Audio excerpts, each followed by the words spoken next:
There we go. YouTube is starting.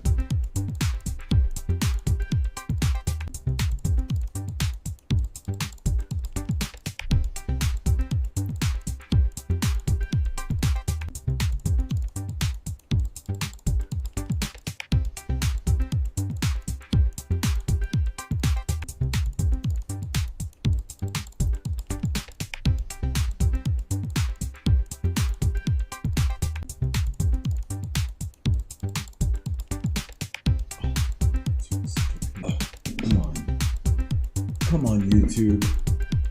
Man, come on, dude. There we go. Good.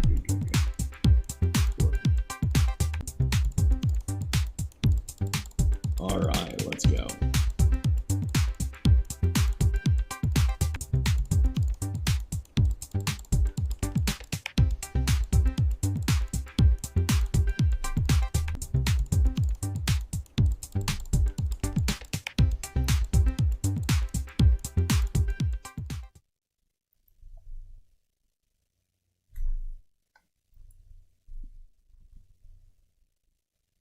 Welcome, everyone. Welcome to Blue Sky Live's day trading stream. Today is October 20th, 2025. The time is 8:28 a.m. Sorry about running a little bit late this morning. YouTube has been giving me some issues as usual, but I hope you all are ready for a fantastic trading week. Here to kick off the week, let's see where we're at, team. We've got some pretty good levels for us in the market. Market has overall recovered most of its overnight move. So right now NQ is pushing 25,124.50. Sorry, I had some NQ levels and I got just kind of turned around on it. So let me get these up right now. The ingestion contains multiple auto streams.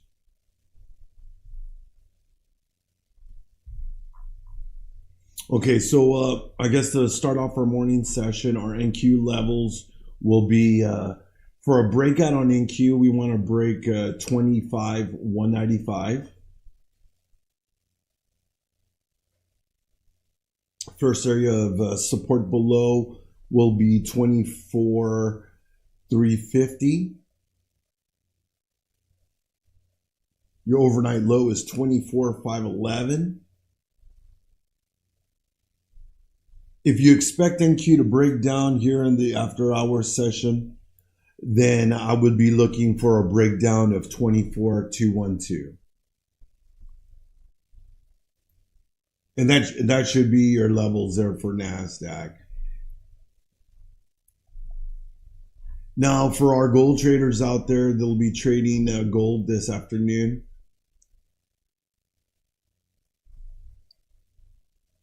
We've got a breakout level at 24,338. And our breakdown level will be 2365.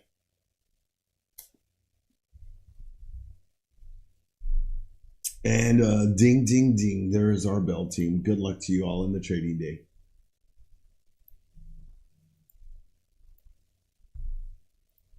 Hey, good morning, everyone. Good to see you all.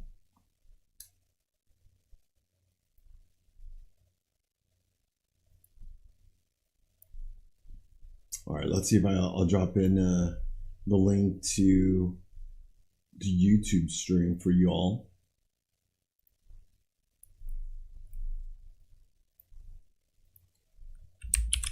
Yes, you should have sound now. Can you hear me now?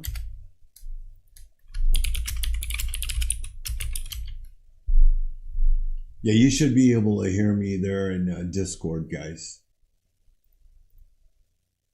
Is that a no?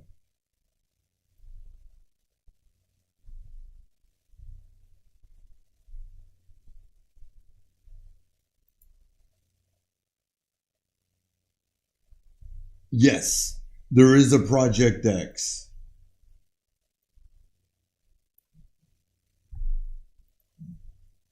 So yes, there is a Project X account that you can get. As a matter of fact, if you're looking at the launch plans, our $49 and $59 launch plans, those launch plans are included in the Project X account. Market ripping to the upside now.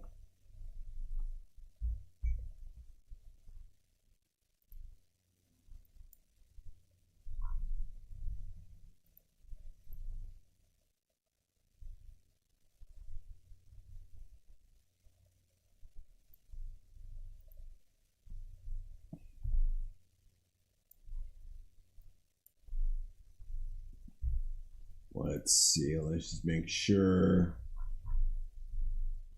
NQ broke through a 4-hour support at 25,192.75, making a good upside push this morning. I'm going to definitely have to spend some time on the YouTube because I'm having to do a bunch of different things just to get that stream working for some odd reason. So something's got to be wrong with it. I should just be able to go live and be live on there, but it appears that I'm going to have to spend some time on that. So if you guys are trading today, there are AWS issues going on across the interweb, and it is affecting multiple services. So yes, Project X being one of the platforms that appears to be being affected by AWS's service issues. So it seems like there's a bunch of other apps that are having problems that use any of their backend cloud infrastructure. So I would definitely be careful for you traders out there if you all are using those platforms. My understanding is Rhythmic is fine. I did hear some issues about people saying that there were issues with TradingView as well. So definitely, guys, be safe out there with whatever you're doing.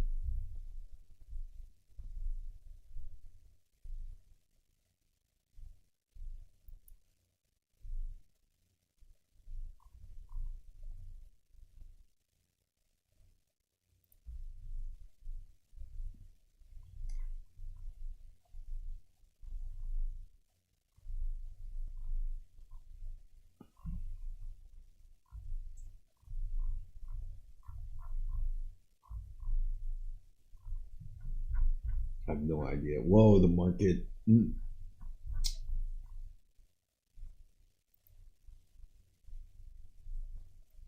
we're getting a wild expansion here to the upside.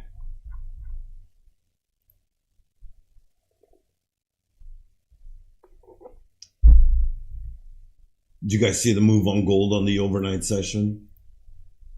Gold like ripped up, now rejecting. Intraday high for London high for gold is 4,344.70. Crazy move. Just ripped in the overnight from the London session. Now, giving up some of most, a lot of that move now.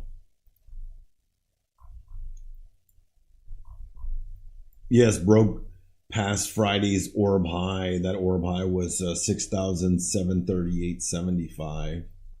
Is that right? Oh, yeah, I guess it is right. Yeah, it sure as heck did. Interesting.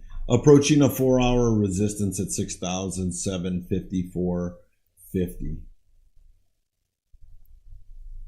NQ just ripping to the upside now.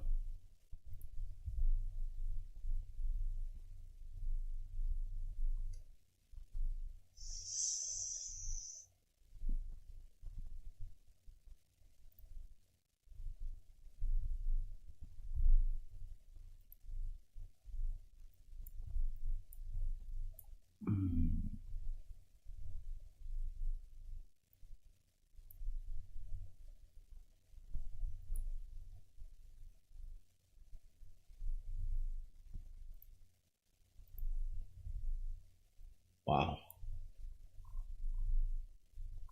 Oh, well, that explains it. that explains it. Hey man, thanks for bringing that up, because I myself was wondering what is going on with my platform, because I'm using my options platform. Yeah. Anyways, I'm noticing that I can't, like, my price charts aren't coming up on that. So you guys be really careful today. Y'all be real careful today, especially if we're having these kind of back end infrastructure issues, because obviously we can compensate for these data issues. So you might end up stuck in a trade. So be very, very careful today with whatever y'all are doing. Do not want you guys to get stuck in a position and blowing accounts because of that stuff.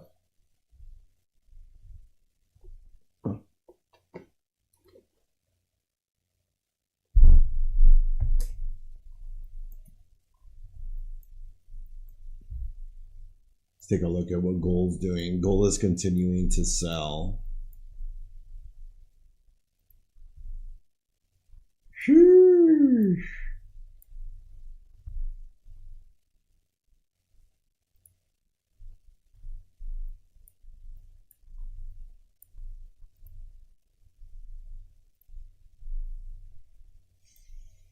Oh man, that's terrible.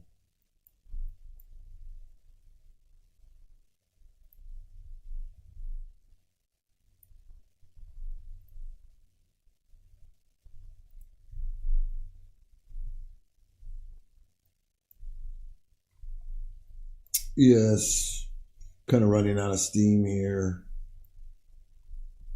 I have a few minutes left for this 4 hour this orb. See how this builds out for us here.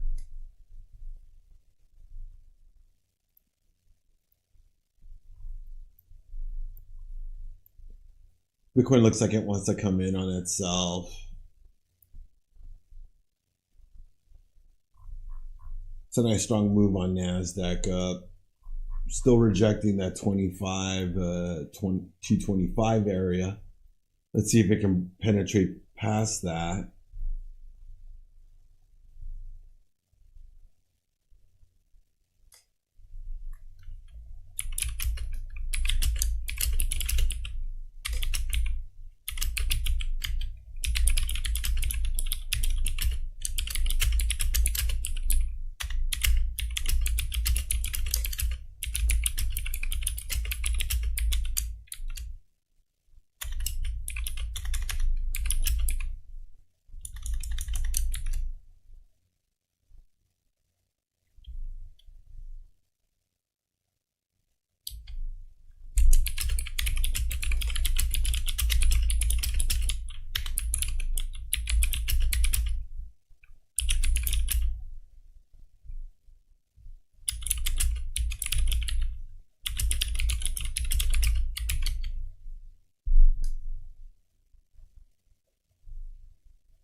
Yeah, it definitely looks like Bitcoin wants to give it up. Let's open up the heat map for today. Not much news as far as economic news for today. The calendar is pretty sparse for today. Looks like a lot of green across the board, so I would anticipate us to continue upside. I guess the real question will be is what are we going to do in this range?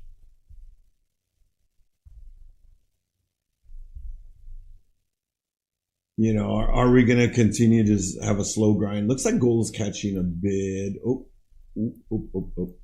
I'll leave that. That's fine. We can leave that on the 15.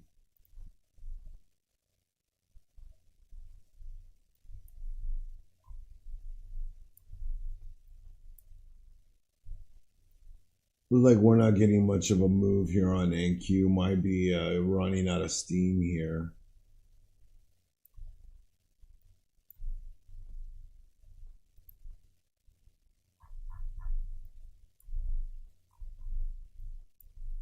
Right now, it looks like the high side of your orb is going to be 25,224 will be your top side of the orb, and your bottom side of the NQ orb will be 25,113.50.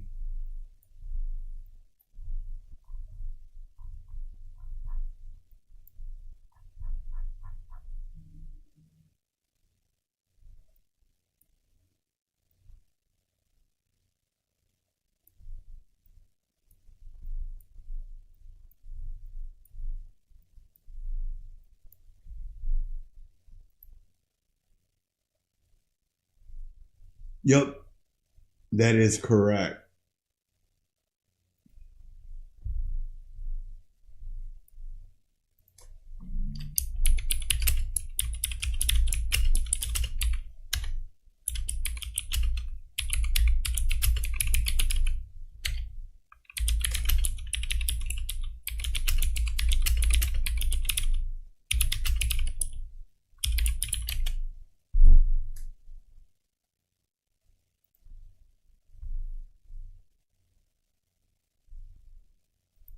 Yeah, kind of like what we had mentioned earlier, that the market is, I mean, that the brokers are having issues.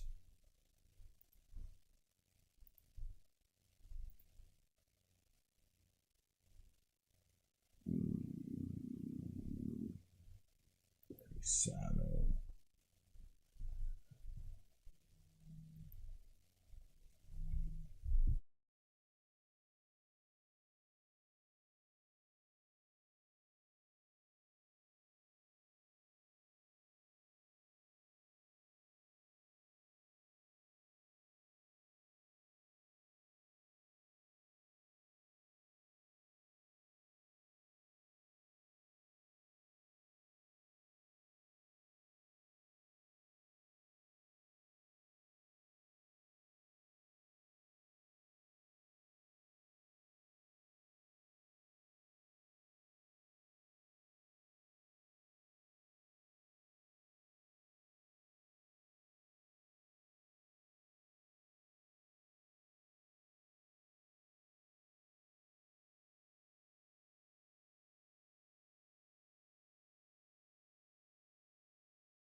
All right. Oh, still just grinding away. Looks like NQ is holding a support at 25,193. Wow. Just can't even get into anything. I can't even mess with some of my platforms because I just can't even get into them. I just can't get into them at all.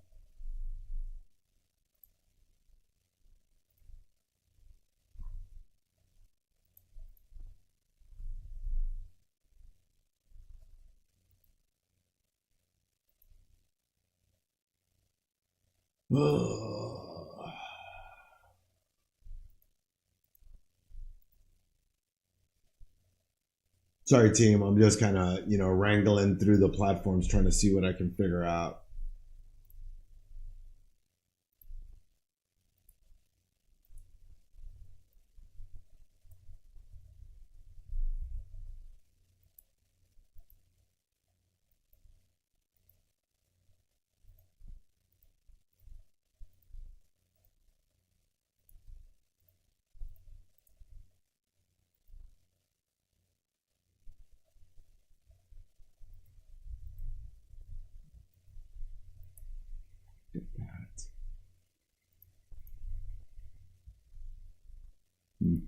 Morning, Nacho. How's it going?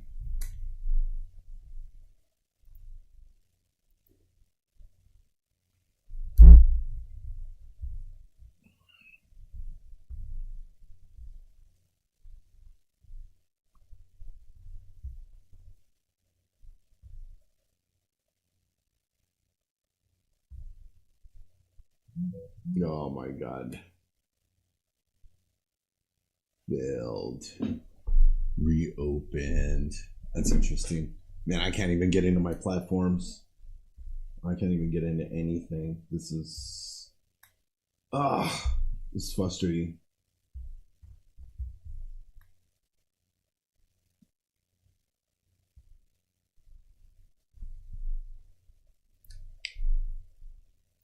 Discord sound not working. I hear you on YouTube. So many issues.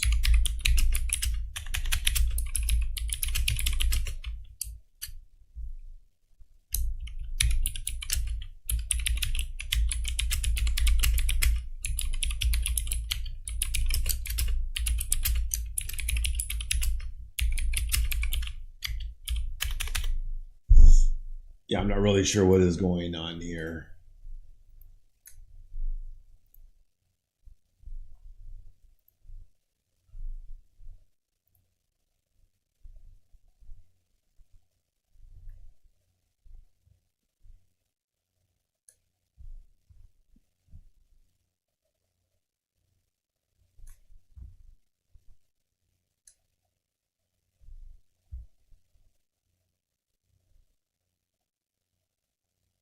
Let's see.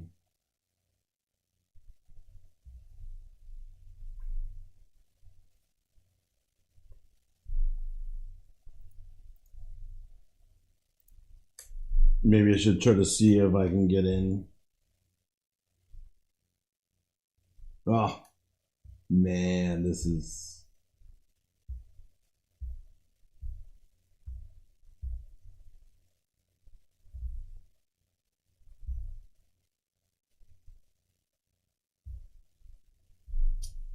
Let's see. You know what? Let me jump out of the Discord. If you guys can start in my email this week. Good luck, Nacho. Let's see.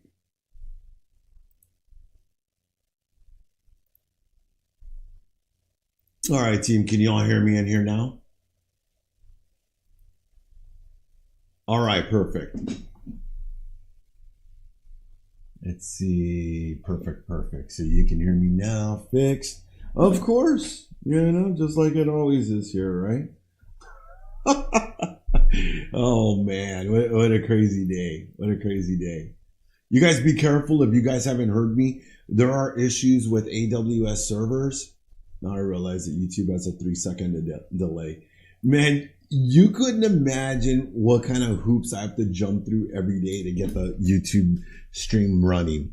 Like other platforms that I stream for, like I don't have to do anything. I can just launch my streaming application, hit live, and I go live on the channel. But like for some odd reason with the YouTube servers, I have to go to YouTube. I've got to launch like the live stream. Like there's a bunch of steps. It just doesn't make any sense.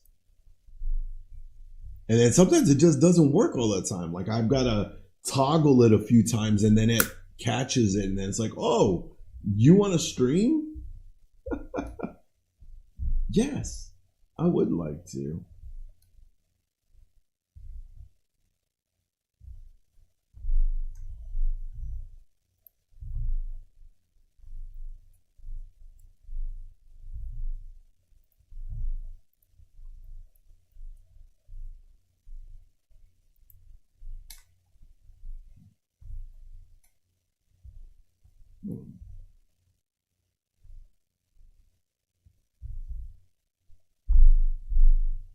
Wow.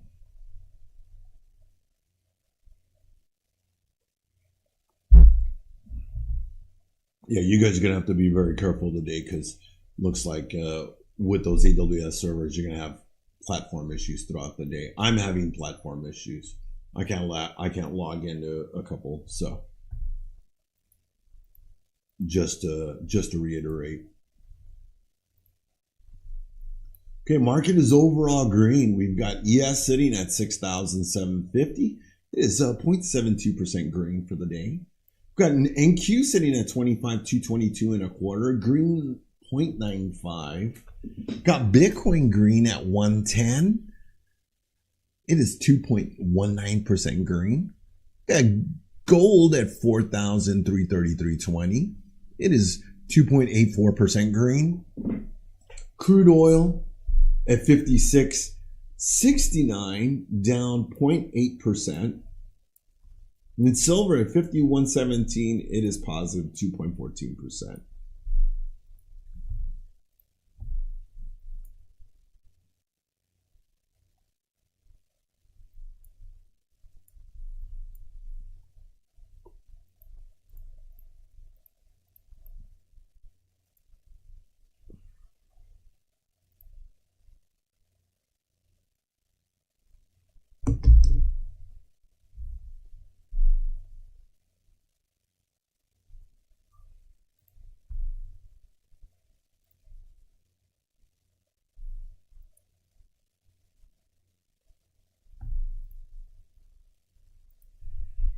Wow.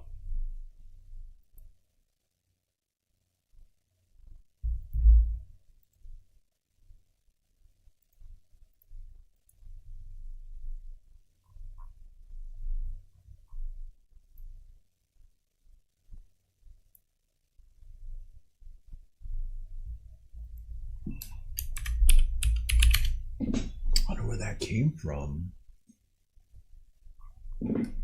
Huh.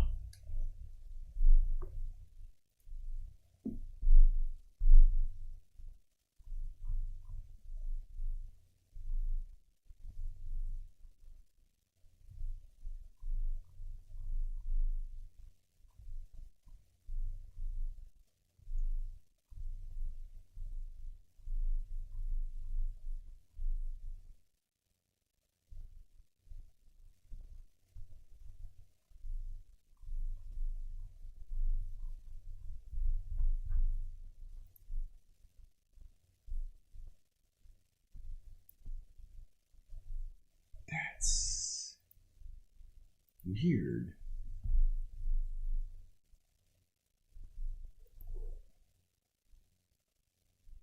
Transfer from stake.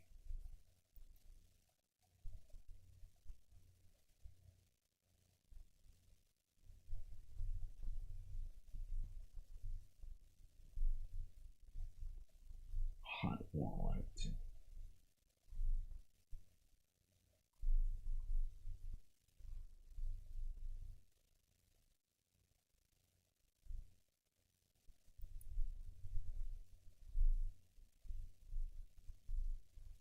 Interesting.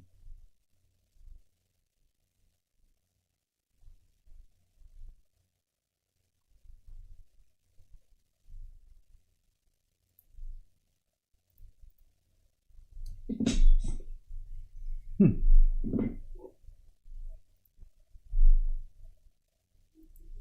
Are we short Amazon today? You know what? We should check Amazon, shouldn't we? You know what? Amazon is still kind of green. Amazon. Lead stocks are up 5% for the day. I mean, even with such negative, ness going on with Amazon, it's still holding up surprisingly well. The weirdest thing. Gold making a bull flag here at 4,325. See if it holds it.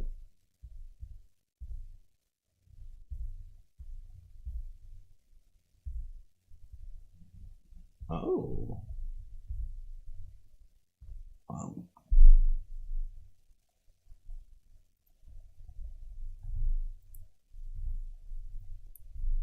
Wow.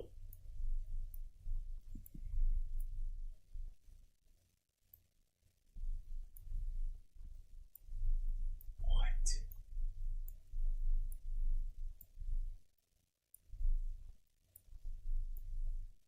Short America, baby. Yeah, it looks like we got a nasty rejection on NQ there at 25,240. Although the overnight trend has been to the upside, so don't forget that. So let's just see what we do. Maybe we'll settle in, find ourselves a base. Maybe we'll pull back into 25,192. Maybe that can work for us. I wonder who sent me that.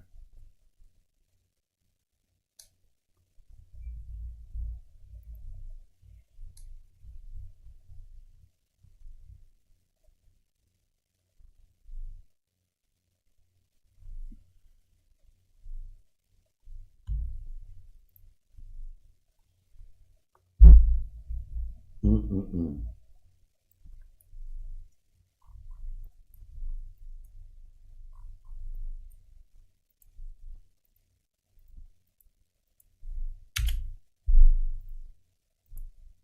Short America, if ES hits 67.20, I'll be happy. Well, I'm sure you would. You drop those 20 points, and yeah, I'm sure your bankroll will be really happy too as well. Let's move that orb for ES. ES top orb will be 6,751.75. Bottom of that orb will be 6,733. Need to remove a rib to stretch deeper. Trust us, it's just.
Yeah, and if any of y'all are watching out there on YouTube, just let me know if that I've got some lo-fi music added just to bring in a little bit of background sound.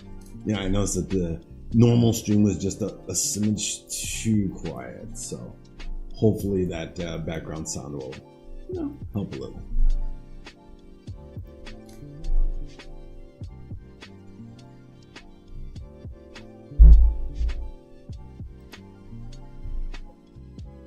Man, Nacho, I don't know what you're talking about, bro. I'm like long America. Yes, is holding. Trying to break that orb high. The blue guy to the front. Supposed to be in the front.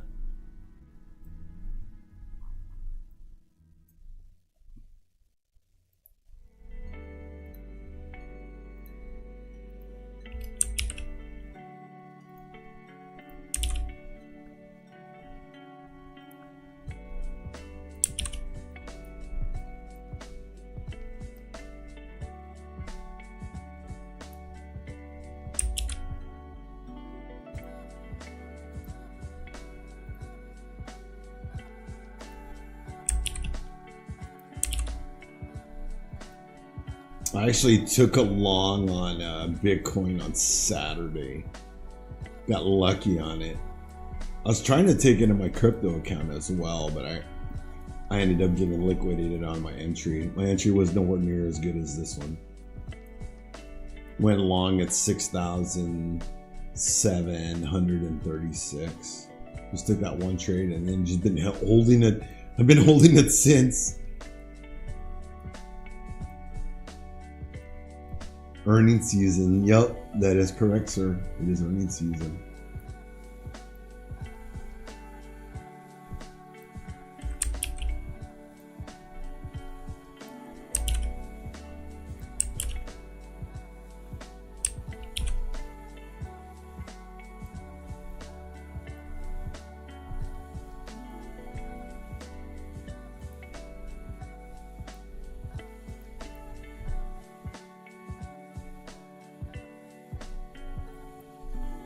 Supposedly Amazon is still working on the errors. They're deploying patches, but here in North America, but unfortunately still getting errors. Whoa, whoa, whoa, whoa, whoa, whoa. Take it easy, support. Take it easy, support. Don't hurt yourself.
Oh man, chill fam.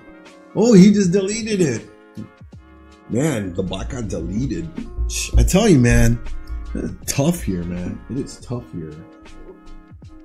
Better watch your stat. I wonder who sent me that.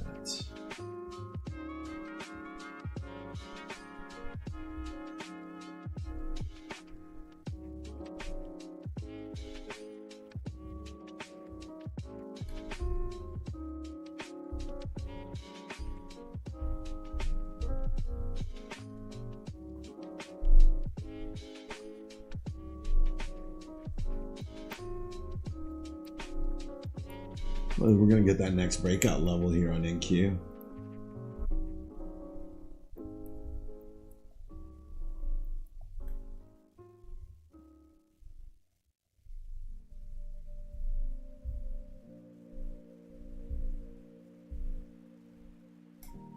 Oh, we like day 22 of the government shutdown, feels like.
I see that, Omar.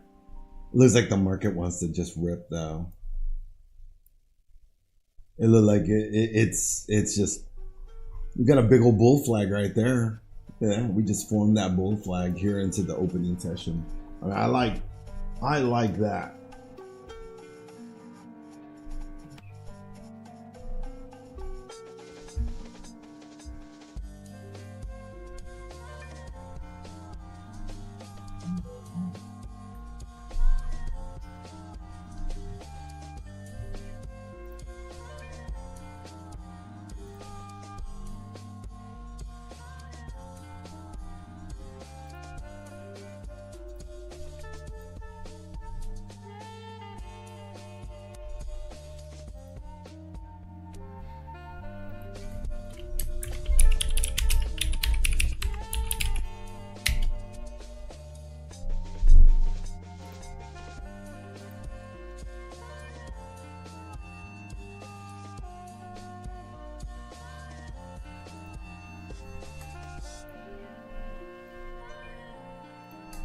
Wee.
Get a nice grind on NQ now.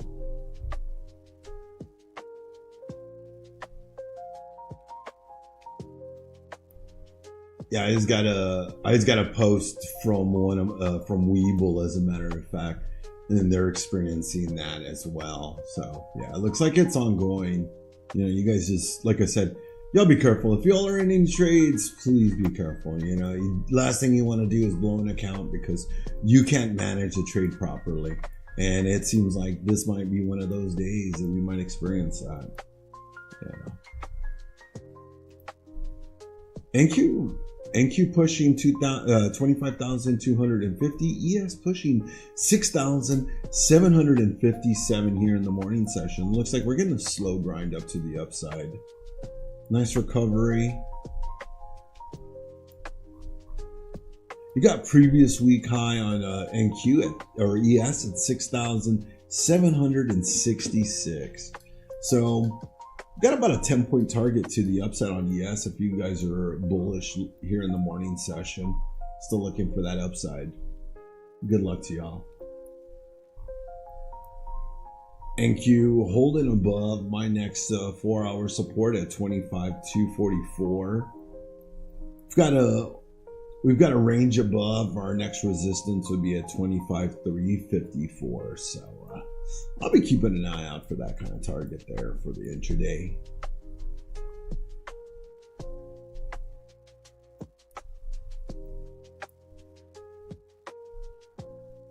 Yeah, we're Friday, 388.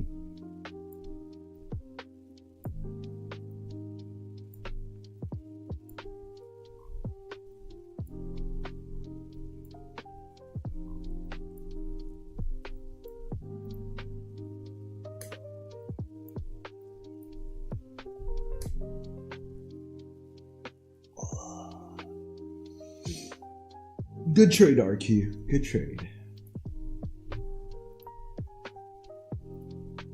What are you trading? Oh, you're trading gold. That's a beautiful trade on gold, bro.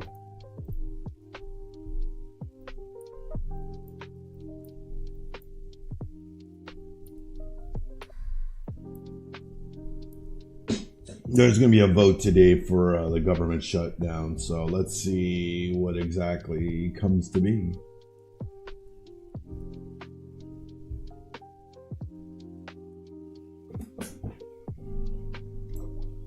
Federal Reserve to hold crypto payments conference to discuss the intersection of innovation and regulation regarding cryptocurrencies and other emerging payment technologies. That's coming up also. Let's see, team. Let's see.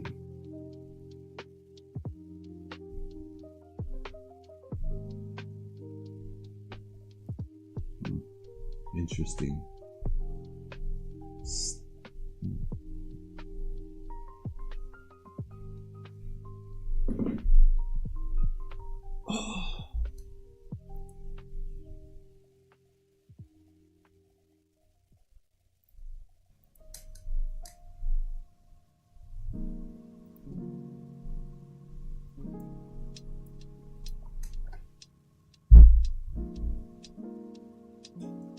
I wonder if it's because all these issues with the platforms.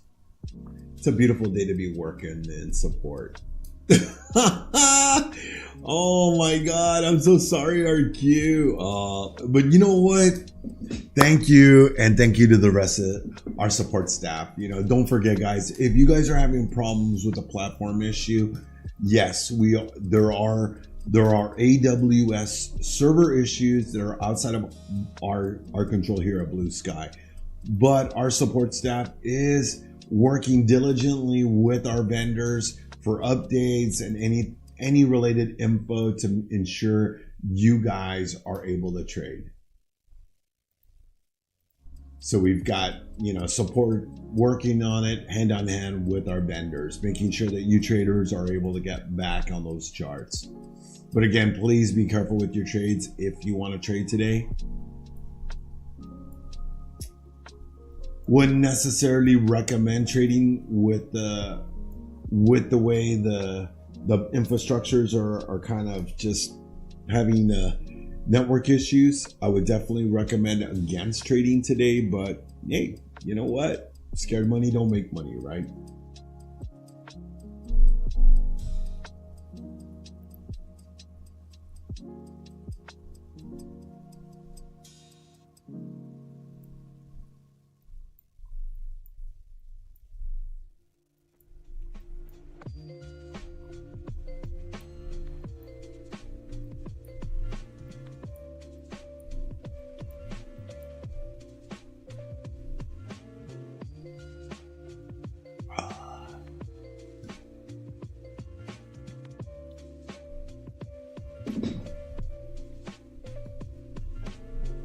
Dang. What are we going to do here?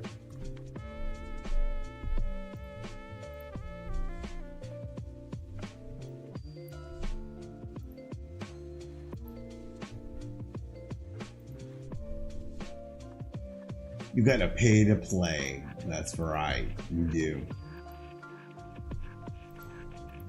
Oh, nice one, Fibs. All right. Fibs is shorting this.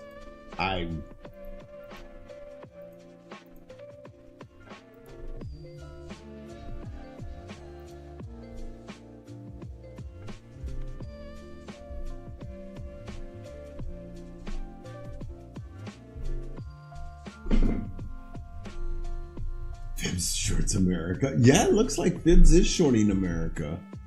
He is.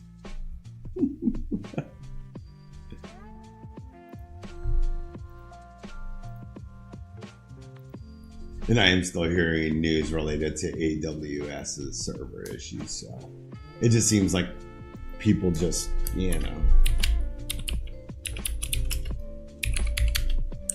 having issues across the board. Huh.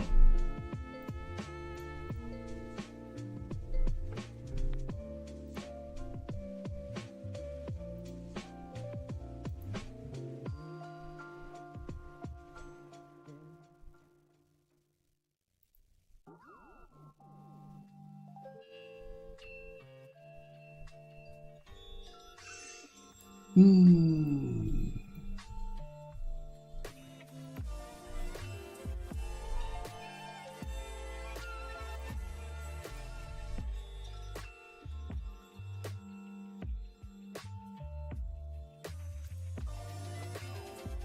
Awesome.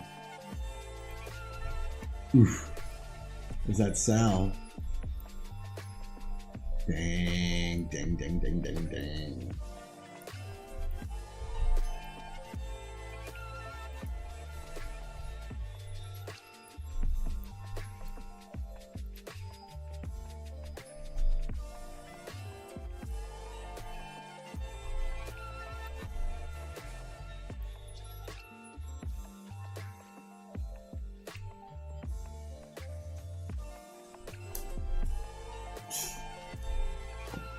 That's weird.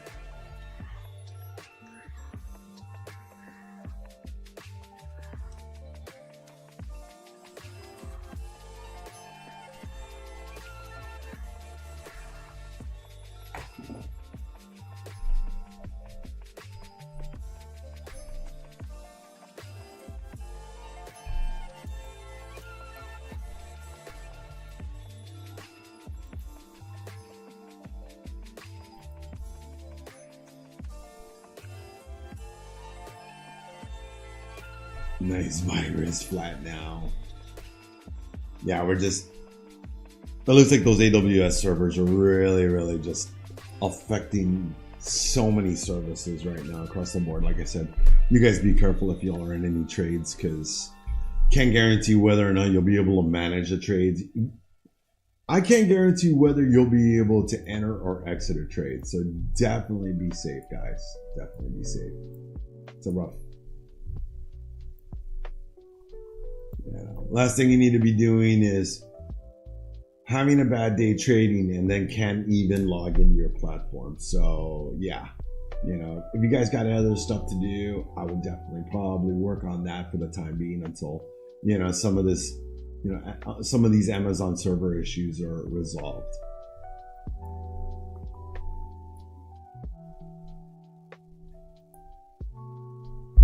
Like I said, half of my platforms I can't even get into right now. So I'm just kind of stuck like Chuck waiting.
Yeah, how's it going, 3DU? Good morning. Let's go. How's your trading going? Don't forget, Tim, we've got our launch plans on sale for $49 and $59. We also got a new trade coach. So we got, they'll be joining us later this afternoon. So we'll be surprising you with that. They'll be joining us throughout the week sporadically, depending on their availability. So I'm looking forward to that. Having a little friend here, and chat with me. I know it gets a little dry sometimes. I do my best to keep you guys entertained and apprise the market news as I come across it. But having a second trader here, it's going to be nice. I got to say, I miss Coach Matt throughout the day. I look forward to, our powwow for Power Hour 9.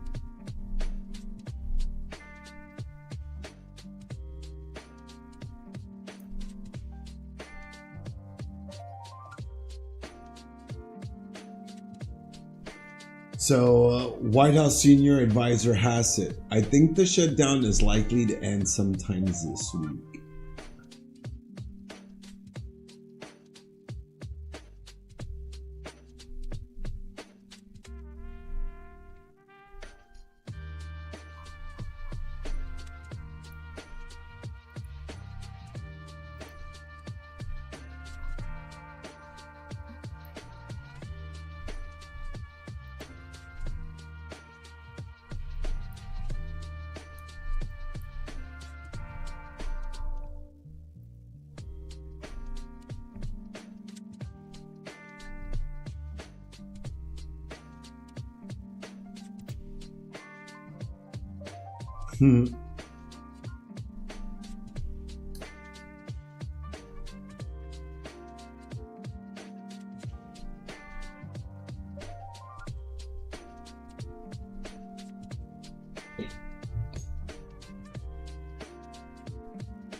A little bit of a pullback here on the market.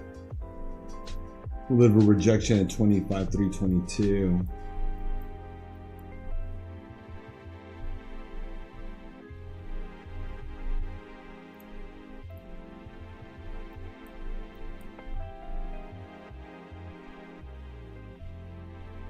Take a look at ES and see what ES is doing. PES is just kind of slowly grinding. Maybe it won't have as much of a pullback as NQ, Maybe that's good for my SPY calls. That's what I'm in. I'm in SPY calls right now.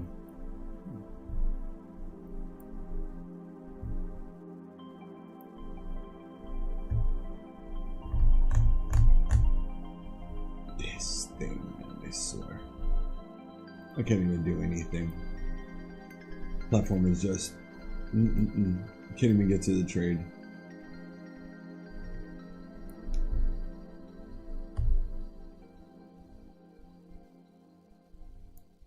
Oh, there it is.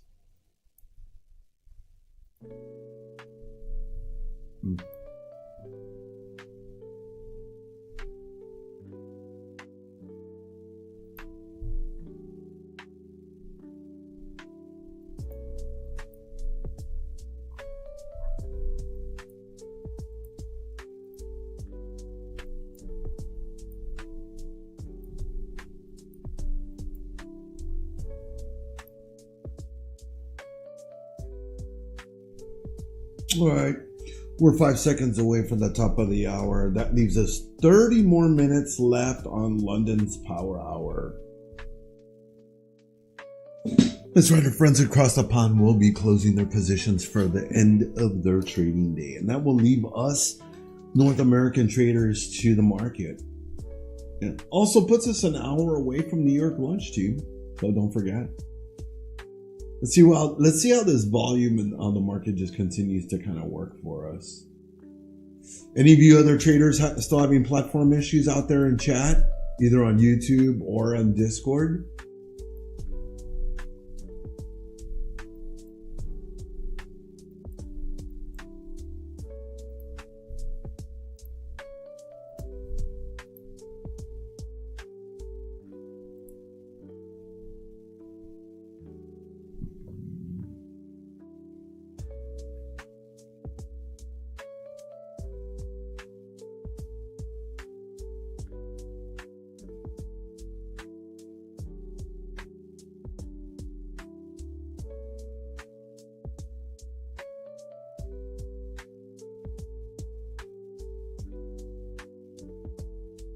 Did I just get stopped out? Hey Becky, how's it going? Welcome to the stage. How are you doing today?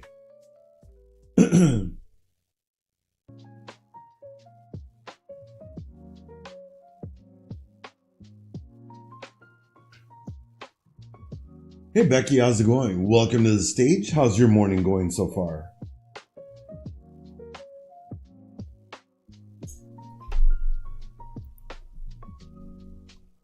I think you're muted out, just the FYI.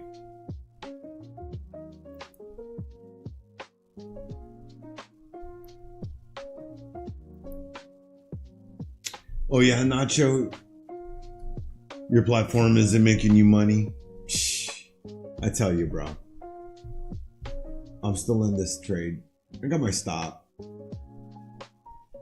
Got my stop in the money, so I'll at least make, 50, 60, 70, 80. I'll make like 30% per cron. So I'll be up like 30% on the trade.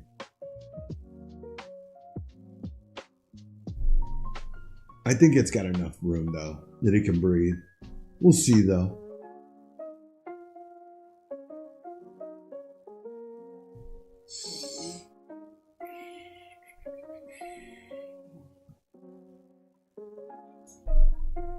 Do we got any other news coming through the wire? Hey guys. I think Riz was here and he's not here now. I was here off and on the last couple weeks. I am Becky. I don't know. Can you guys hear me? Yeah, I can hear you just fine. I never Hey, left. good morning. Nice. I think I'm gonna hang around Blue Sky a little more in the coming season here. So I'll get to hang out with you guys more while we trade, but I don't know. I heard that you guys were also not able to connect to Project X. I also had trouble this morning, so I don't know when that might come back up. That's kind of a bummer. Try mine again. Yeah. Darn it. I feel like retail trading has gotten so big in the last several years. It's just like the servers are just trying to keep up with life. Yeah, I traded a different account on Ninja, but I couldn't get into any of my other ones. But hopefully, I mean, later today, I'm sure they have a bazillion people working on it right now. So, backup dial servers, yeah. I know that they're always, like, they recognize that this is loss of money for everyone potentially. So they usually get on these issues pretty quickly, and thank goodness, right? But we just get to wait and watch it. Yeah, no loss of money, right? I mean, when there's something in the way that impedes us from trading, it's like, well, your accounts are safe, right? Yeah, it's catch-22. Sometimes I'm a part-time nurse, and so I will do on-call shifts, and so I will sometimes work the night before a trading shift, and if I get called in for an emergency or whatever, and so in the morning I don't trade because of the lack of sleep, and so it's like, yes, I didn't make any money, my accounts were safe. This market is abundant. There will be more opportunities another time. Oh, the hospital. Well, we actually go back to paper charting. Oh, nice. Your wife's an RN. I am a PACU nurse, recovery room. So when people wake up from surgery, so that's the on-call business, because if there's emergency surgeries during the night, then we need to come in and recover them and get them sent to the floor. So I'm a nurse 19 years, over 19 now, and I've done critical care, oncology, emergency department for many years. That was my primary specialty. Oh yeah, CVICU. That was my CVICU when I worked in North Dakota. So, oh, she's an exec. Nice. That's a different level. I am not a great at like playing nice with managers. So I figured out a long time ago that I wouldn't make a good manager in the healthcare setting. And I think that maybe that's why trading kind of was a fit for me. I think I needed some variety. And so I ended up going for trading as my secondary career 4.5 years ago. So yeah, I have a good friend who went into nurse exec, and it's a mixed bag, honestly. So I really like part-time nursing. I can come in and care for patients and then do whatever else I want with my life. And I found trading was such a passion of mine. After back injury in 2021 is actually how I found it. I was off work for a back injury. And so then I discovered trading. It's like the world of trading is amazing. Oh, I'm sorry about that. Healthcare is complicated. There's a whole lot of politics in it, but that's one thing with trading, right? With retail traders, we get to be our own bosses for, risk or benefit of that. We get to make our own system and our own rules and trade per how we choose to execute in this role. So it's pretty amazing opportunity. Did anyone get to trade this morning? Did anyone get some of this long action? I haven't shared Monster Gold. Okay. Oh yeah, gold has a nice move up today. There's a pullback in the 6 o'clock hour for on Pacific Standard Time, and then a nice push up at 7 right after New York session open. I haven't traded gold a ton yet, but I've been studying the heck out of it since I've been getting a little bit more involved here at Blue Sky. And she's beautiful. There's some good, strong moves there, and the points add up quickly. So I need to start sim trading her more often. You guys, I traded ES this morning, and I wasn't anticipating the strong bull move. So I tried a short on the early rejection after the first push up, and that did not work. I was stopped out. But then I was like, what am I doing? There's strength. We gapped up and she's pushing hard. So I got in on pullback for the long on ES. And so I made it back. And that's the thing, right? With trading, if you get in and you're not on the right side of the market, it's really important for me, especially, to take the stop out and to like take a step back, reframe, look again, like what's going on, what's the greater direction. And then you can sometimes find a better one. Oh, tariff remission on Chinese steel. Riz, are you here? I kind of started talking because I couldn't hear you. I don't know. Yeah, I was actually talking. I told you hello twice, but I don't think you heard me. Markets, I'm talking actually right now. It's a large day today if you consider overnight, the overnight push up and then the points that we've accumulated already in today's New York session. And so these candles are going to be strongly bullish today. Oh, you can hear Riz? He's really yeah, I can't hear Riz at all. Maybe it's on my end. All I hear is my own self. Let me I'm going to mute and mess with my settings here really quick. Sorry if I'm talking over you then. Let me check my stuff out. It might be the output from your Discord. So you might want to check your output on Discord.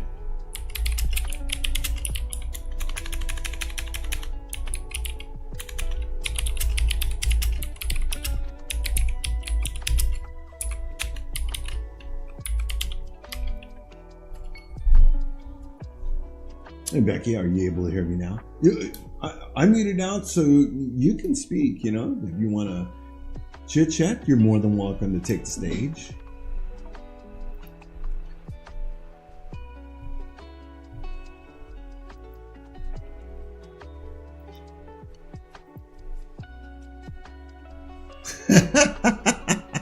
Jeff Bezos.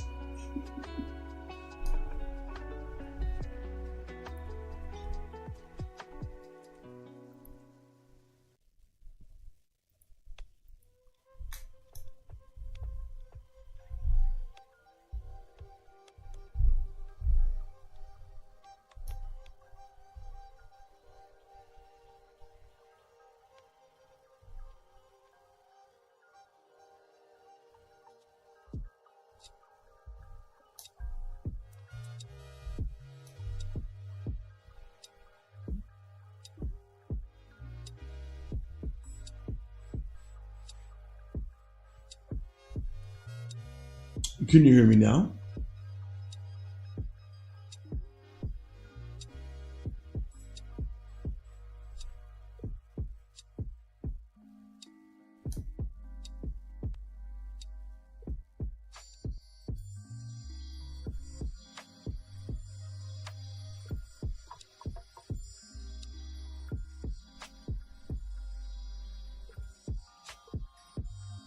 Hey, Rebecca, are you able to hear me?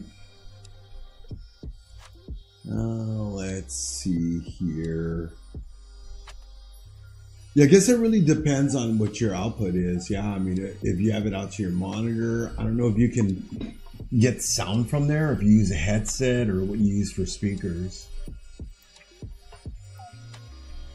I believe everybody else in chat can hear me. I could hear you. That was the funny thing. I could hear you. I guess you couldn't hear me. I can hear you now, Riz, but it's super quiet. Oh, I sound kind of low? Yeah, super quiet. Let me see. Let's see here. What can I do on this?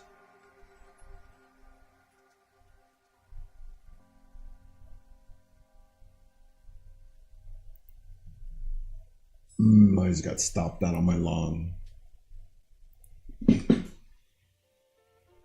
Yeah, it's quiet, but I can hear clearly. Coach Riz is in my ears all day. All I hear is Riz, Riz, Riz. Don't short America.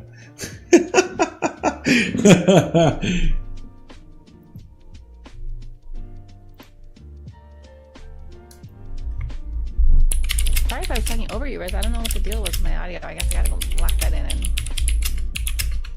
mess with it more.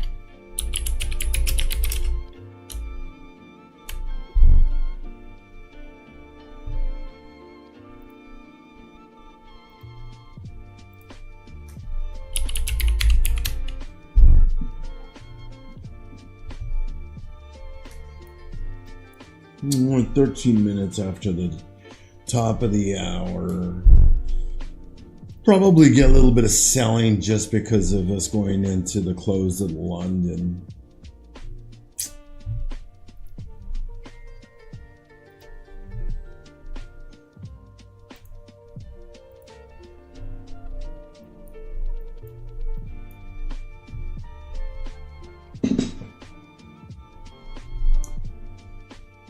Yeah, you know, what probably doesn't help is that my mic is turned down on my side here, but on my stream and on OBS, I have the gain turned up so that I've got the noise filtering, you know, kind of good to where you can't hear all the background noise on my side, but then it also kind of increases my volume too, because I try not to speak real loud because of my voice being so deep.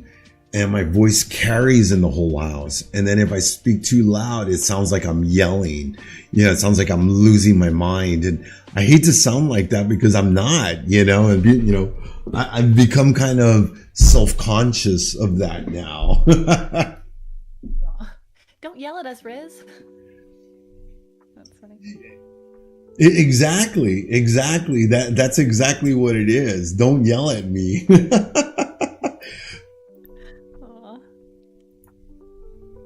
Can you hear me good? Is my volume all right? I can hear you perfectly fine. I've been able to hear you, but I do understand that, you know, sometimes it is me being a little bit low because, you know, my mic is on my desk, so I'm also sitting back. And then there's a, combination of issues I've got. I've got the mic turned down and I'm sitting further back. And I have a tendency to kind of talk low because of what I said. So, those three things there don't make it easy for just the regular Discord. And I don't have a way to listen to the way I sound on Discord like I do in OBS. Like I can tune my voice. So like if you look at the stream, like right now, if you were watching that, my tone probably sounds more rich and probably louder on YouTube than it does here. But that's because I can hear it and I can kind of like tweak it to where it sounds the way I want it to sound. Oh, nice. Yeah, I got to do that My here. systems have different capabilities. Yeah, I'm probably gonna have to get with someone and then just have them, help me for a little bit, just tune it here.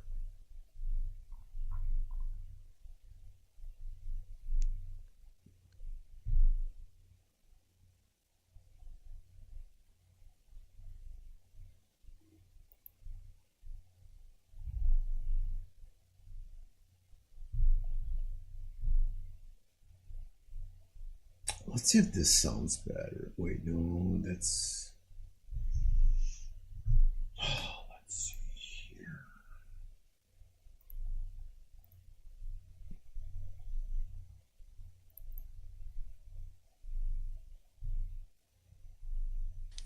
I switched to my phone and now I can hear you perfect. So I don't know. Oh, Who knows? It probably, really?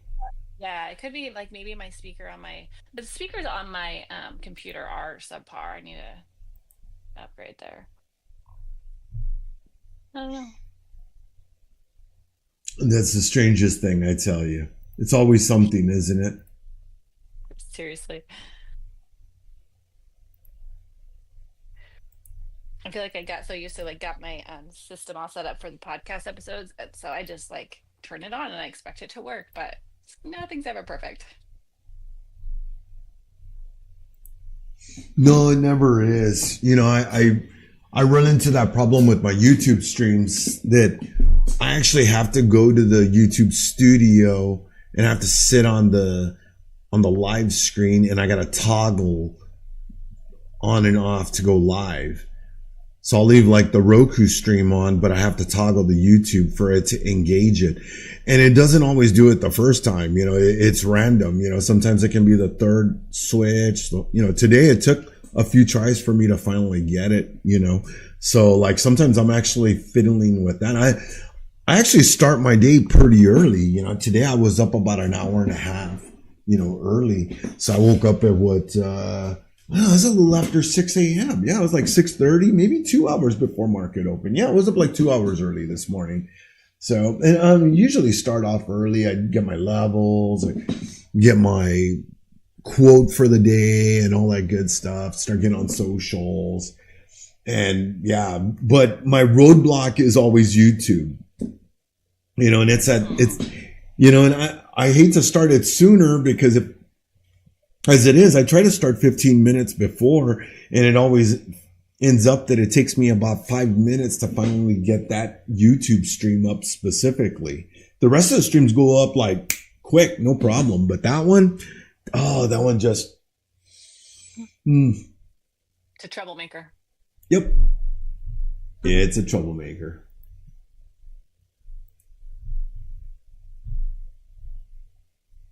On the 15-minute, we finally on ES and NQ got a bearish close, but she's been so strong today. Yeah, and right now we just bought it back. We almost have an Yeah. engulfing candle on it now. And you got about Yeah. 50 seconds. So, I mean, if we get that close above 322, you just had a bullish engulfing candle on that. Yeah, they took it right back. Yeah.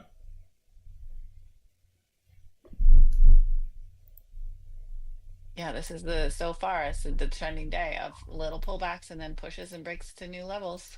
Mm-hmm. Both of them. You can't stop gold, RQ.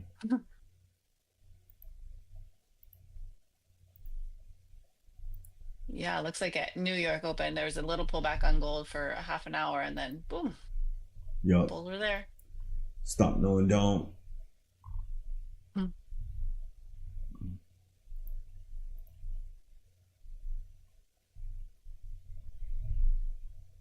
It was like I feel like ADM. ES gave it. Oh, sorry. No, go ahead. I feel like ES gave a nice rhythm this morning on the 5 minute chart. I don't know if you ever look at the 5 minute, but it was like a push up and then a 2 minute pull back just to retrace a little bit and then push up and break a new high. And that I feel like, and if I can see those patterns, those rhythms, then I can get a good entry for the next chunk of move, you know? And so today I thought it was like really pretty, the first good push up and then a pull back and then bulls were there and broke a high. Like that sort of showed that still marching up. And that was the trend at the moment. Hmm. Was good for me. Yeah, I think the other good thing is that, even Coach Matt likes this, that on the 5 minute, if you can see a decent pattern on ES where it starts bouncing off the 9, that can almost give you like a perfect entry. It'll just keep, it'll just tap it, and it'll just keep riding the 9. Yeah. Yeah, I need to see about the 9. I have the 15 EMA on my chart, and it did the same though today too, is it just rode the 15 on the 5 minute chart as well. Like the dynamic EMAs were the support of the morning.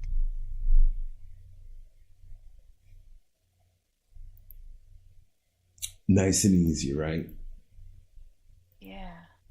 Don't fight the trend, right? Like the trend is your friend. That statement has held over the years because there's a lot of validity in it. Well, if you're looking for an easier way to trade, that is the way to trade because that's what's going to carry you, Hmm. get you out of the chop. Yeah, And if you can identify the trend, then the trend is there. right. And you're not fighting the current. Like if you're just flowing Exactly. with it, it's so much more smooth. Hmm. Versus when you're in the chop. If you zoom out Yeah. and you look at the chart, you can compare the two structures. You can identify them fairly easy. And, that's the patience game, though. A lot of traders are going to get, impatient. They want to force things. Did I lose connectivity? I can hear you. Okay, perfect. My chart just went down. So I was like, what happened? Did I lose Discord? Wow. Oh, it's nice having someone here because I can ask them, can you hear me still? Yeah, Right? that's the toughest part. Yep. Teamwork makes the dream work. Yeah. Nice to be able to bounce things around. Like I really appreciate this live stream with how you guys run it because it's like it is good to like just hear other people's thoughts and have a little bit of a back and forth and talk about the trend and what we're seeing and how to best enter this opportunity. Like today was Mhm. she's giving shallow pullbacks, like wait for your shallow pullback because buying at the top of a good push, you could get screwed on your stop there if you depending on how tight you do it. But she's giving like these nice pullbacks. There's opportunity Mhm. if our system's up anyway. Yeah, we'll have to see how the rest of the day plays out. Seems like a lot of traders are sidelined right now. It's what I'm seeing on social media right now. Right. Project X really like made a name for itself in the last couple of years. Like it really has been strong and stable and multi-purpose and it's cool. I think what ends up happening is a lot of traders really do like trading view. But the unfortunate thing about trading view is it's expensive. It's not cheap. If you want Yeah. the good tools, they're going to cost you. But then again, like any other business that you start, there is a cost of operation. You know, you start a IT business. What are you going to buy? You got to buy, Velcro straps. You got to buy USB drives. There's always incurred cost. And that's the one thing that, folks fail to realize is sometimes is that yes, you can cut corners, but then there are also some tools that you just can't cut corners. Yeah. you need to have the resources in order to execute at your best, and you gotta identify what those are depending on how you trade Hmm. and what your system is. But I mean, like you have to have a high speed access, and you have to be able to like fully understand the charts and whatever tools speak to you. So you need to pay for that, and there's a price. Hmm. Yep. I think it's less than it ever used to be, though. The barrier of entry just keeps settling in more and more, which is great for us.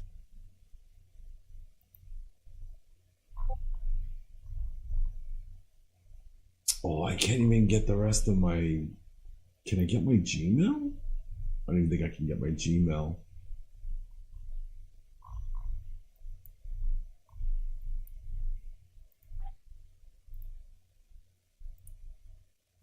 Huh.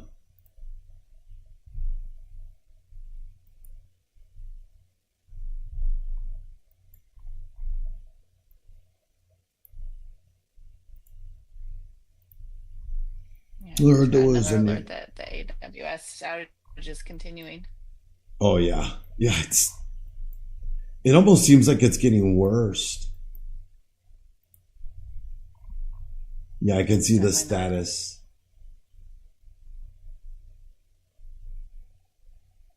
Yeah, I can see the It's a status in my Monday. charts. Sheesh. Whoops.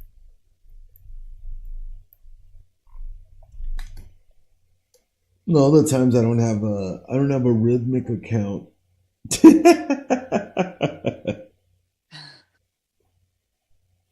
Ninja hate is rhythmic. functional for me. I don't know if anyone trades Ninja.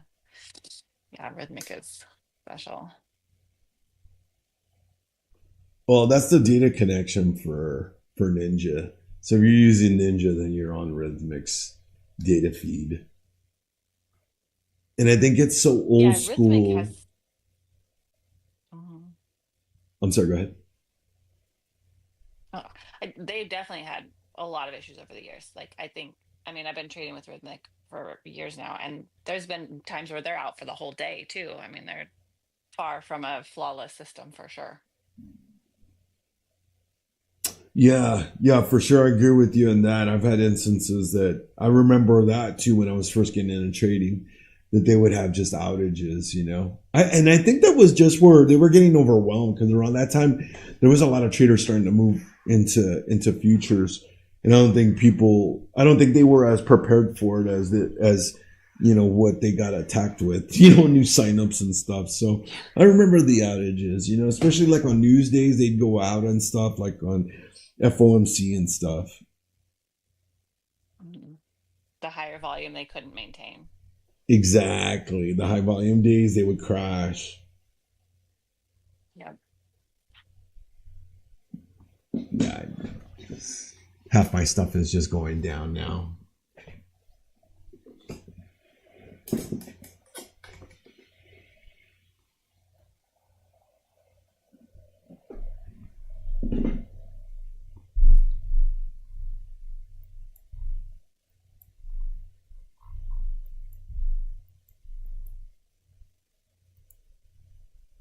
Did you have a good weekend, Riz? You know what? I had a pretty good weekend. I did. You know, I relaxed. I was actually going to do my best to go out to the races. I wanted to go to F1. I wasn't able to make it. My sons were able to make it, but you know, I stayed behind and stuff. So they got to go enjoy the races the whole, you know, from Friday to yesterday. So they got back in late in the evening yesterday, and it was nice. So, you know, Oh, fun. yeah, it was a nice quiet day, quiet weekend. So it's just my wife and myself and my daughter. So both my boys were out. Oh, yeah, a little quieter in the house. That's nice. Yeah, it was nice.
I'll tell you what, Wonder it if is it's scary.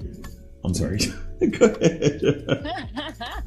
I was just thinking out loud if we're gonna make a new all-time high on ES this week because we're pushing up. Today was so the gap and the push up, so be interesting. Oh, dude, sorry. No, that's all good. I'm just glad I'm not stuck in a position. I would really be upset if I was stuck in a position. Yeah, right. It'll be an observation day. You're safe. Everything's fine. Tomorrow will be better. Maybe Yeah. later today. Maybe Power Hour she'll pop back up. I'm sure Amazon has every single engineer in that data center right now punching away at keyboards left and right. Because, this is widespread.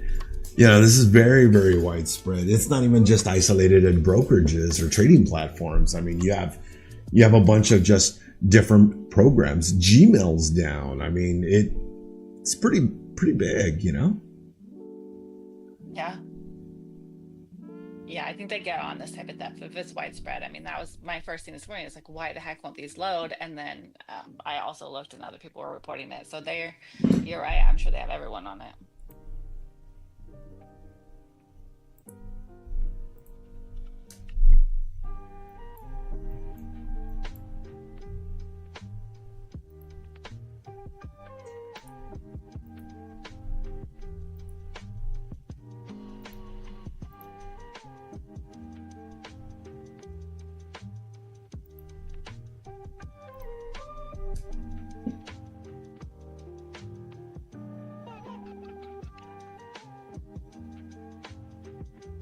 Yeah, I'm really scared to even take a trade because I don't trust the charts.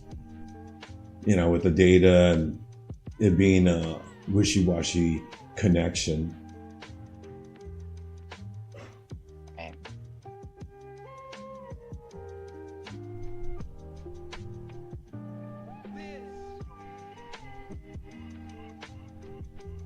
No, I understand that, RQ. The only problem for me is that, I guess I could trade my Trade of 8 account. Yeah, I could trade my Trade of 8 account. I only have one of those, though.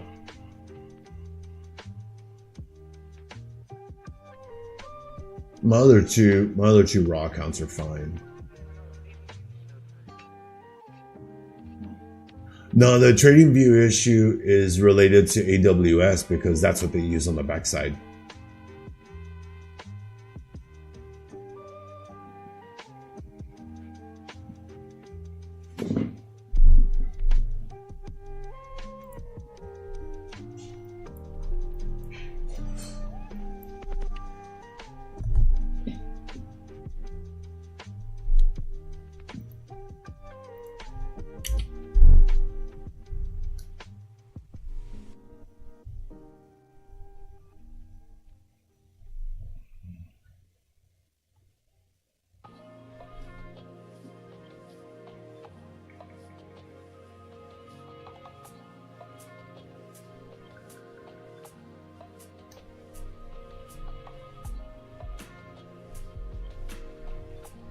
I'm not familiar with AWS, and so I just tried to Google more information about it, and it literally won't even pull up their homepage. Mm-mm. Like, Yeah, like I Google said. to learn about AWS. Goodness. Yep. Alright. 671.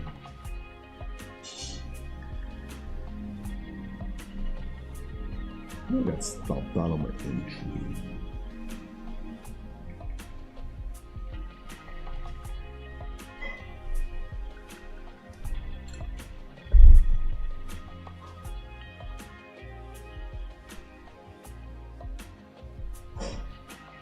No, yeah, both of them do. RQ. So you're gonna have problems on Robinhood. You're gonna have problems on Webull. Obviously Venmo. What you're gonna have to think about it is like this. Most of those companies, all those companies are probably gonna use AWS because it is the most cost-effective cloud solution. Because the only two real cloud providers is who? Microsoft and AWS. There are other providers, but those are the staples. Those are the big boys that you want to be with. So that's why you could see that, Microsoft products are obviously going to work because they're going to use their own cloud infrastructure. They won't use Amazon's. That would be like a big no-no.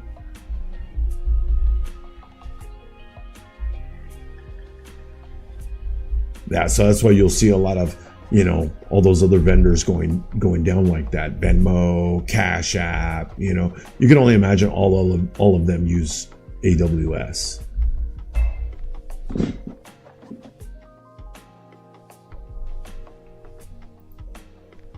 My chart's kind of coming up now.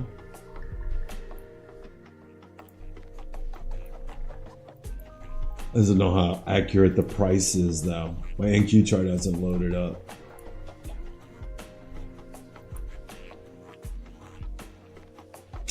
Dang. But you know what? I was listening to someone earlier and they were saying the same thing, that they were having problems with M&Q on their chart. Oh, look, my ES chart just dropped again. Dang it. Let me see if I can get volumetrica up. Let's do that. We can roll over to something else. Let me see if I can get it up and running.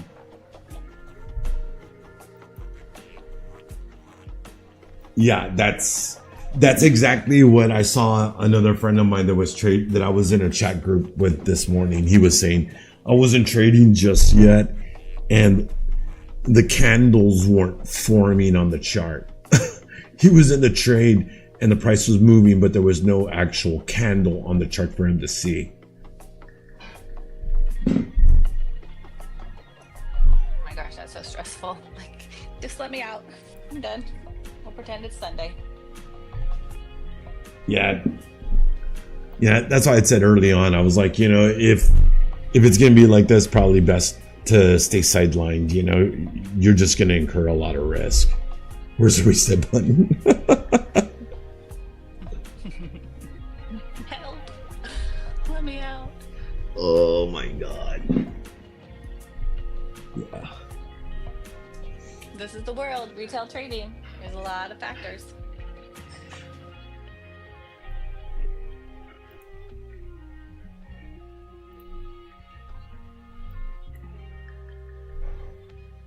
Yeah, I can't get on volumetrica either.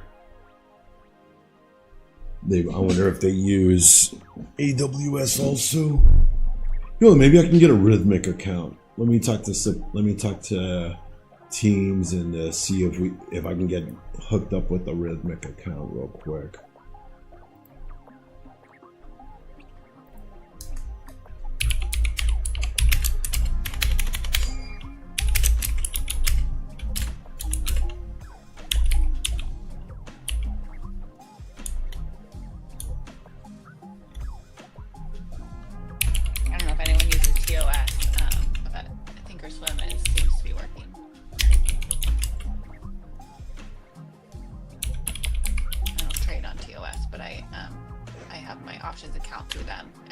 So I chart on them, but I haven't taken any trades there yet today. Use it for your charts. Yeah, that was my first company that I started with, and so I got very, very familiar with them because that's how I learned the market on it. And so I have never given it up. I mean, once you fund your account and you start it, like, it's free, so there's no monthly service charge or anything. So I just kept doing a lot of my analysis, and they have so many tools. And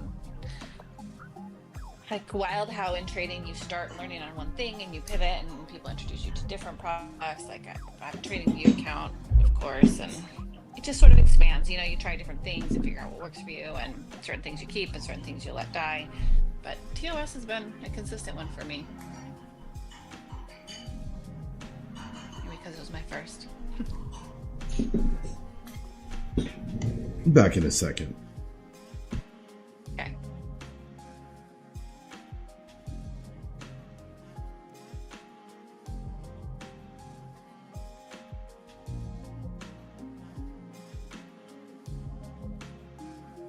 Ooh, book map, nice. I learned Footprint a couple years ago with order flow, and I really dug into it for a little bit, but then I found that it wasn't I wasn't relying on it all the time, and so then I was getting less sharp with it, and so I haven't used footprint in a while now. It's just not a part of the way that the data that I need in order to make my trade plan. But gosh, there's so many cool ways to like understand market movement and different tools that we can use. And I feel like TOS does have quite a few like services and options for tools. You know, we can't look at everything all the time though. You know, if you get really comfortable with Project X, I mean, they're generally very reliable and have a lot of great options as well. And I mean, that's how I execute with my Blue Sky account. So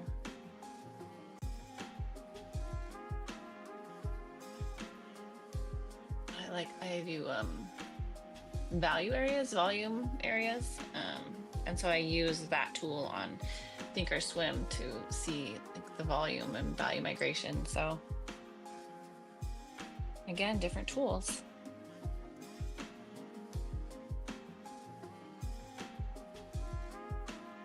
Definitely looks like the bullish momentum has. I mean, they haven't made any big down move, but they're not as aggressive with pushing the highs.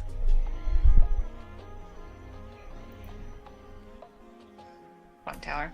Yeah, I feel like it's so generally pretty natural to just start trying new things and experimenting and being introduced by different people and then seeing what works for you. And everyone just starts somewhere, and it's a wild how trading can balloon out, and you can learn different platforms and different tools and different ways of understanding market movement, and then kind of figure out what speaks to you. And you know, there's the whole debate of like VWAP and the standard deviation bands versus just standard EMAs. And I think both, I mean, the concept is very similar, right?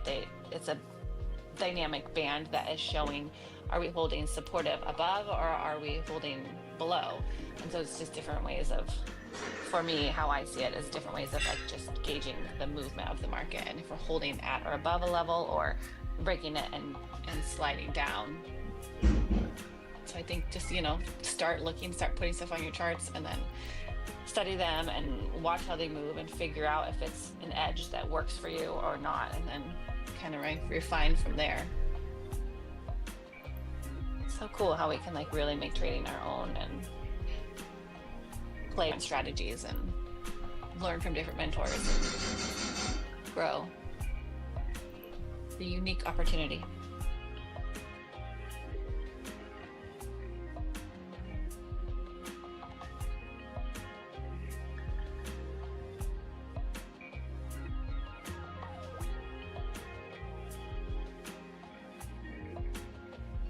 At least one of my kids wants to learn it.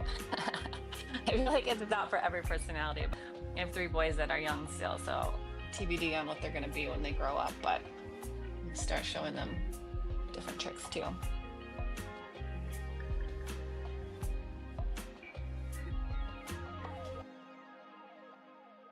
Okay, yeah, Renko's is awesome. I like Renko candles. It's just another way of looking at the candles and seeing a momentum, right? It's a different view of a candle that shows you where the energy is focused, where the energy is directed. And I definitely have a Renko chart up on one of my screens while I'm trading too. I usually, if I'm in a trade and I'm trying to hold it, I like the Renkos for that, because you could put a smaller time frame with the Renko on and it will show you like continue holding, the direction is holding and pushing, and can help with like trailing stop as well, I feel like.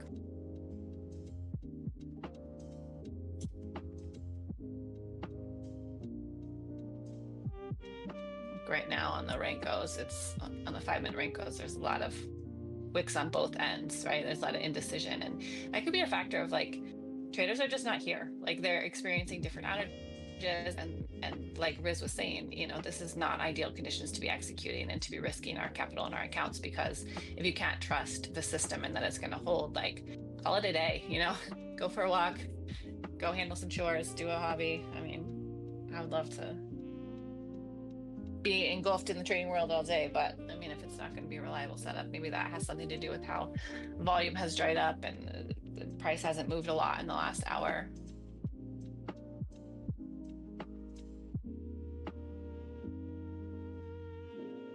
Oh yeah, identifying chop is so good, Aaron. Like knowing when you're in trending versus when you're in chop is like a key thing to understand with the markets, so that you know how to play it. Like there can be strategies for chop, but there's definitely, knowing if you're in a chop zone versus if you're in a trending market and you just want to join a pullback. Those are very different approaches to what's going on in the market. Yeah. Yeah. That's exactly it. Right now, that chart is why maybe it is just not ideal conditions for a lot of reasons, right? Connectivity plus sideways, low volume, small bodies, no clear direction at the moment.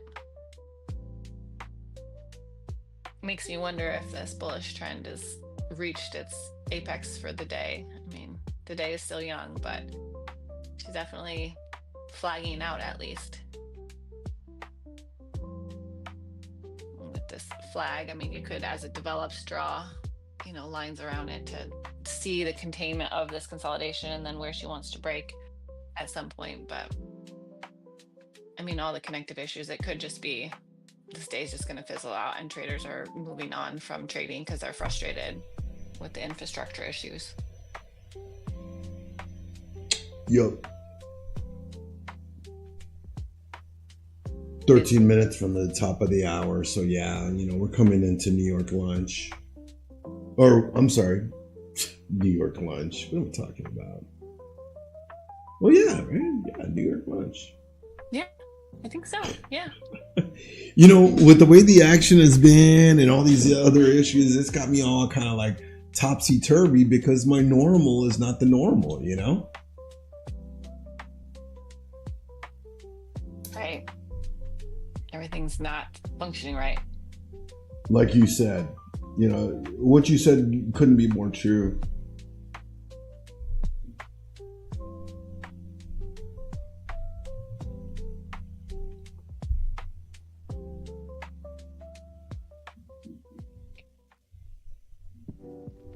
Yeah, I mean, know when your conditions favor your edge, and if they don't, then you don't have to trade. No position is a position, right? It's recognizing that this is not the ideal situation, so why give your mental capital and time to it? You couldn't be more right about that. Some traders struggle with that very idea that not being in a trade is also a form of market participation. You choosing not to take a trade is a form of participating, because that means that you're not investing in the market. You're waiting, you're sidelined, just like other traders would be sidelined. It makes you just as relevant as those traders that are waiting for their ideal entry. And that's the name of the game. It's patience, I think. Right. I totally agree. I think that being able to say, like, I just don't like this opportunity and it's not my best setup. So then why, I'm going to wait. I think that's a powerful trade. I think more mature and stronger trader. Growing as a trader for me is not doing as much of that, but to wait until I truly see a setup that looks too good. Correct.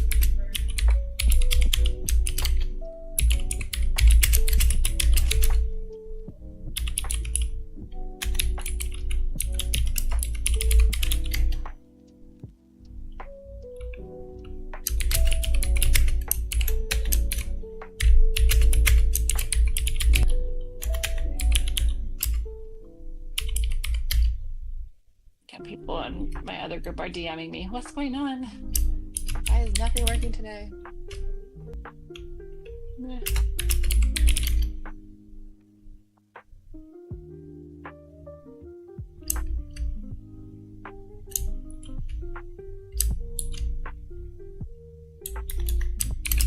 With the overnight gap up and then a bullish push today, ES has already taken 70 points on the day, and the NQ is up 354 points. So it's a decent size candle on the day. Mm-hmm. It'll be interesting to see how the rest of it plays out.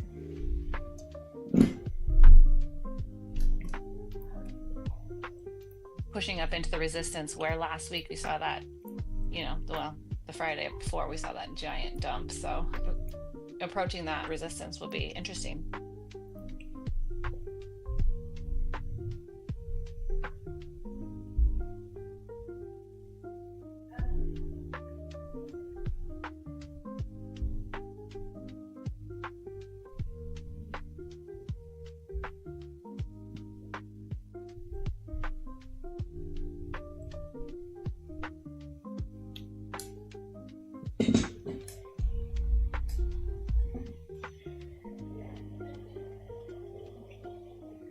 both NQ and ES made it. Well, NQ made a new high. ES is close for right now for the morning.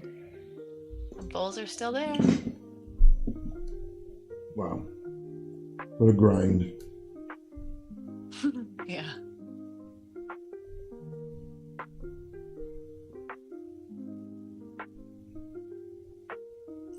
Do you have an opinion or an approach, Riz, on trading near all-time highs for a futures indice? Like trading into no man's land or in discovery mode of where price has never been before? I was desperately trying to get back in to where I could have taken some long trades on this move. So yeah, I would have been at my pullback. Oh, Unfortunately, sorry. yeah, I can't even pull up a chart to even look at the historical and be like, oh yeah, this is where my approach would be. Well, Fair. so, Fair. you know, what I would really be looking for is a pullback. If you weren't already in it, then you would need to be looking for a pullback on, for me, the confident trade would be the 9. Or if you want the safest, wait for the 26. You can kind of see on this chart here, the 26 doesn't happen as often, but when it happens, you'll experience the least amount of drawdown.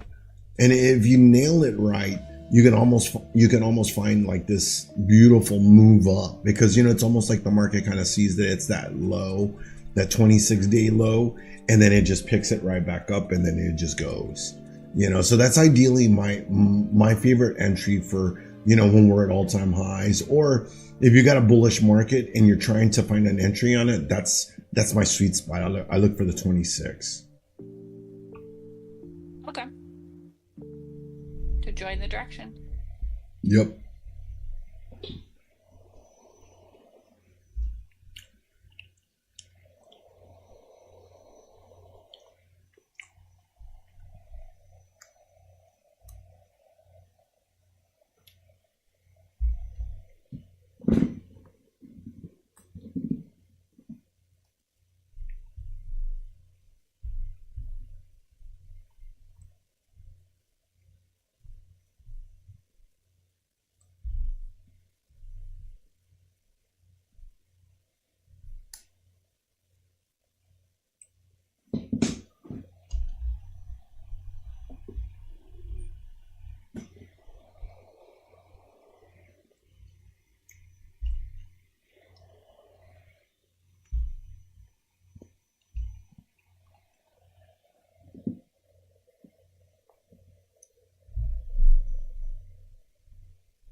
Okay, my charts seem a little bit more responsive. Oh, wait a minute. Wait a minute.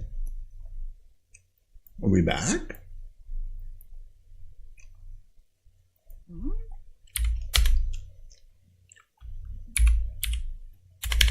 Can I get to Project X?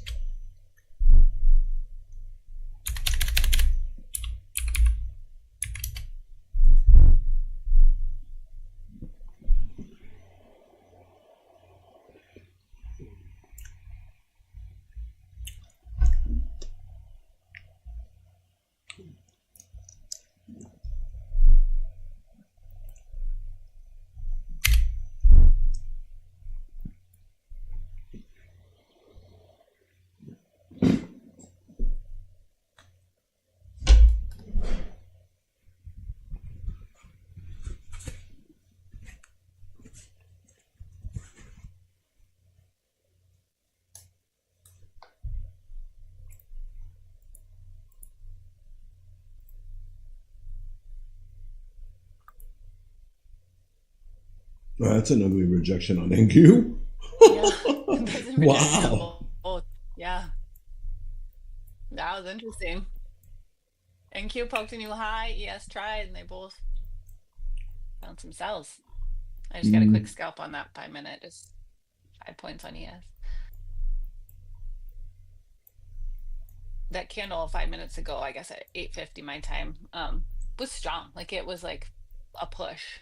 There was actually some movement there that the other candles didn't have that sort of energy of. We'll see. We'll see what they can do, but it's just a little quick scalp. It was like 29,000 orders on that cell on ES. I felt that. It was the first candle in like an hour that had some energy in it. I feel like.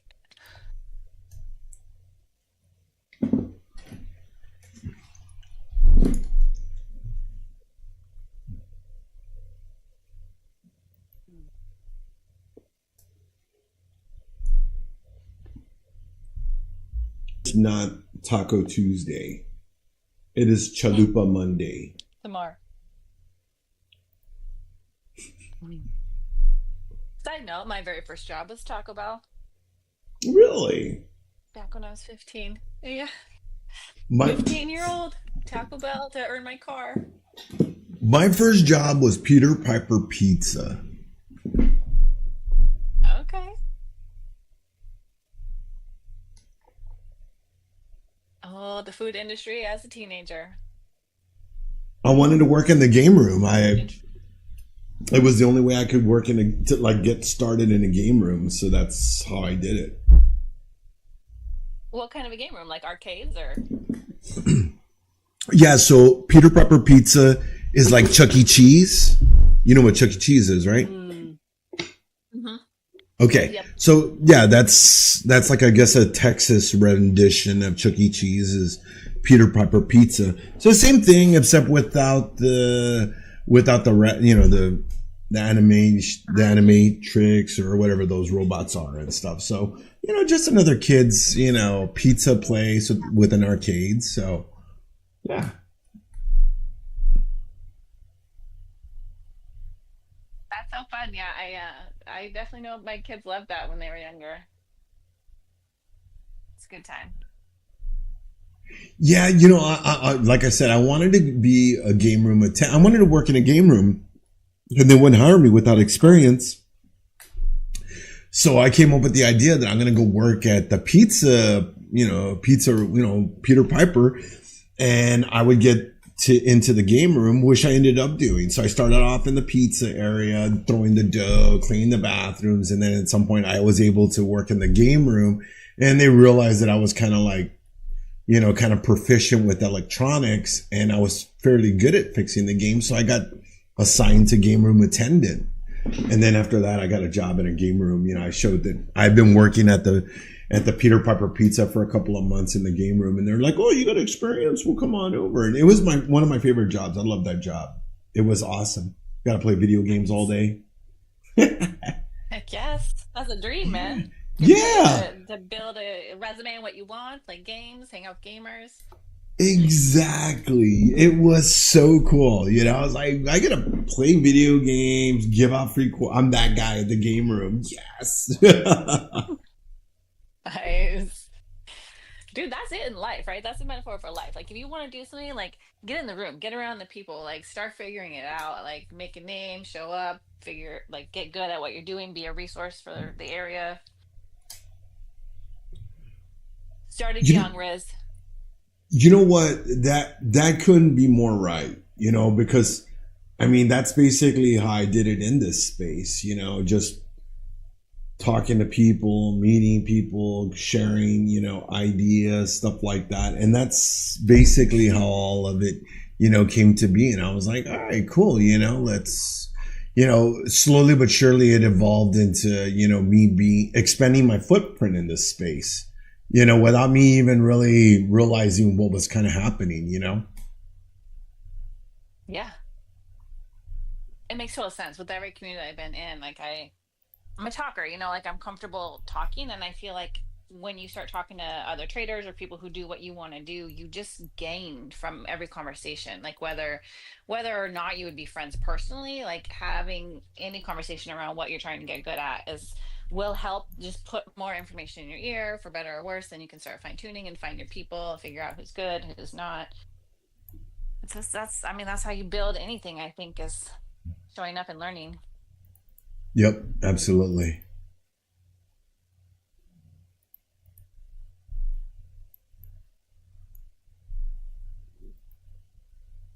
Well, now we get to see what New York lunchtime will do to this volatility. Yeah, it's gonna be interesting.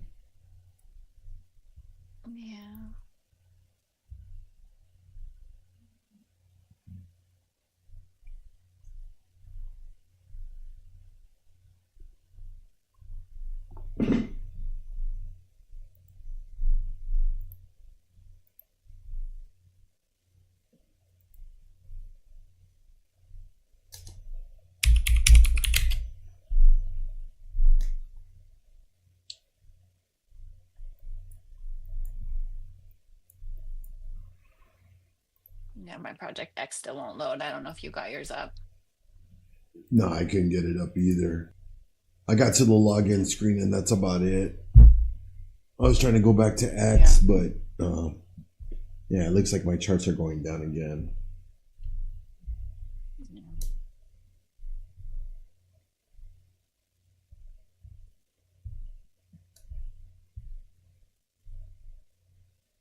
Yeah. Wah, wah.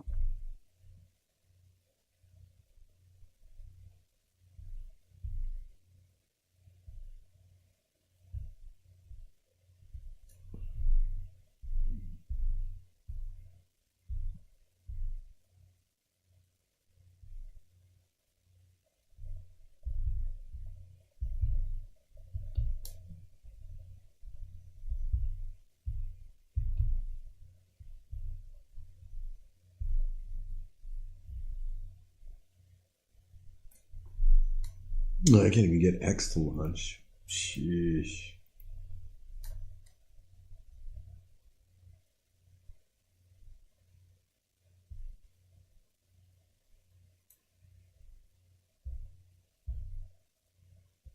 On a funny note, I got like $50 in one of my crypto accounts. I have no idea how or why, but I got sent $50 to one of my crypto accounts. Hey. Yeah, I got like a It's the right kind deposit. of gift. No, I got like a deposit from I got a deposit from one of the casinos in one of my personal accounts. And I have no idea why. I'm like no email, nothing. I was able to trace the wallet it came from, and it came from like Stakes Cool wallets, but I have no idea why. And it's a crypto address, so it's not like it's some easy address you could just kind of mistakenly put the wrong number and, hey, send someone the wrong, send someone money. Weird. So Well, hopefully the positive flow keeps coming. yeah, I know that was a pleasant surprise. I was like, what? I got $50? I got Gamba money. Let's go. Buy a lot of chalupas on Monday. Yeah, we're gonna play some Keno. Right. Riz, I have to pop off for the morning, but I'm going to be back tomorrow later in the session and actually do another psychology chat tomorrow at market close. So. Oh, well, that's awesome. I didn't know you were doing a psych class tomorrow. I'll be sure to let everybody know throughout the session that you got that going on. And you have yourself a great day. Thanks for hanging in with me this morning.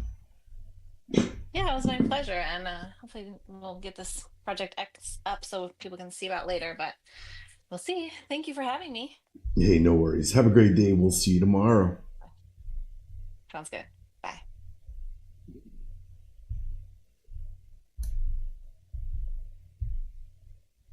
Oh, man, I tell you.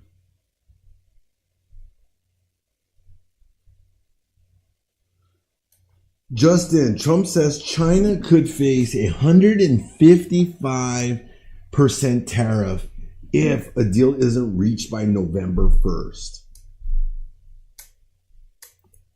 More tariff shock and awe. No luck here. Yeah, Mr. Positive. You know what? I think the only thing we can do is try to be positive at this point, my friend. I'm going to just keep swapping charts. Hopefully the price will stay somewhat accurate because it looks like AWS is really, really wreaking some havoc.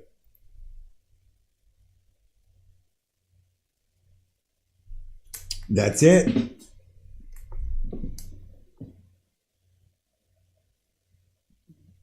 I would imagine it would be a short because he's threatening 155%.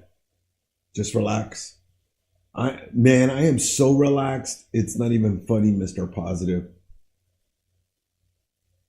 But Mr. Positive, you're not supposed to be telling me to relax. You're supposed to be helping me to be more positive. Because I already am relaxed. I'm sitting down. I got my legs up. I said I am relaxed. I got you. Oh, man.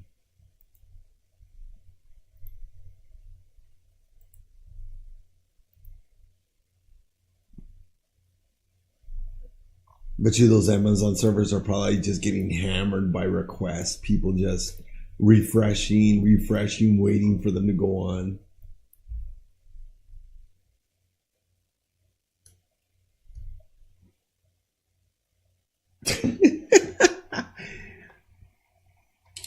My ES chart is barely hanging on by a thread. So to me, it's like, take a break.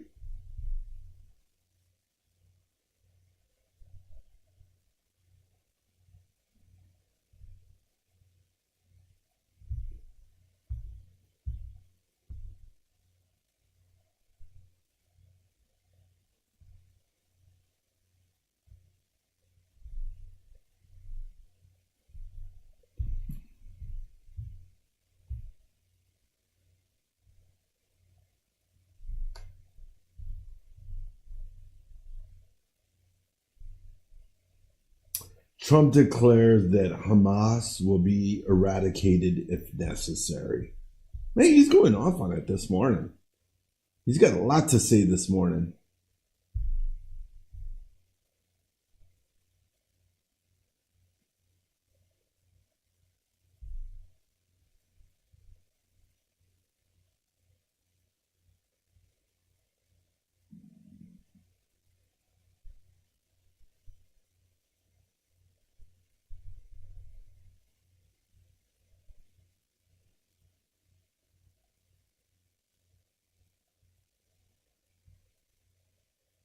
Looks like the market wants to sell, I believe.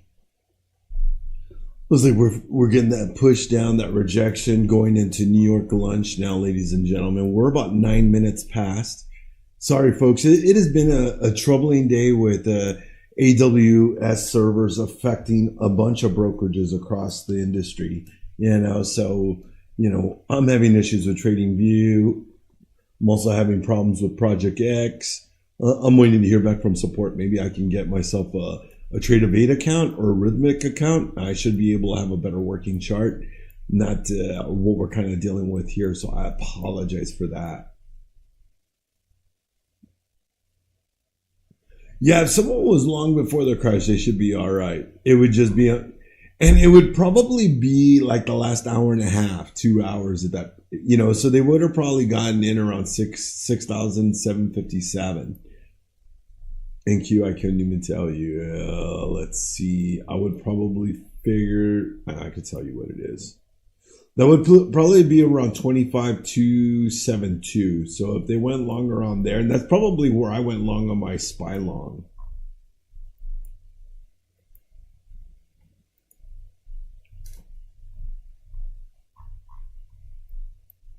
Yep.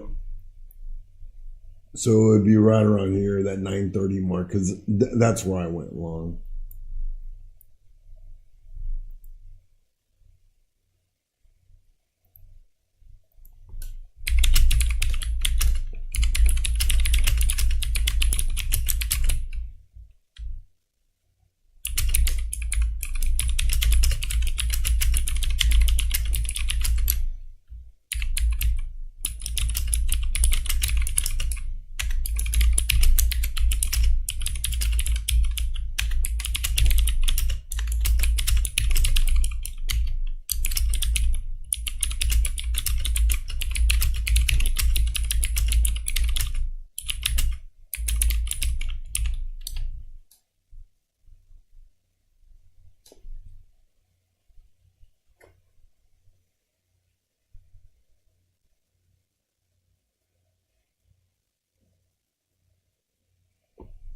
Looks like that chart is somewhat working.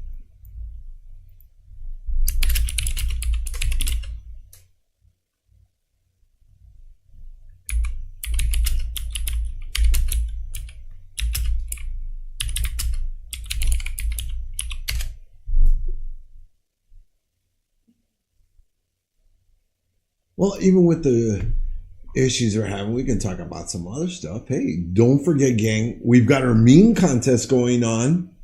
So forget the AWS server issues. Forget the problems with the platforms. Get on X.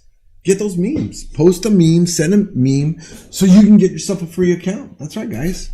free accounts up for grabs with those meme posts. So want to see some of those there. I've seen a few posts and they were pretty hilarious. So hope to see you guys posting some of those up there because, you know, we need a laugh in this environment. You know, it's tough days, gang. Let me see if I can find one. I think one of the guys posted one a week ago. Yep, this is it.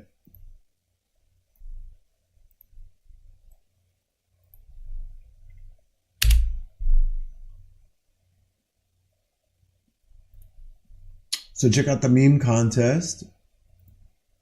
And don't forget about our Halloween Fright to Fund It challenge. That's right. Over $1,000 up for grabs that you guys could be taking advantage of. So hope to see some of those folks there. You know what? I got to get some names so I can get some names and post them up. Give those guys some shout outs. And thanks, RQ, for posting that. Can't trade on Project X today? Then get yourself an account on one of our other platforms. $100 off, $100 sale on all platforms. That's right. Ends today. $100 flash special since, hey, if you guys want to get on a Rhythmic account, now's the time to get on there. Sign up.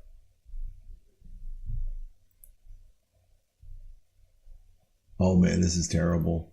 There we go. It's funny because the code is PJX.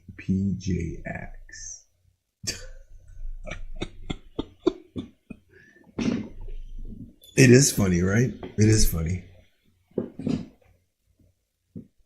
The irony, right?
You know that today, 38 years ago, marked Black Monday, the worst single day in U.S. stock market history. On October 19, 1987, the Dow fell 22.6%. Since then, both indices have seen massive recoveries.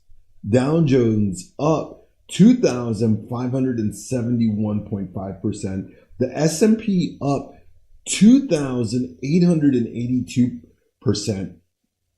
My goodness, that's crazy. See, if that doesn't tell you that you should never short America, can you imagine, man, holding like SPY contract or something? Man, that would be crazy.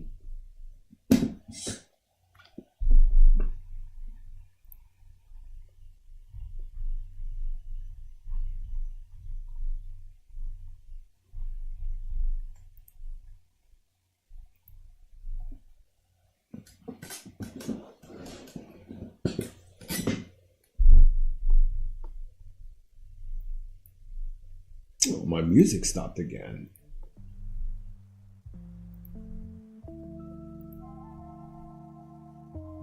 I hope I don't gig. I hope I don't get gigged for the lo-fi music on YouTube. YouTube is pretty strict about that stuff as well.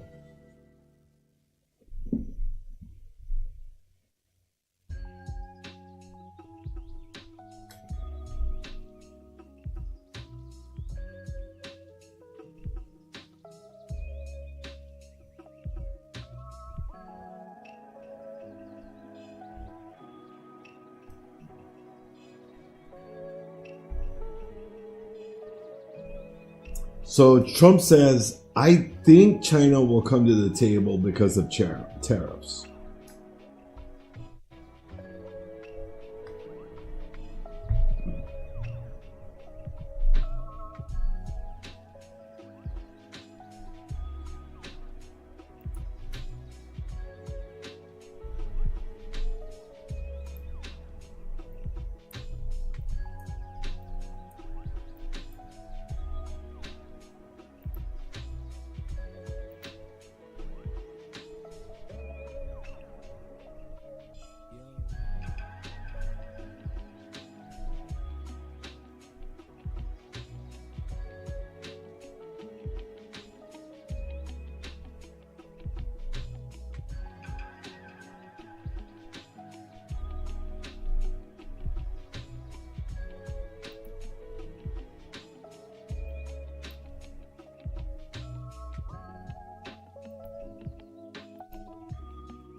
Trump, he wants China to buy soybeans.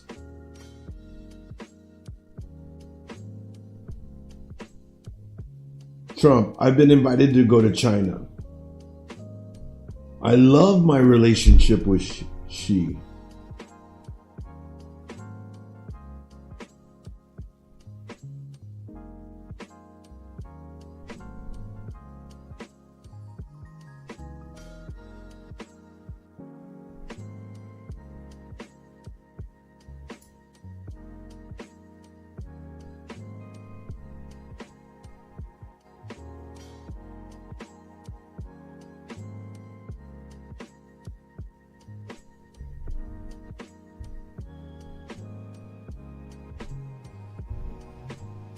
On a side note, today is Snoop Dogg's birthday. So short soybeans? Where's the rug? Man, you know what? I think we're all sitting on the rug, bro. I think we're all sitting on the rug.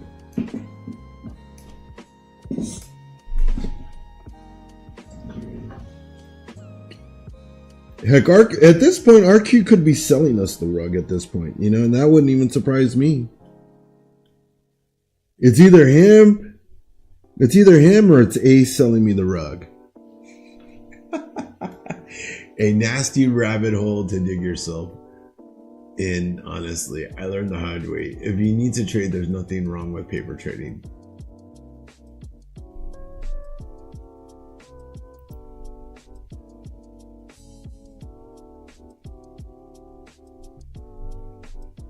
Well, you know, Alfie's in school, so he's a student, you know, so he's trying to fit in day trading with his class. So, you know, he's got a different challenge than most of us here, you know. I mean, some of you guys are at work, you got us off on the side screen and, you know, stuff like that. You're doing your regular 9 to 5 and you fit in the trade in between. And well, he's got to go to class. His teacher ain't gonna let him sit there while he's trading.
Yep, that pretty much does sum it up. RQ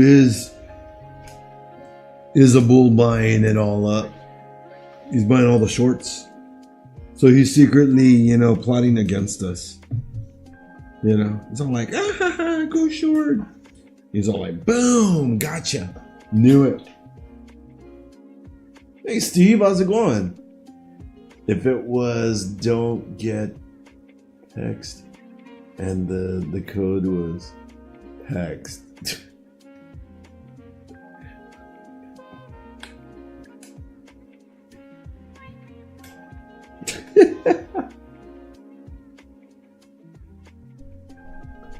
Hilarious.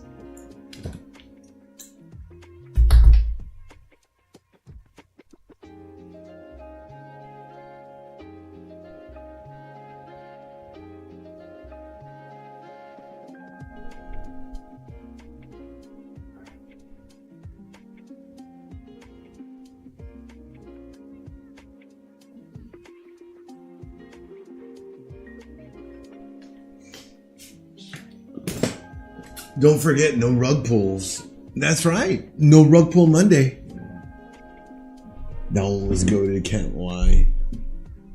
Oh man, what a day, boys. What a day.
Trump will go to China sometime fairly early next year.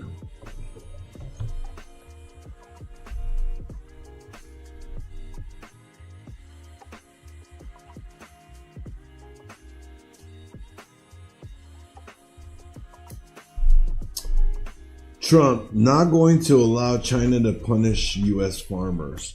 China punishing our farmers by not buying soybean.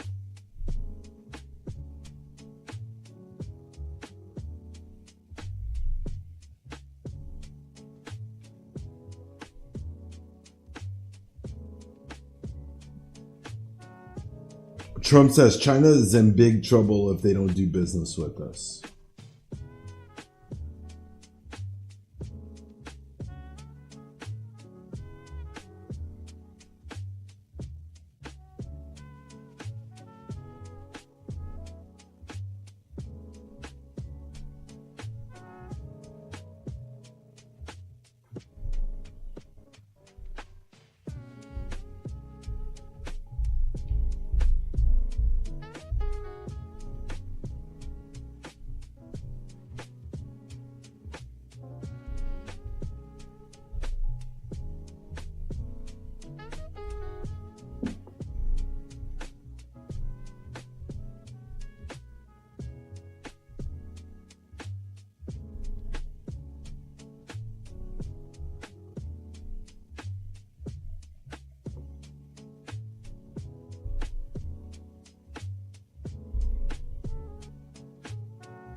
Was everybody holding up? We're 28 minutes in a New York lunch, so you know what that means, guys. Volume has dried up out of the market. London session has closed. So, with AWS servers affecting a lot of brokerage platforms, it seems like just a rough day. I myself am not able to get into a fraction of my platforms. I was able to take a trade this morning, but other than that, it has been very difficult to get my charts to be stable. So the chart on Bitcoin just went away there. I mean, I can't even really keep a chart up, so it's proven to be a pretty challenging day. You guys be careful again.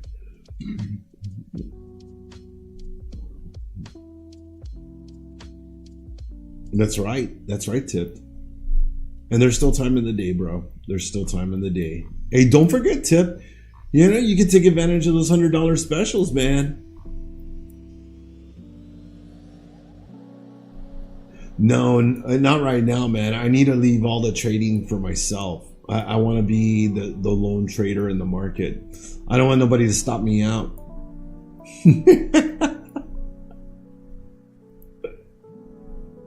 But I wish I could. I'm a little sad, to be honest with you. I'm hearing that even car dealerships are being affected by the AWS. So dealerships are not able to process or use their back-end infrastructure for car data.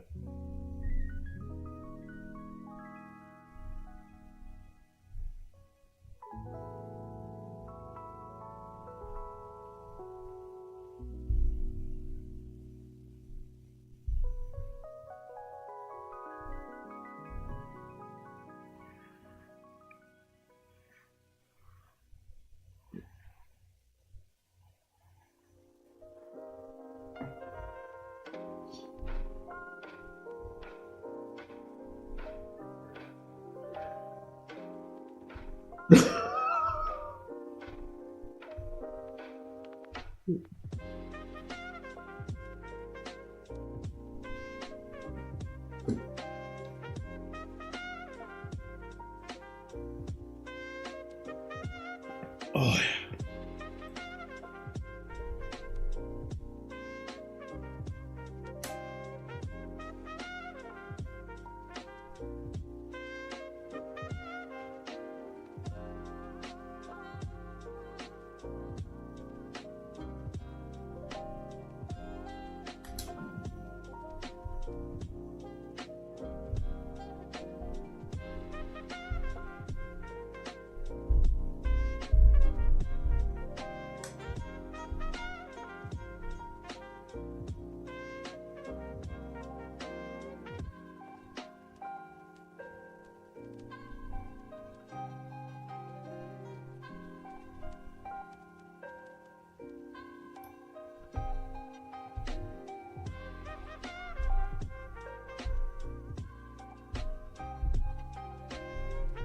It's crazy. Saying that the S&P gained over 400 billion in market value today.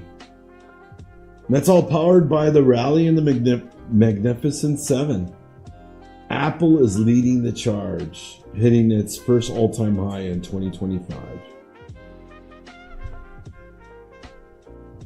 Hey, Tip. Never short America.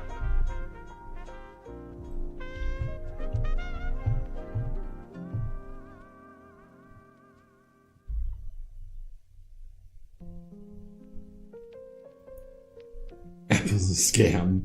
It might very well be.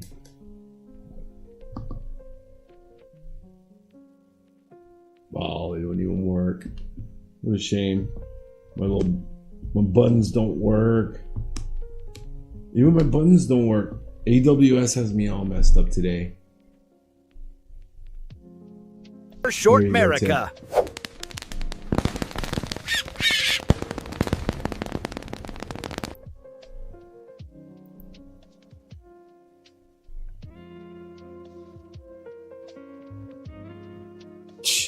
It's hard to do anything right now, man. That's if you can even get into a trading platform.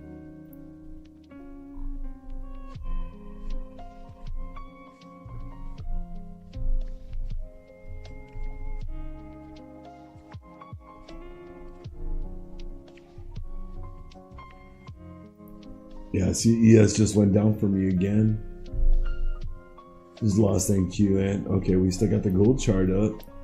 Gold sitting at 4,362.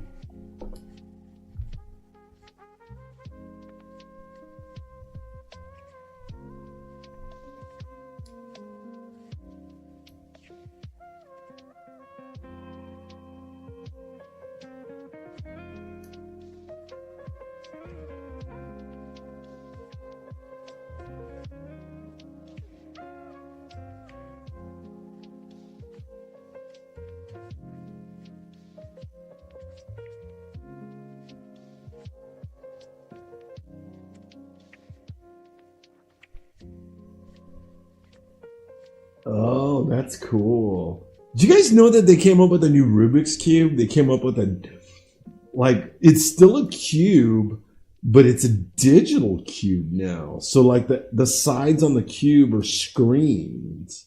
They're digital screens on the cube. It's super cool. I'd never seen that. Man, I kind of want one now.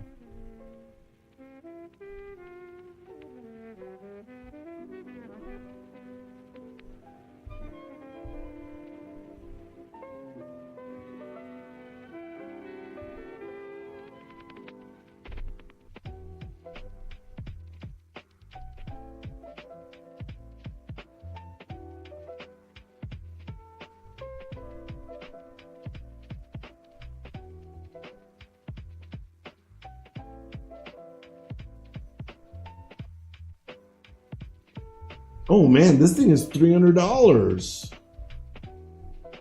It's a $300 Rubik's Cube. Nah, I think I'll pass on that one. I mean, I like it, but I ain't know about getting a $300 Rubik's Cube.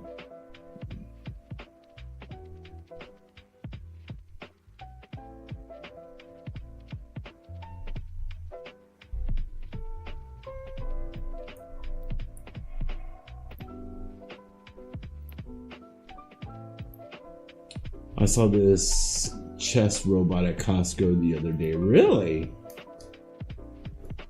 I have not seen the chess robot.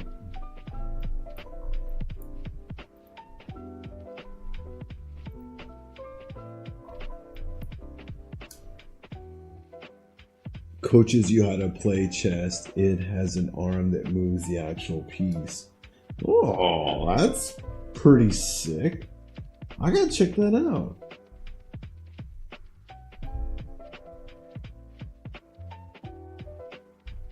Oh, that's kind of neat.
$300 of frustration. Well, it might be frustrating, but this one you can leave on your desk like a little, I don't know, like a nightlight or something.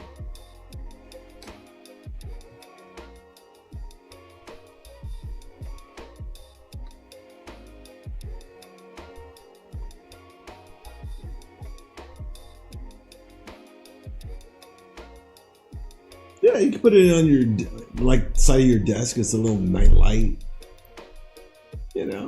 You have your charts going on it. You know, imagine that, your little Rubik's Cube there just kind of tormenting you along the way.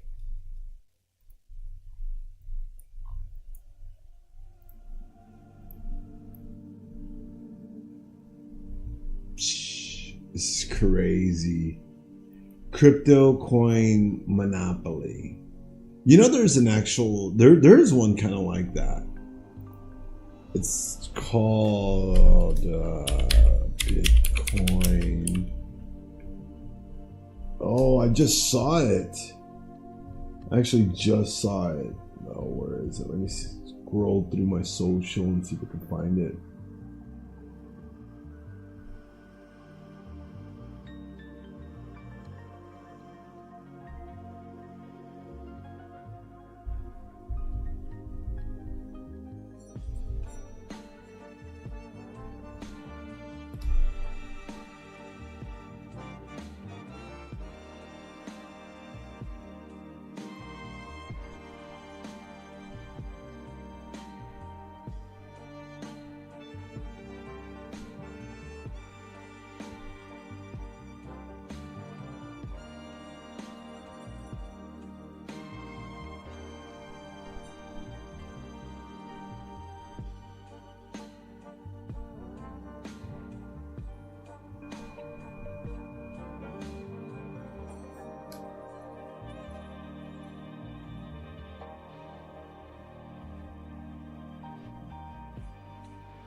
Some volatility now. I'm still looking for that board game.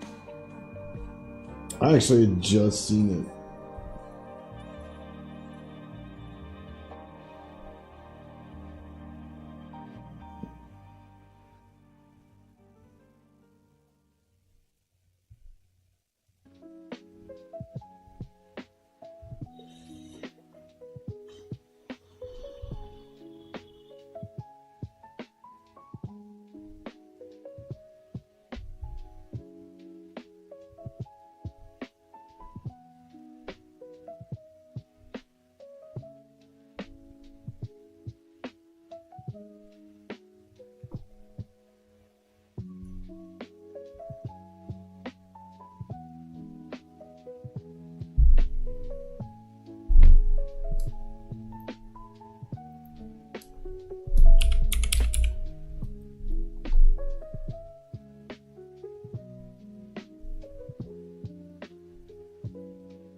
Looks like gold is making a bull flag here. The 15 holding the 4,362. So that platforms might be stabling off.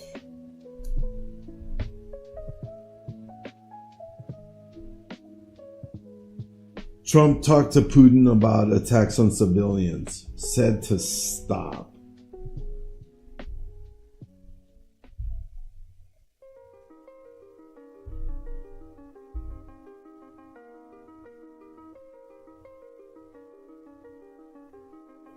Risk of Fed balance sheets runoff in October are higher, BOFA says.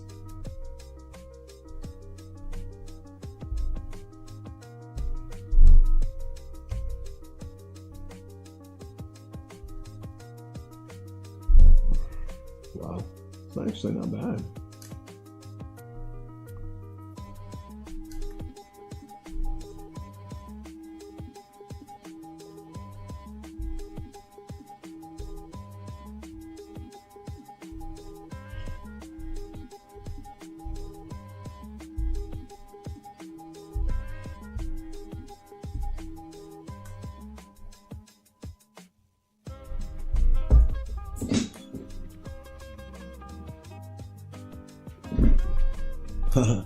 Oh, that's funny. That didn't even.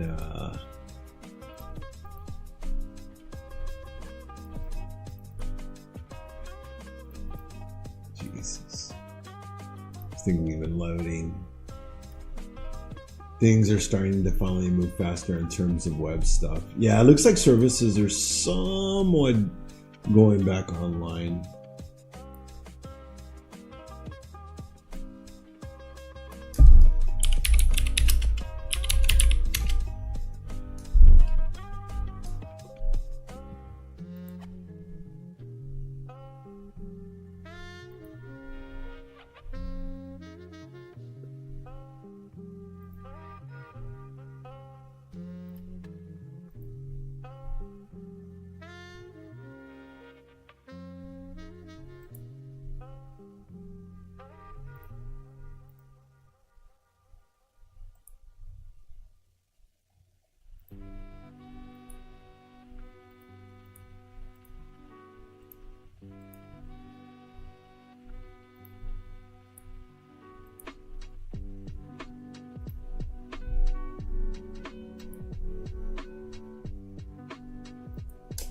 Well, just when you said that, a bunch of stuff just started to break again.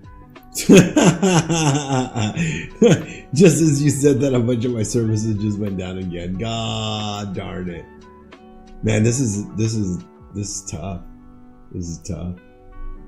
Something is wrong, or yeah, I'm having a bunch of problems across things.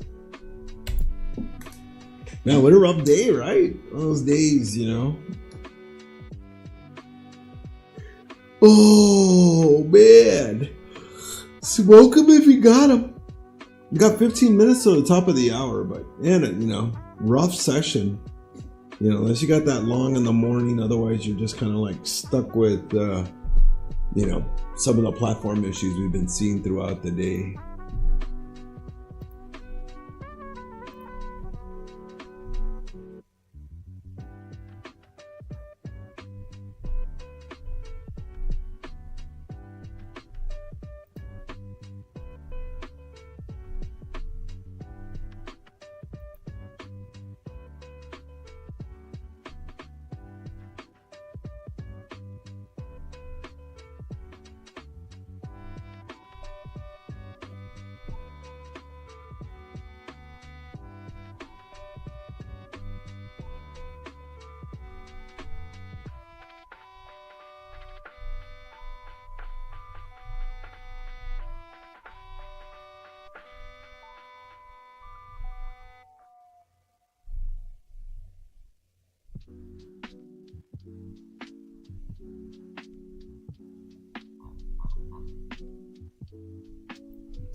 You know what? I found it tipped.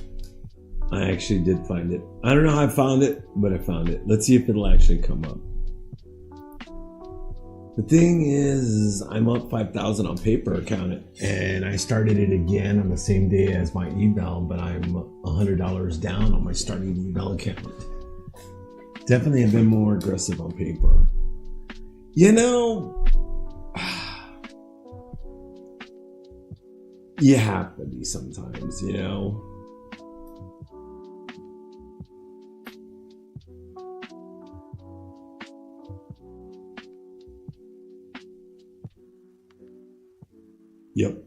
Yep, Tip is right.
To the top of the hour and stuff. So I'll be right back with you guys. Grab myself a little toggle. Maybe the platforms will, stable out and stuff. Give me a holler. I'll be here in chat.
How's it going, team? Welcome to the end of New York lunch. That's right.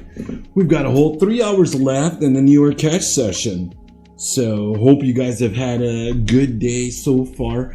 I know it's been challenging. It looks like AWS's servers are fully back online now. I'm not seeing errors across the board. Charts across the spectrum seem to be working fairly better than they were earlier this morning. So we shall see what happens. I am still getting some lag on some of my charts, but you know, it's to be expected. A little bit of catch up happening.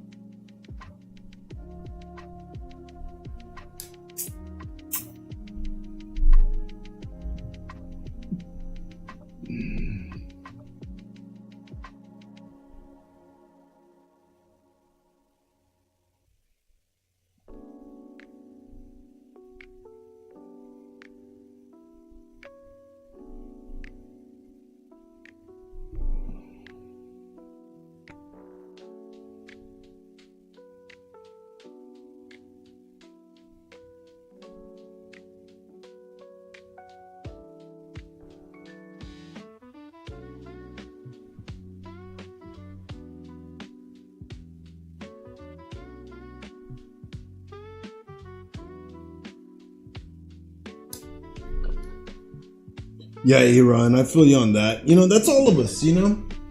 If you can identify, then you're halfway there. Then it means that you see the fault in your trades. And if you're doing that, then it's just a matter of taking the next step, which is, what can you do to stop that? You know? What can you do to prevent that from happening?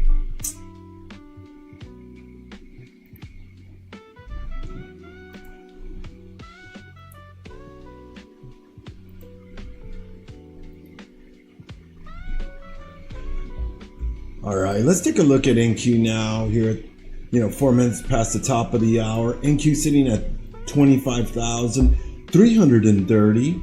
We've got ES sitting at 6,775.50, putting a new high of the day. Gold at 4,366. Now let's open up the heat map, because I'm pretty sure the heat map will work a lot better than it did earlier, because it was not working. A lot of green across the board. Bitcoin seems to have caught itself a base here. Man, I can't believe those spy calls. Those spy calls I had earlier, they're sitting at like 83 cents.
It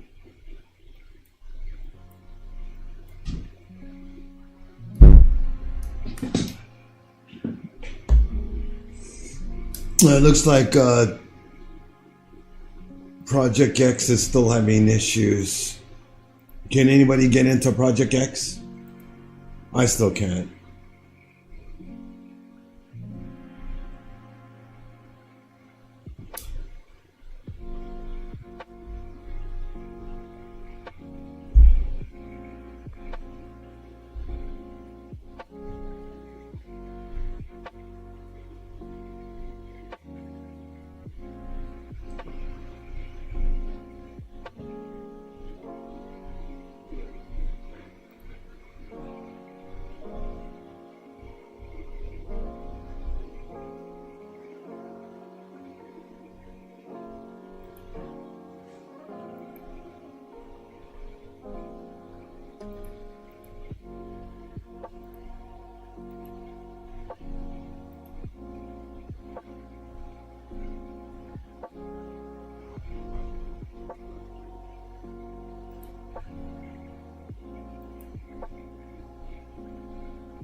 Oh, am I gonna get in?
Looks like we might just get a slow grind up continuation into the afternoon session here.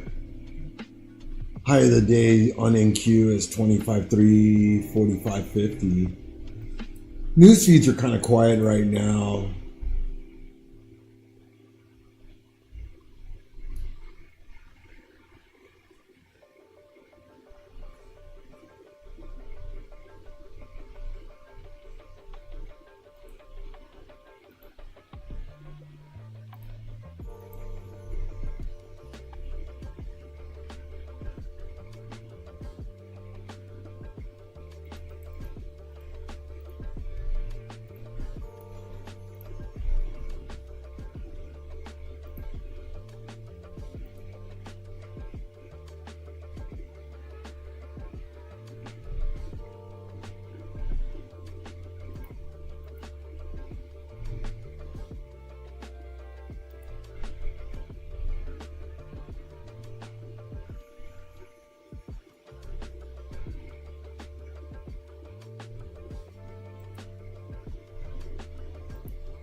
A bull flag on NQ still holding up well.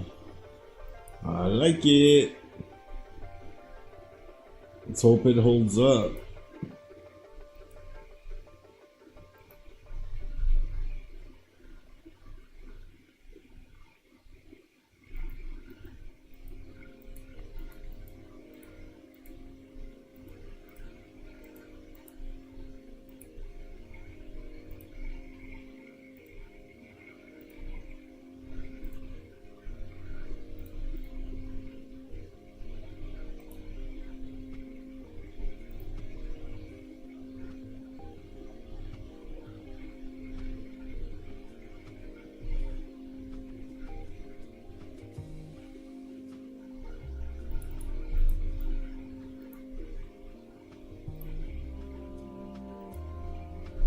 I win.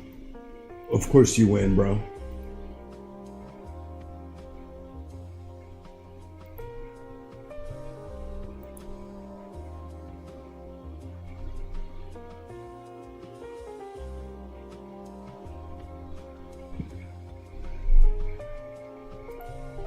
I don't know why you gotta flip the table over, man.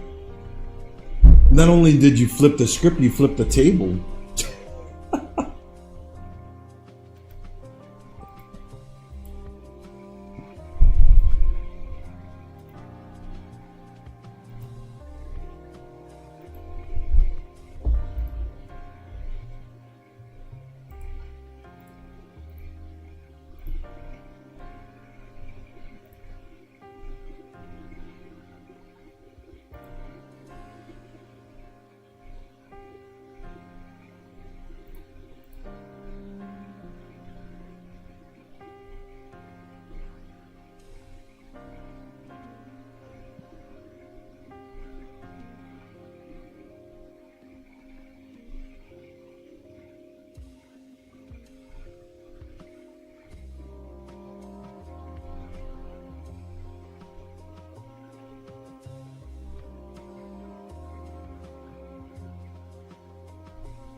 How did everybody make out this morning? I know a lot of traders had issues here in chat.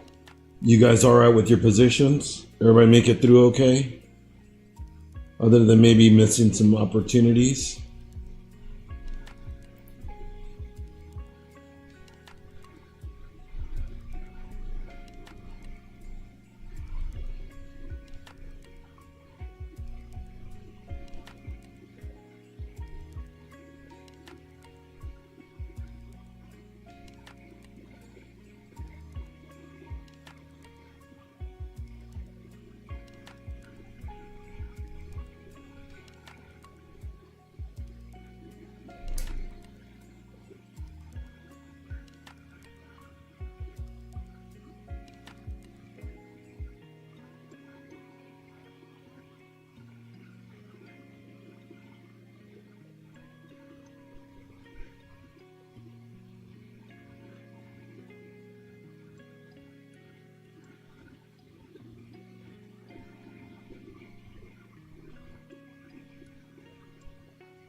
We got a nice move here on NQ.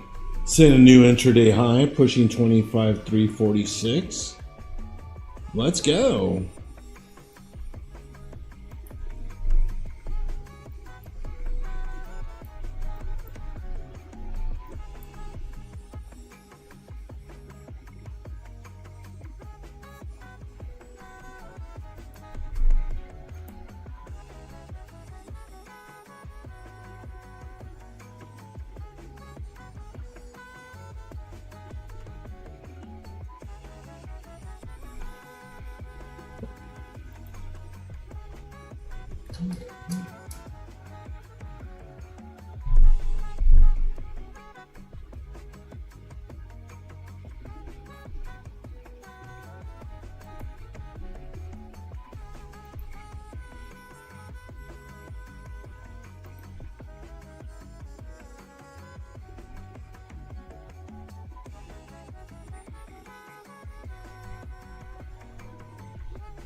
Well, we're 8 minutes from the bottom of the hour, team. Seems like AW services are a lot more stable. I'm personally still having problems getting into Project X. Not sure about you guys.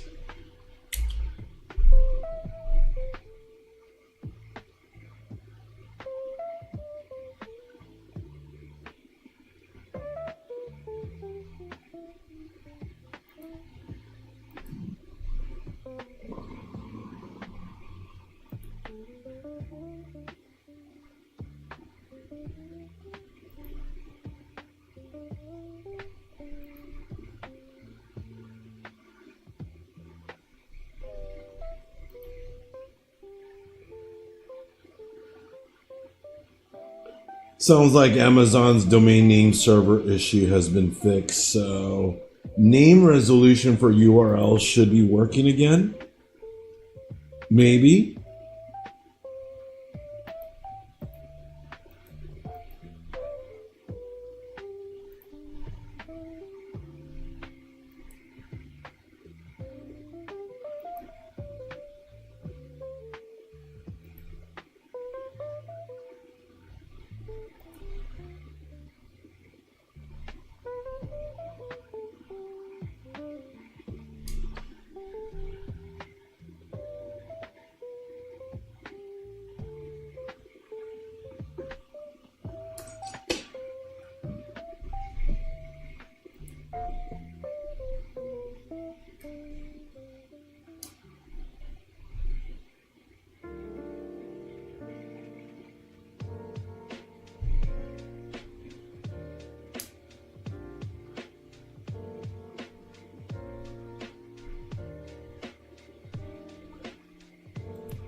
little bit of a rejection here on ES and NASDAQ. Yes, new high of the day is 6,781 and a quarter.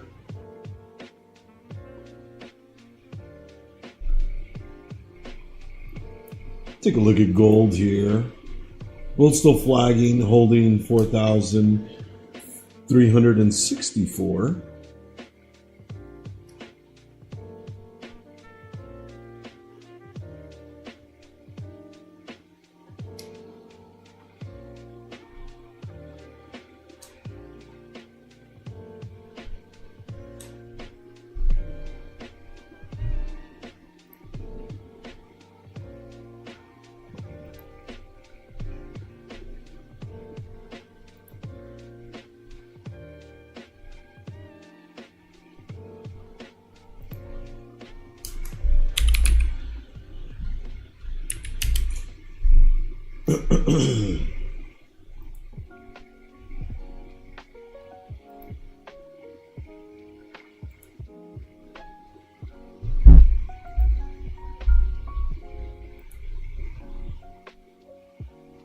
I think it's still running pretty crappy.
Well, I hope you are, Alfie. I hope you are learning. You should be, man.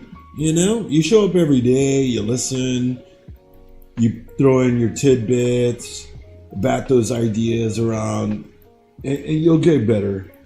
You'll get better. It'll start making more and more sense every time you do it. And that's really it. That's really all it is.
Market looking kind of weak here.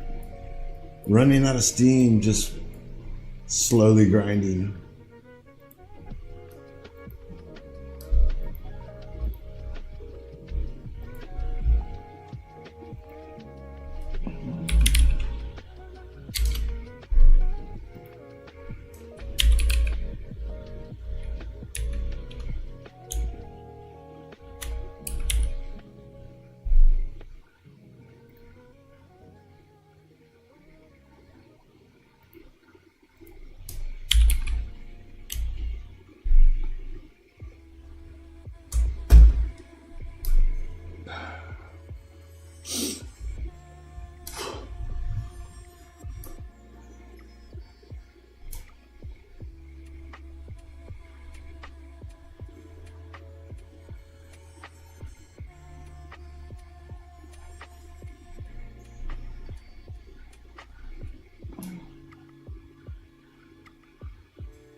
Bitcoin is selling. Broke below 110.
Yeah, it was Bitcoin selling.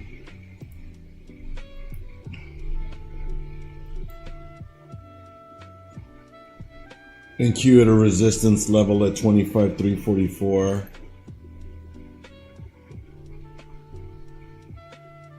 Yes, holding that bull flag still.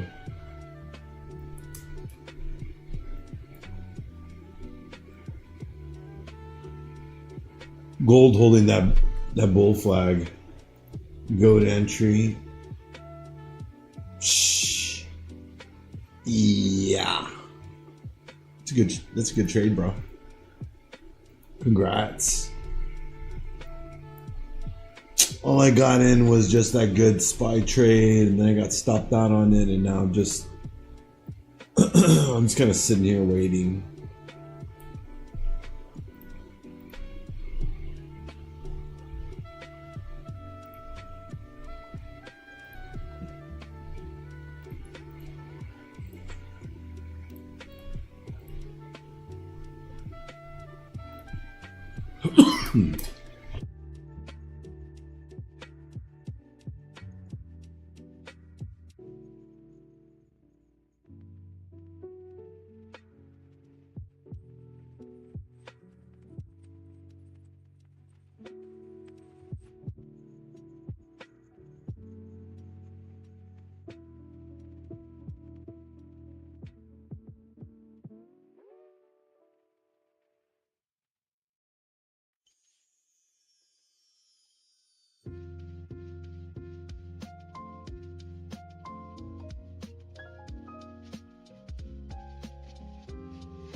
Market's looking kind of slow here, I'm not gonna lie.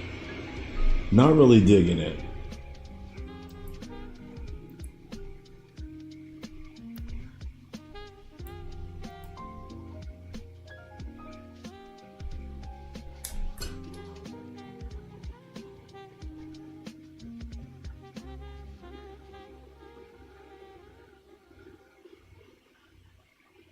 The whole market has kind of hit a wall right now.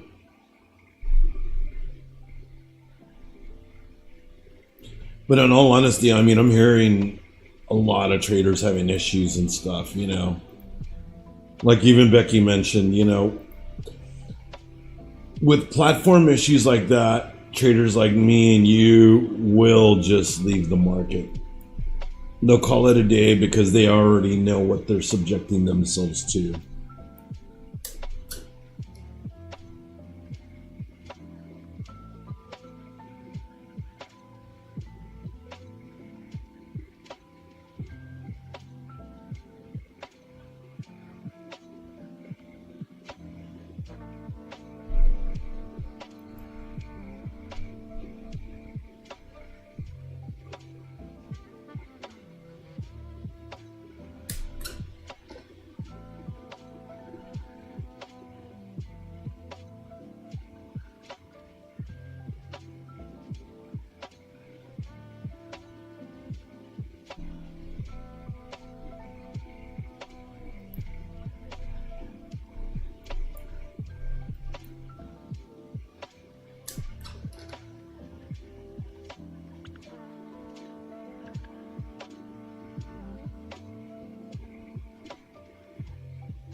Oh.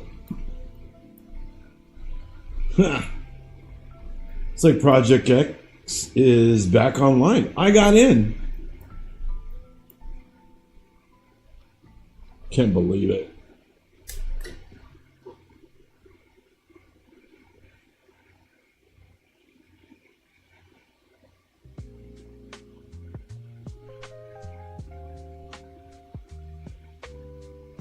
Oh yeah, definitely. Yeah, I'm fully aware of that one.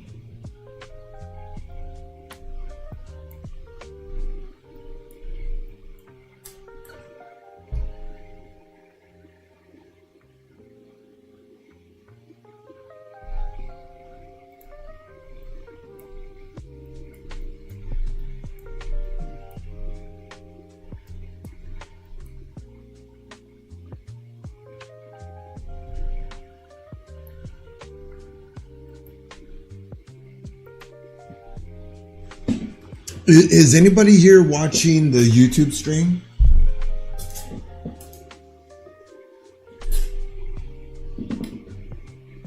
MJ might. Like it's going down anytime does not look like it's going down. You know what? I don't think so either. I don't think it's going down anytime either. Gold looks rock solid. NQ is looking a little weak here though.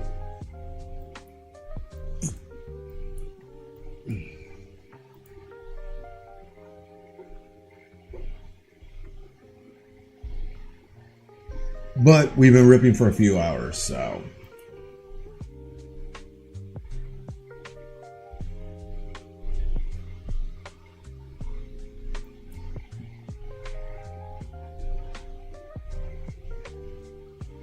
But it's one of those things, you know, you just can't fight the trend. Cannot fight the trend.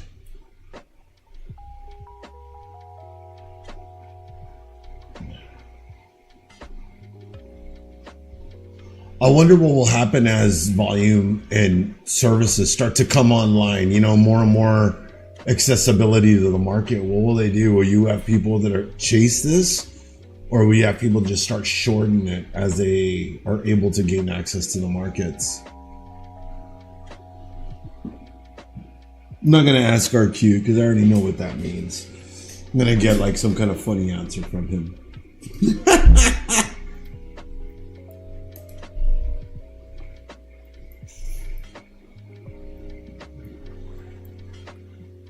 See, I knew you would say that.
Well, RQ, you know, with the price movements we've had today, I would imagine that NASDAQ might need a little cooling off. But right now, it's just slow. It's just showing a slow grind to the upside, you know?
Gold is holding quite well.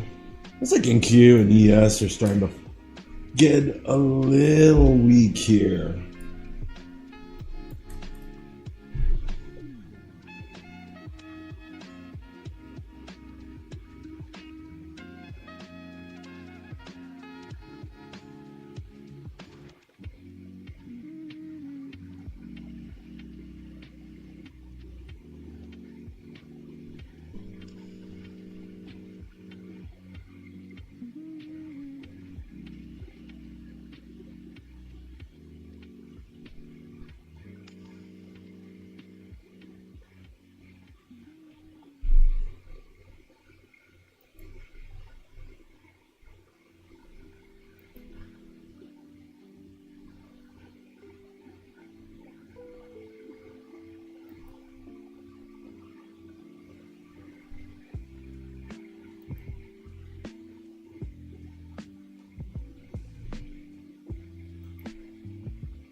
Oh, cool.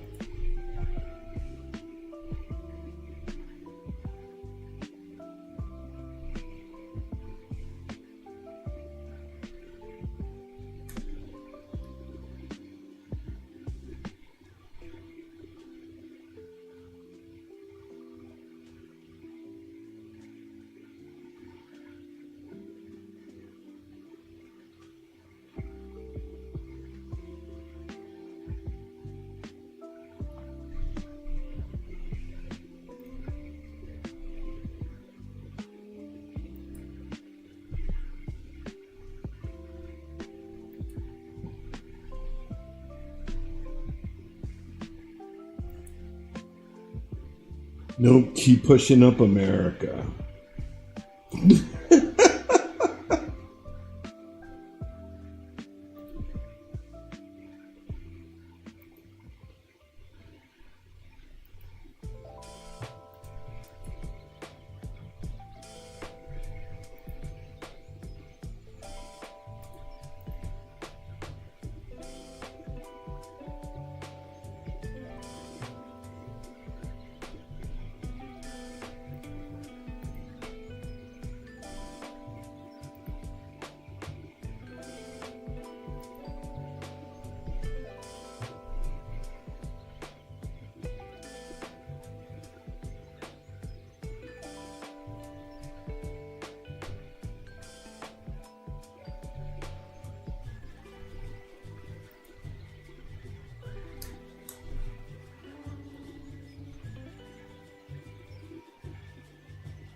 All right, team, we're coming up to the top of the hour.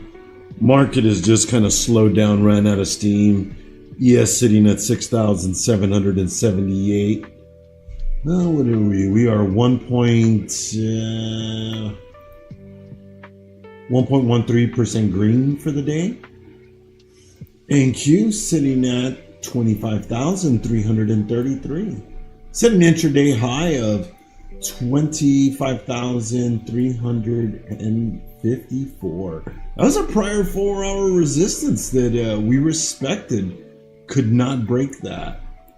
So let's see what we do here for the rest of the afternoon. You know, this puts us about an hour out from Power Hour. So don't forget, we got Coach Matt coming in later this afternoon.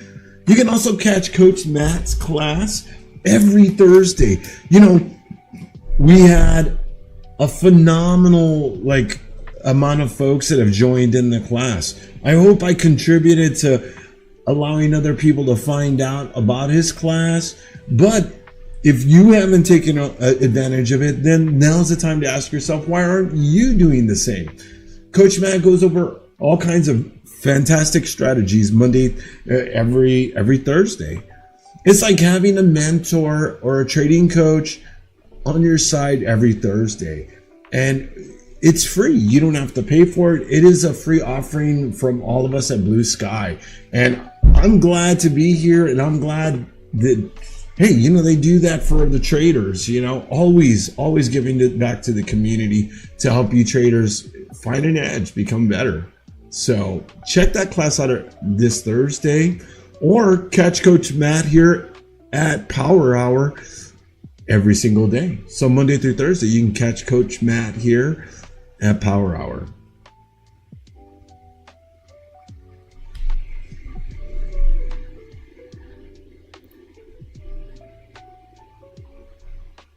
Don't forget, team, also we got that meme contest going on. Get those free accounts. Free accounts for a meme. There you go. Throw in ChatGPT. I mean, do what you got to do. Get those memes in. We want to see them. I know some of you traders got a good sense of humor, so drop those in. We still got that trade competition going on, that Fry to Funded challenge. Over $1,000 up for grabs. So check that out. Stop by our socials. Check us out on X. And just in case you're wondering about Coach Matt's classes, yes, they are recorded. You can check those out on our YouTube channel. So feel free to stop by our YouTube, check out Coach Matt's awesome classes because they're up there free. You can watch them at any time. I'm going to take a quick little break here at the top of the hour. I'll be back with you guys in just a few minutes. So I'm going to take like a 5-ski. So I'll be right back.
All right, team, I am back. Sorry about that.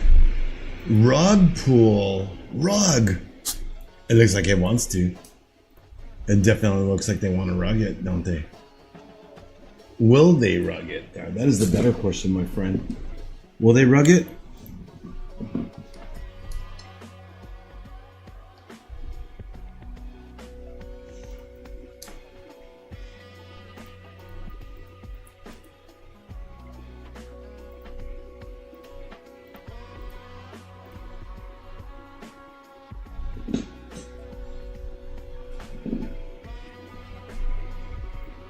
So much for that move, right, guys? Like I mentioned just a little bit ago, top side of that level right now is 25,354 on NQ, 6,783 on ES. And gold is just kind of coasting. It's just waiting for its next leg.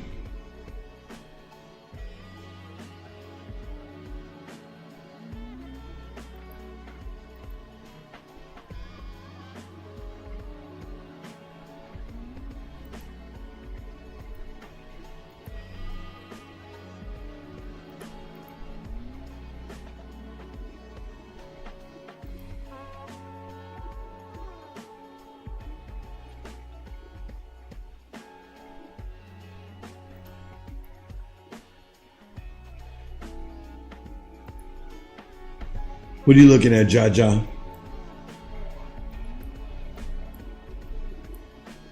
We're starting to test the 26 now on the 3. Can we break down though?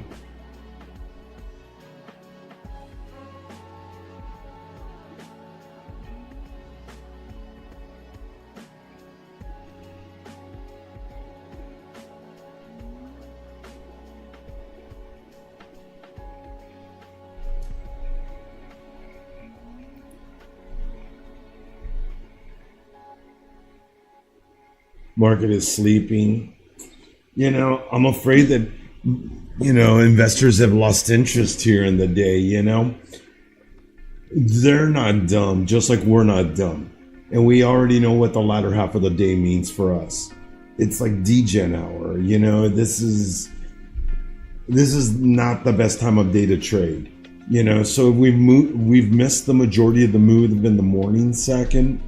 You know, we kind of get stuck in these tougher ranges, you know, really tight consolidation, you know. So, you know, trading off the levels is super important because otherwise you're gonna get chopped up. You know, so ultimately you'd want to, you late to the party, of course. And nobody wants to be late to the party because everybody turns around and looks at you like, ooh, you just got here? Or they look at you like, ooh, you're wearing that?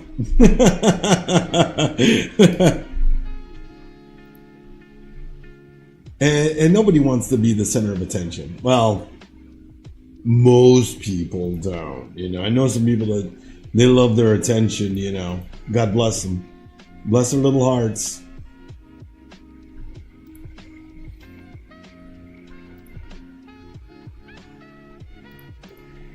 Not me. I just want to get paid. It's the only thing that matters to me.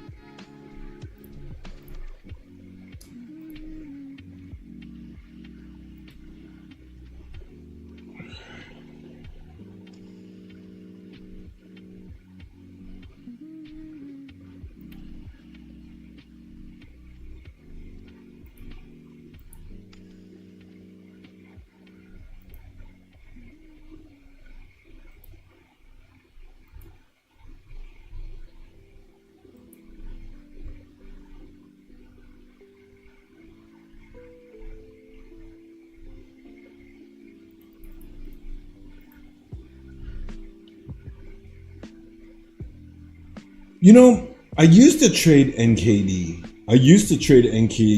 But the spreads are kind of garbage for me, so that's why I don't trade it.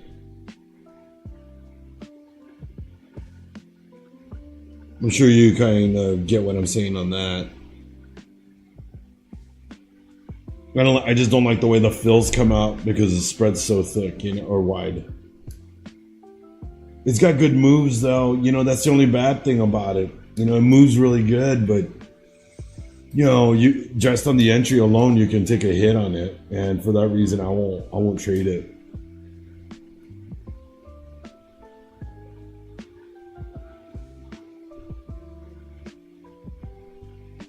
Well, I used to always be fashionably late until my wife got a hold of me. She changed my evil ways. She made me on time. Honestly, I was never on time to anything until I met my wife. I probably would be late to my own funeral if it wouldn't be for her. But seriously, yeah, I mean, she got me to be on time because I used to always be late.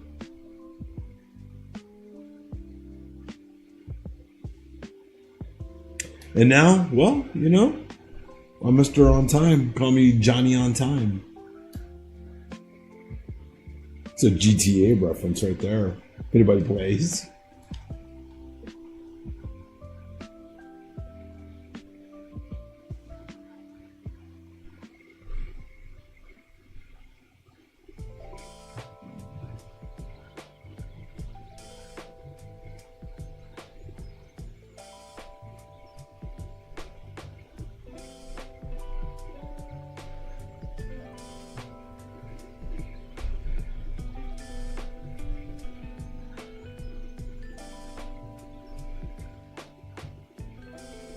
So do you trade NKD, or you just kind of monitor to see what its price action is doing? What do you use it as a confluence?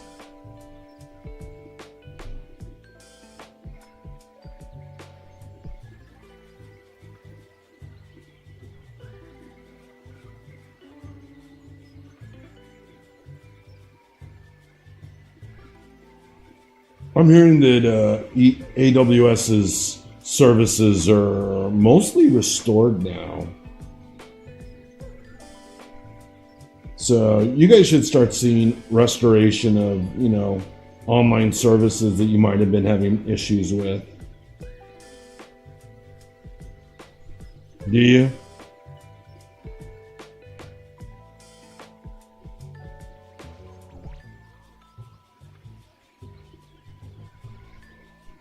You know me, MJ. I'll trade anything. If I can make money trading it, I'll trade it. Give me tulips. You watch it a lot? I don't watch it as much as I used to.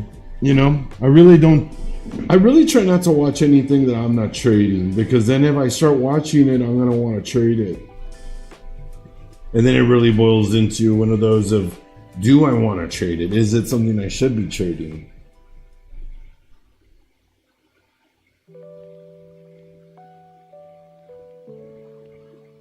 I mean, don't get me wrong. I'll trade anything, but at the same token, there are requirements I need. I need liquidity, and I want it to be cheap.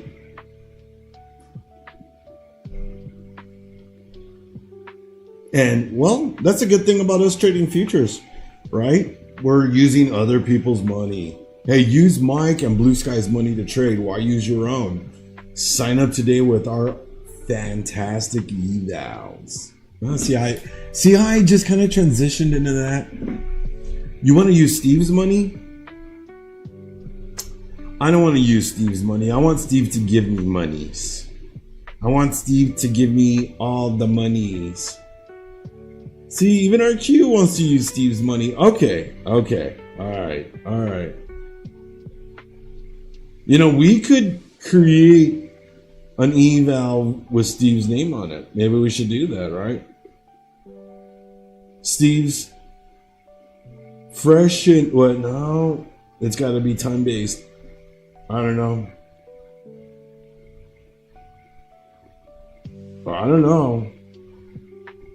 His losses are dripping on his position. I mean, I don't feel bad for Steve because he's like 1,000,000% up on that position right now. Nah, he's like 11,000% up on that position.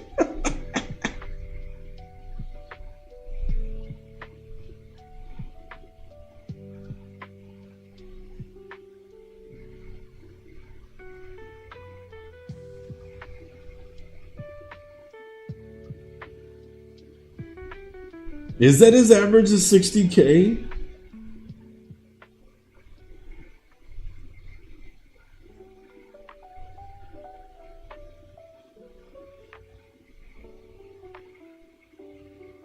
I think a lot of people in chat wish that was their entry.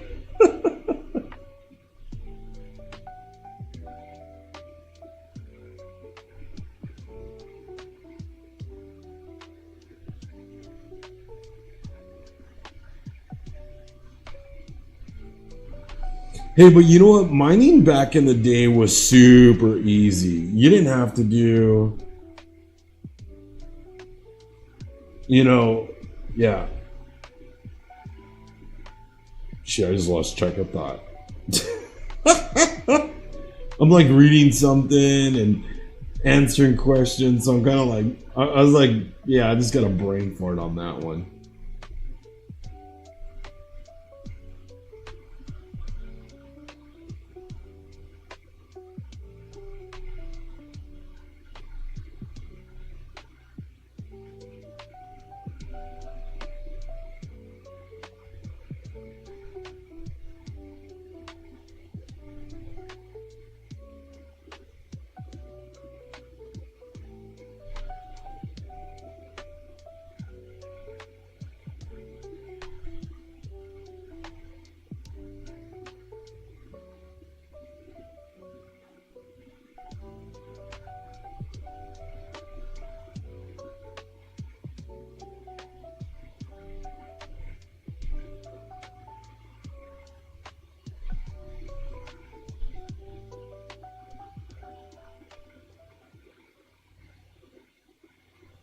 Nice, got in slightly later. Lost my faith halfway through.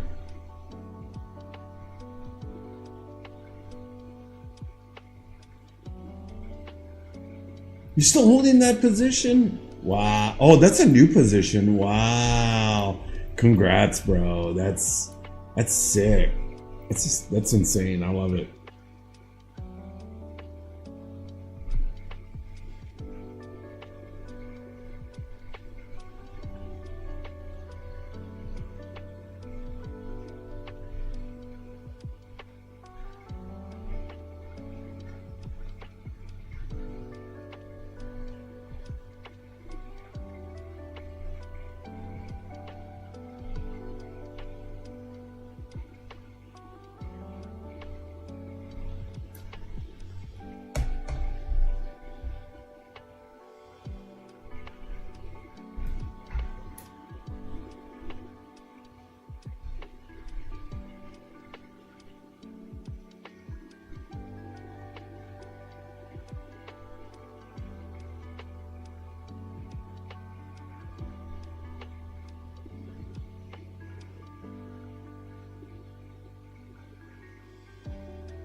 So you're gonna do here on NQ. Everybody late to the party. They're gonna flush NQ now.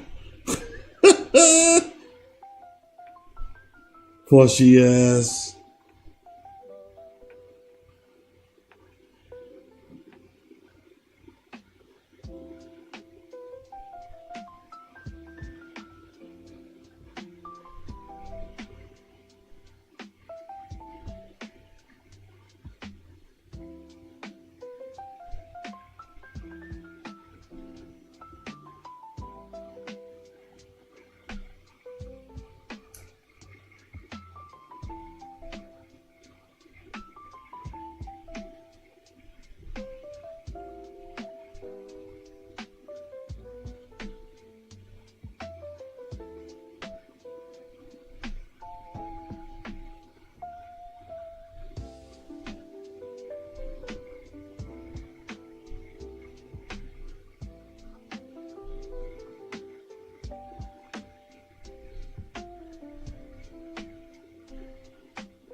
Gold making that nice move. You think they send it to 25,400? Looks like it's gonna be one of those days, buddy. Does look like it. Man, I wish I wouldn't have gotten stopped out on that position.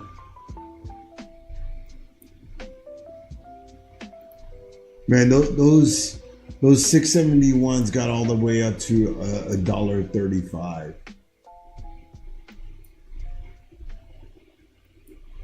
It's all good though.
Now that's a beautiful bait, $399.50.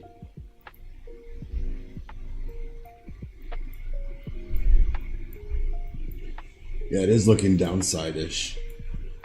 That's for sure.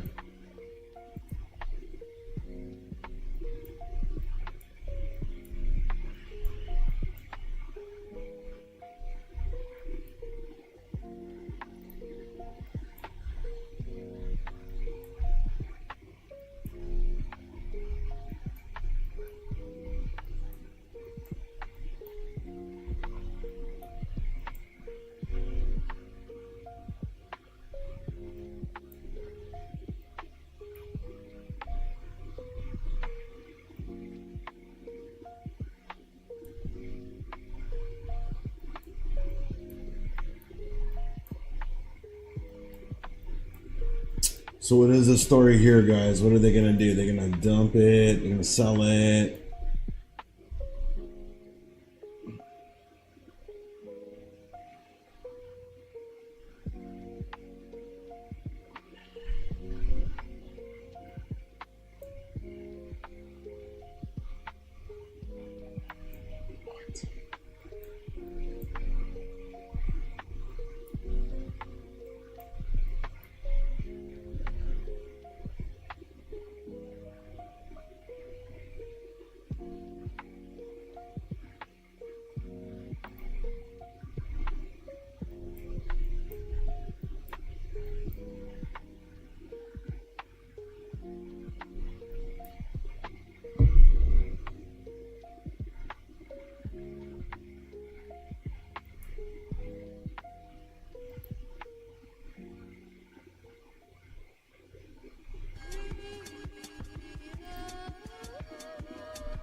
3 parlays. Now you're talking my language over there. What are we doing? What are we betting on? Hole 333, pump to 399.50, then rug.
All right, good luck.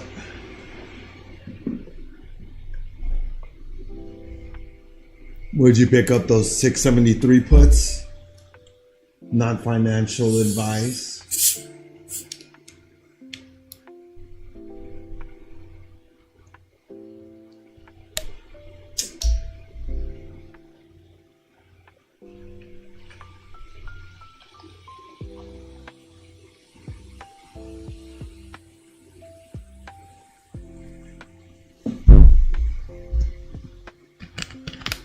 Yep, there's that cell now.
Yup, it is annoying, bro. Story of my life. Most annoying thing ever.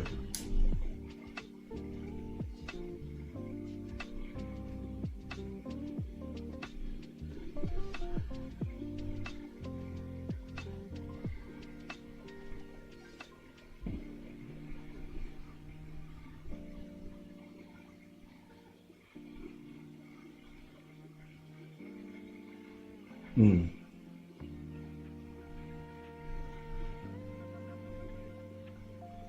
Wow.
No, that's a nasty rejection. That sell really took a hold on the market there.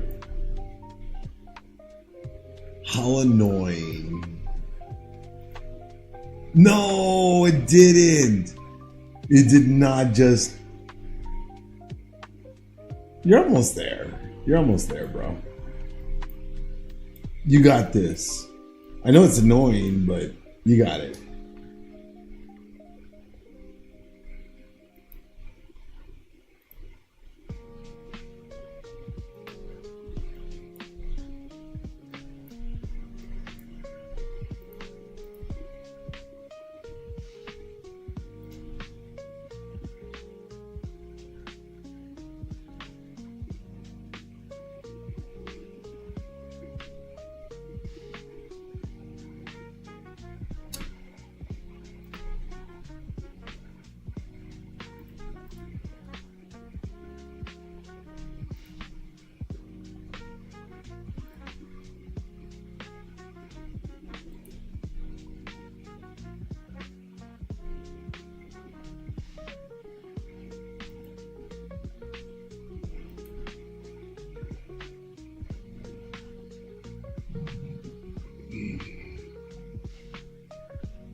Anyone see the Project X candle? Which one?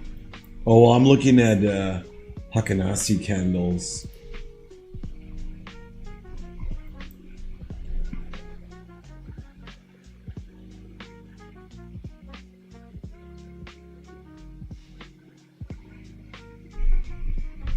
Yeah, Apple did send us. No, it seems to be cooking us too.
When the platform reopened again after downtime, the candle on the tick chart looked wild. Ah, gotcha.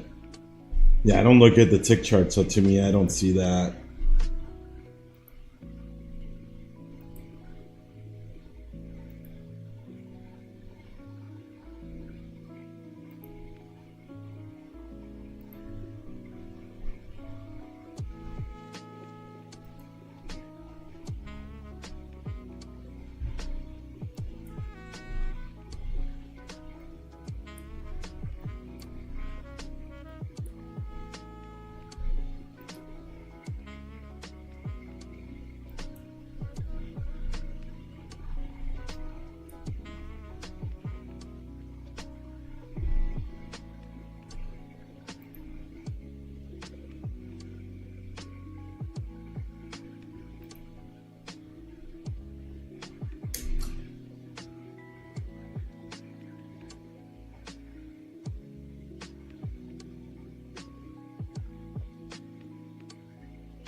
It's like ES is catching a bid.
Well, we're a minute away from Power Hour, team.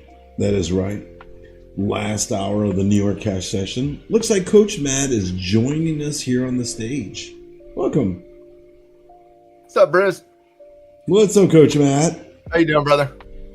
I'm doing great. It's Power Hour, my friend. That's right. Kickstart the week with a fantastic Power Hour. Good day for the Bulls. Very good day. I thought there was a couple pristine technical breakouts here today. Thought the break before the morning of the 67.24 level was fantastic. The cash open break and the orb break was also equally good. Hopefully everybody caught that.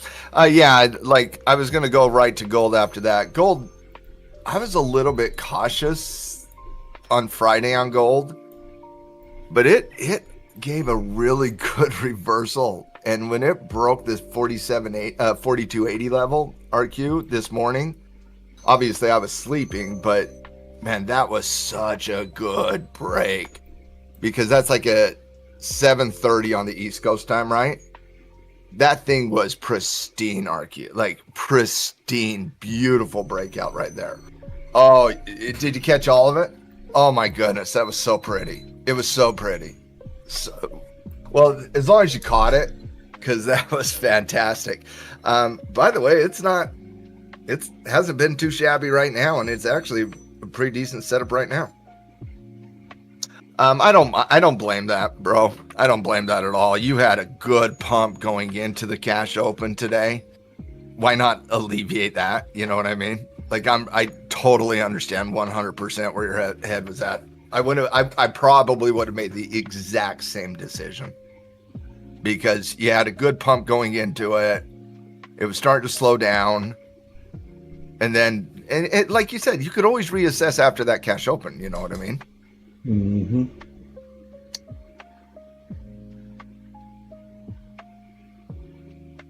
Listen, nobody that trades gold has paper hands. Those hands are embedded with blue collar work.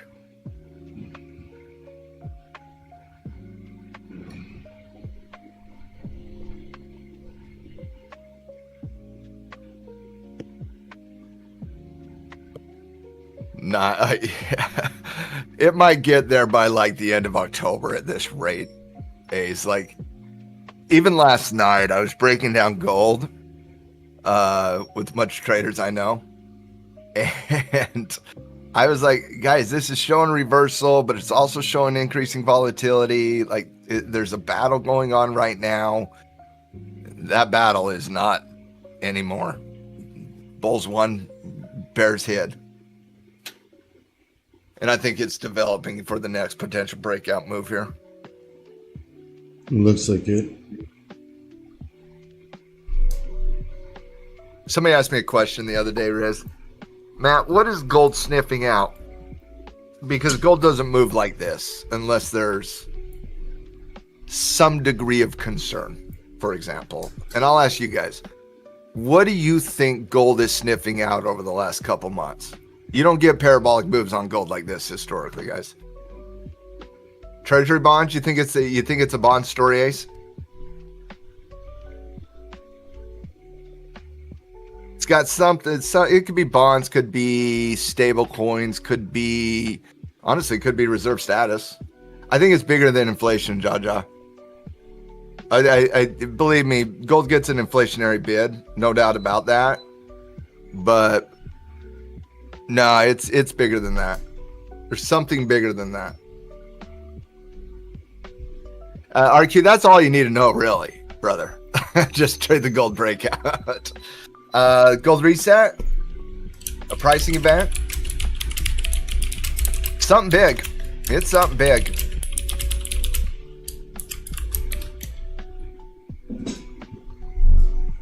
And RQ, I don't know if you ever need to understand the answer to that question to be an amazingly successful investor and trader on gold. No, I don't think you need to understand the whys of the question. I think you need to understand breakouts, retracements, momentum, and so on and so forth. But I do love getting into that conversation. You know what I mean? That's all you need to know. RQ, honestly, a great trader I know by the name of Frank, he does not care one iota about anything I ever say on a macro side of the equation. He's been one of my good friends for 25 years, and he could care less about anything I say on the macro side. He's like, the chart will tell me. The chart will tell me.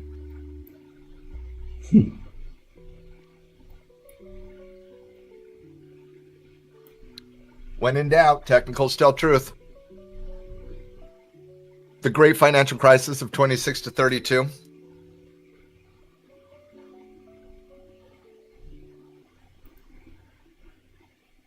Huh.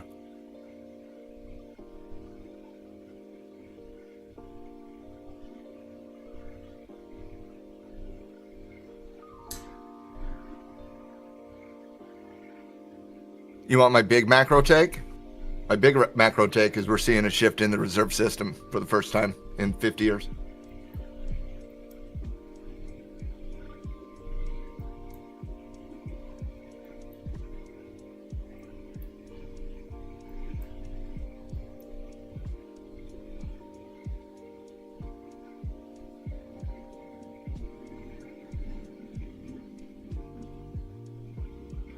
And that impacts lots, everything, including the bond conversation is.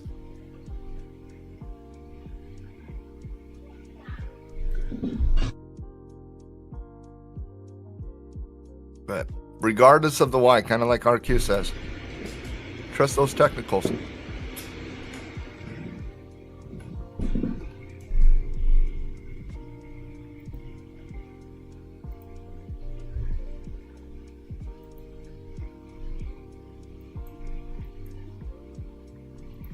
I would agree with your old man.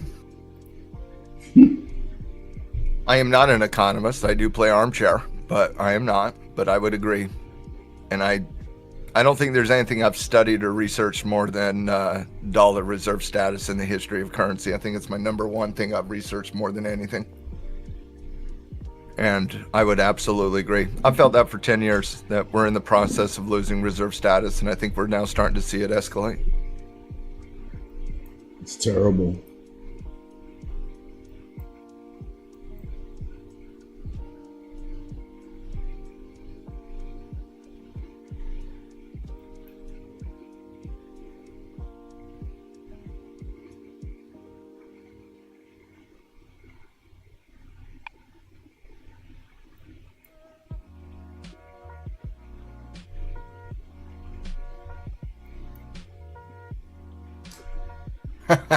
No, not at all. Not at all. Things change. Things evolve. I'm not that doomsdayer. No.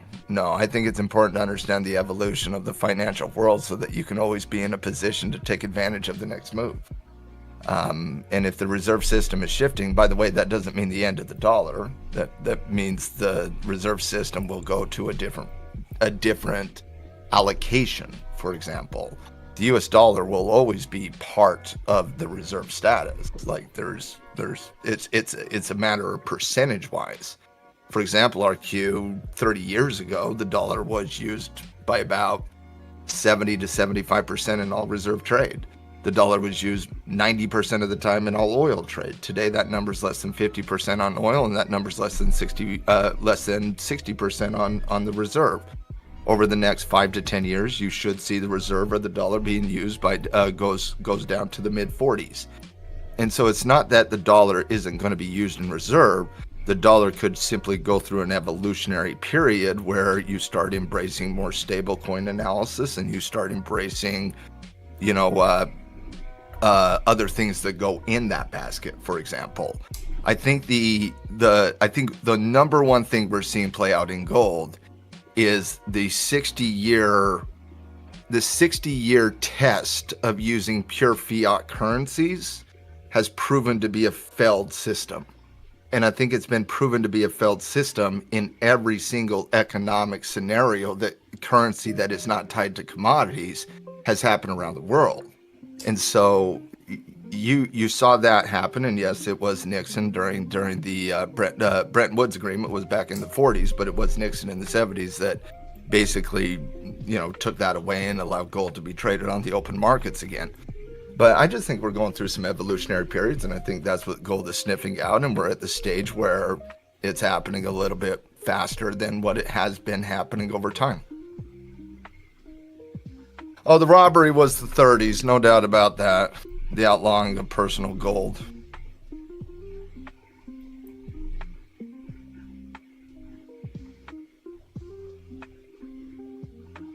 It is quite amazing. We've all lived in an environment where they literally target inflation. That hasn't been the case throughout human history, obviously.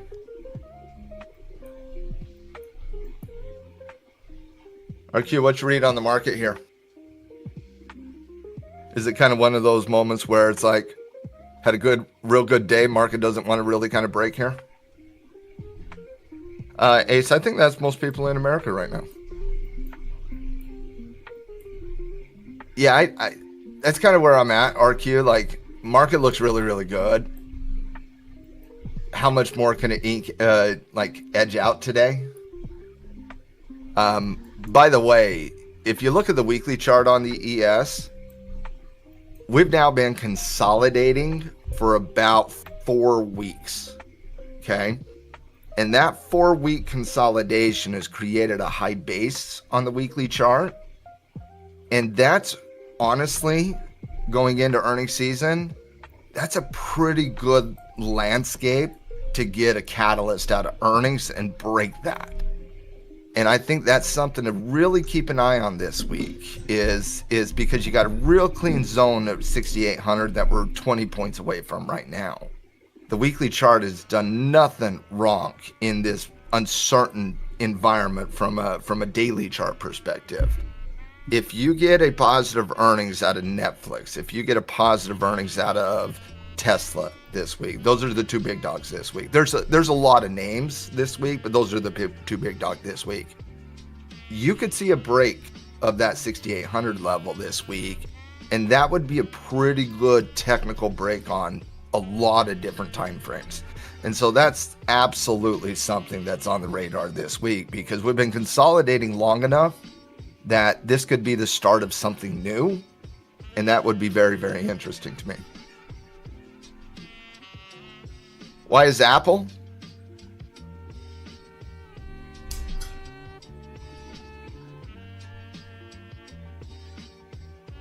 The only reason Apple would be up like this in front of earnings is the anticipation regarding tariffs and positive news on the tariff side, which would be positive news on the Chinese-U.S. trade talks. Apple has a lot of sensitivity to them, to Chinese analysis. And so if that's it, and I don't know if you guys heard Trump today. He kind of, straddled it a little bit today, but he did not talk too tough with China today. Did you guys see that? Like, I didn't feel like he was going out of his way to get the Chinese trade negotiation off their edge. And he's like, yeah, I got a great relationship with China. Yeah, we're going to do some good business deals. Yeah, stuff like that. And so maybe there's a little bit of that going. But Apple flying like it has the last 2 days, especially today, that's pretty interesting. And I don't have anything going on in Apple right now. And I won't have anything going on in front of Apple for their earnings in a week and a half from now. But it's a good break. It's a good break. I would have rather have it not break in front of earnings. Apple hasn't carried a damn thing all year long. I'd argue, Jaja. I would argue that Apple's been carried.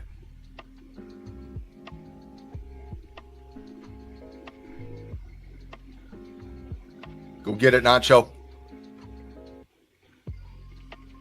But you can't deny the momentum here on Apple, especially against the 259, 260 level. That's a really important breakout level. Obviously, the all-time high got double dipped.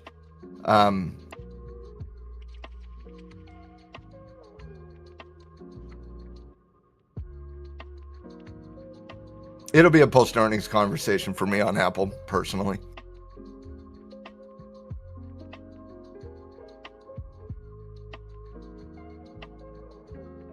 Well, good earnings report, and they will. Get people. Oh, and that's another thing. There's a little bit of chatter on a mini super cycle on this iPhone. Now, mind you, we get that pump every year. Oh, we're gonna get a super cycle this year on the iPhone sales. Oh, we're gonna get a super cycle on iPhone sales. I've heard it for like 5 straight years. Maybe they pull it off. Haven't seen it yet, but there could be a little bit of that going on here too. I'm gonna look up any specific news on Apple today.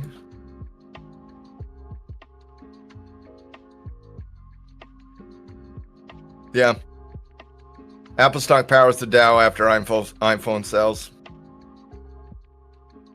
iPhone 17 sales outpaced iPhone 16. I told you, they're getting all super cycle-ish. Super cycle. We're better than the terrible environment of 16. That iPhone 16 was terrible, by the way. That was their first AI edition of the phone. Wasn't good.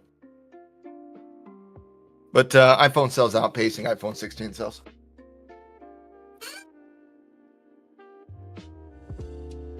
Yeah, I categorize bias through through 7 criteria, 7 rankings. So basically, +3, +2, +1, 0, -1, -2, -3. And so when I do my own bias, I do what's called delta weighting. Has anybody ever heard of that that concept? By the way, delta weighting. Oh, this is a lab conversation then. It's a portfolio management tool. How many of you like manage your own portfolios, not just day trading, but you manage your own portfolio, your retirement portfolio, your investment portfolio, not just your day trading? Delta weighting is not a day trading conversation at all. It's a portfolio management conversation. And when people talk about their bias, a lot of times people will just say, hey, I'm bullish or I'm bearish or I'm indifferent neutral, right?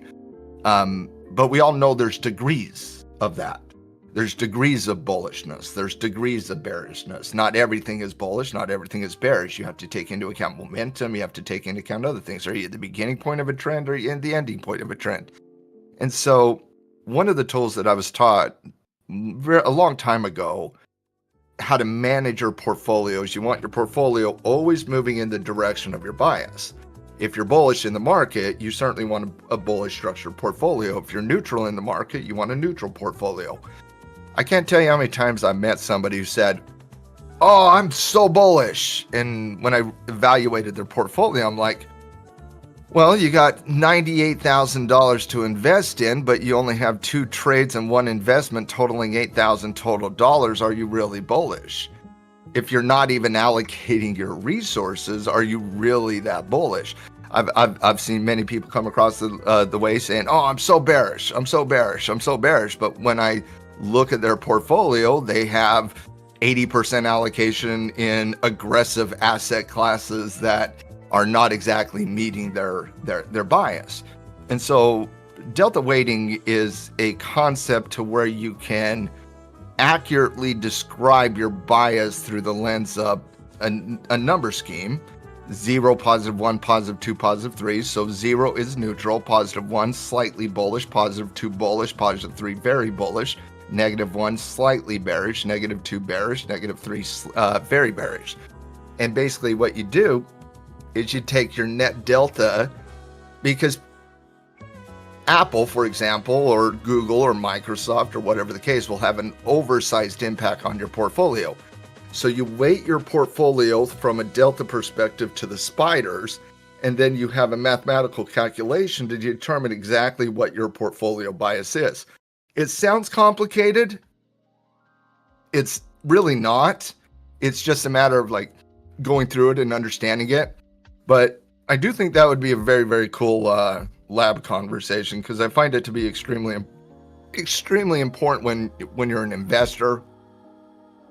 Not as much, like I said, on the day trading side of the equation. I see that really different than what you do in the rest of your portfolio. But it's more of a portfolio management tool.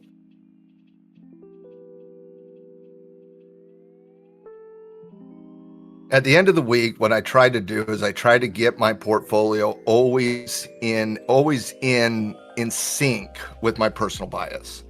And a lot of times that will simply be, you need to go write a couple covered calls to offset your bullish delta, or you need to go find a couple bearish trades to offset your bullishness. Or if if we're just breaking out and, you haven't been bullish. Like I haven't been really bullish on the market in the last couple weeks.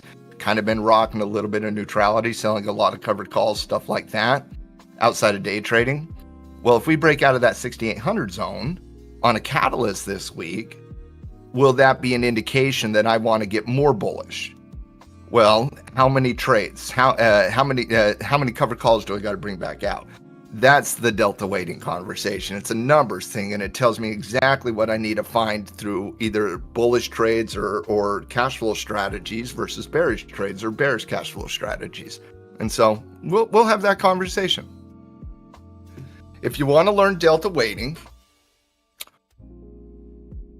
yeah, let's do it on Thursday. Sounds like a good Thursday lab topic.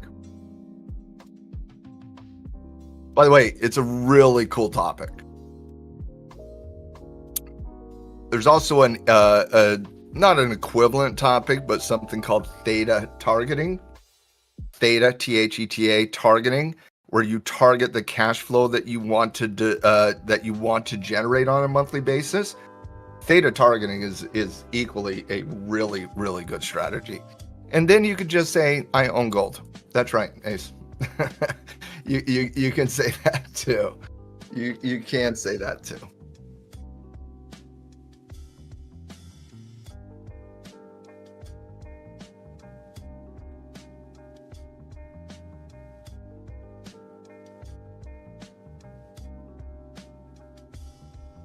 By the way, silver not getting the pump that gold has today.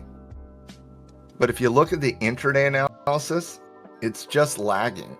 Like, it kind of feels like it wants to play a little catch up. I don't mind the current development on silver right here.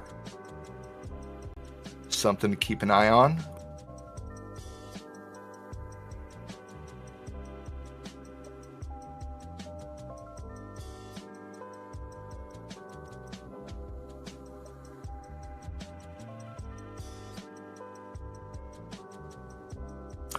Nacho, there's a lot of ways to invest in silver on the metal side of the equation. Digital and physical.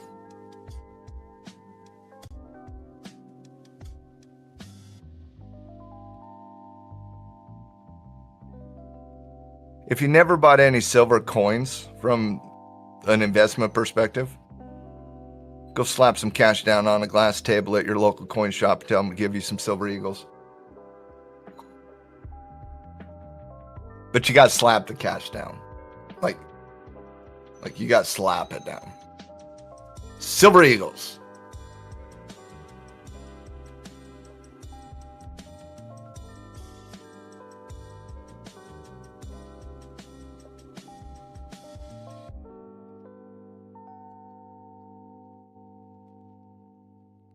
If you've never been to a coin shop, guys, you should. They're fun. Plus, talking to coin shop owners is a fascinating conversation.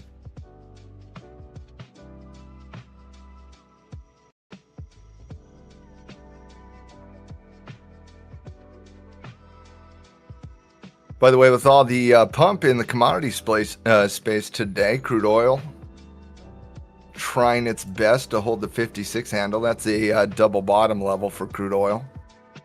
Overextended on the short term, needs development, but it's at a key level. Something to keep an eye on. 56 is that key level right now. Ain't on 100%. They're some of the best people to talk to. And they will straight up give you their honest opinion. Ace, like I said, I was in that conversation yesterday, and we were breaking down oil, and I said, "All right, you buy the dippers out there. Do you have any thirst?" And they're like, "Nope. DJT wants lower oil. We're not going to fight that." That was the analysis. I'm like, yeah, I can't disagree. Technically, I'd like to see how it behaves at 56, but the president absolutely does want cheaper oil. And he will do things to get cheaper oil.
Yeah, it looks like silver does want to play a little catch up.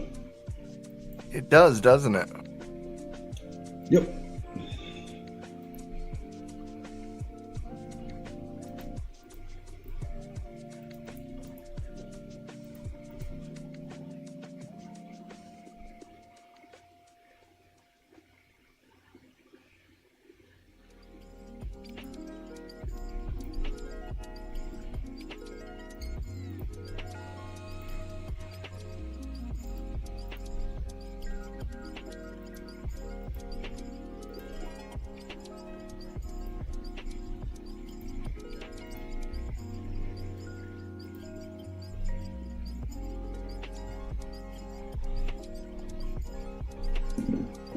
And I'm still having problems with Webull, you know that? Webull is just not working out well for me today. I've been struggling with a bunch of my apps most of the day, you know, Coach? Yeah, AWS was no joke today. Nope. Affected a bunch of stuff.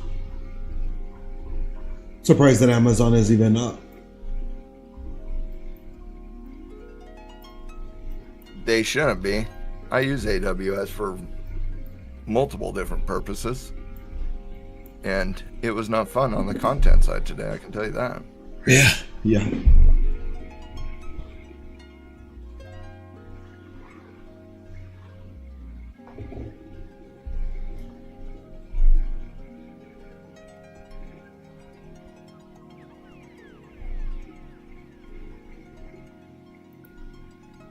Amazon's still battling that 200-day moving average.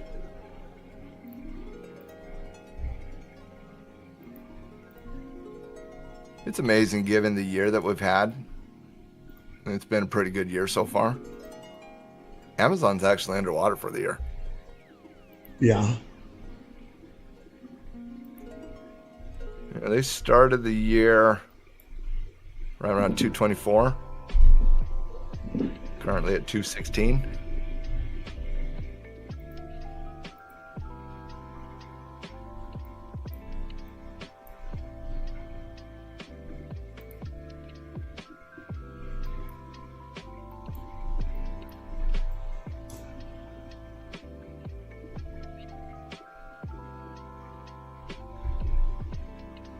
No, they're gonna fight for it.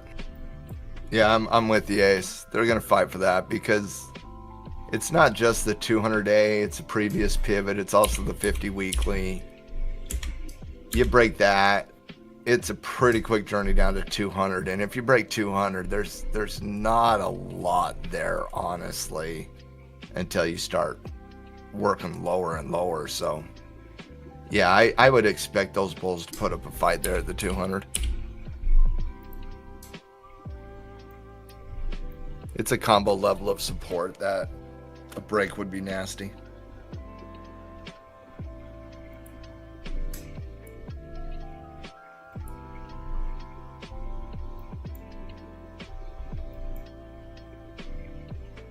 I got a question for you, Riz. Do you see the market at this point, 2 consecutive bull days, breaking out of the short-term range? Obviously, we now got 6,800 to deal with on the ES.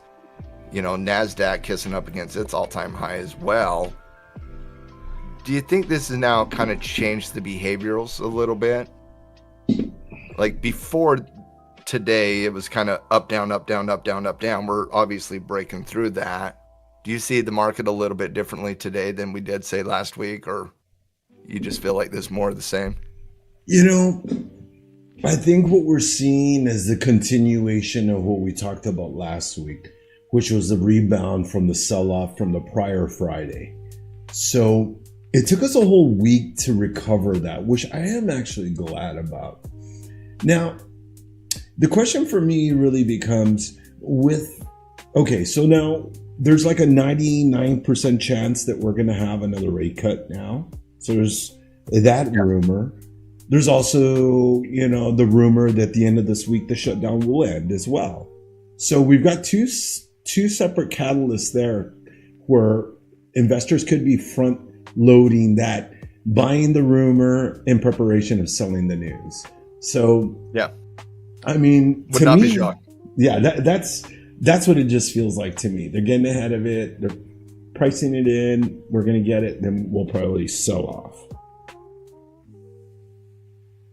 Yeah, they're currently pricing in right now a cut both in October, and they have a 99% probability right now, 98.9% probability of a rate cut in October. They also have a 96% probability of a rate cut in December, meaning a 0.5% decrease in the next 2 meetings. That'd be 3 rate cuts in a row. And they probably wouldn't stop there. They'd probably cut more. Yeah.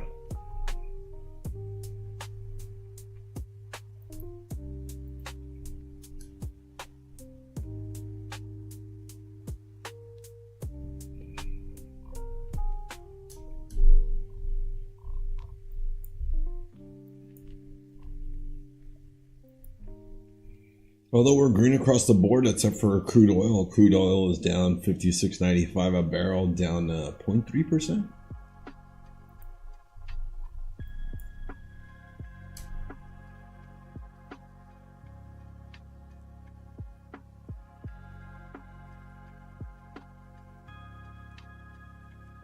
Yeah, the only 2 sectors that are underwater right now are utilities, which is very overextended right now, and staples, which was overextended after a real good move last week.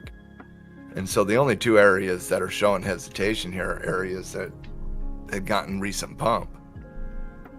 Everything else seems to be, even crude oil seems, not crude, but energy seems to be stabilized. And by the way, energy's not having a good earnings season so far.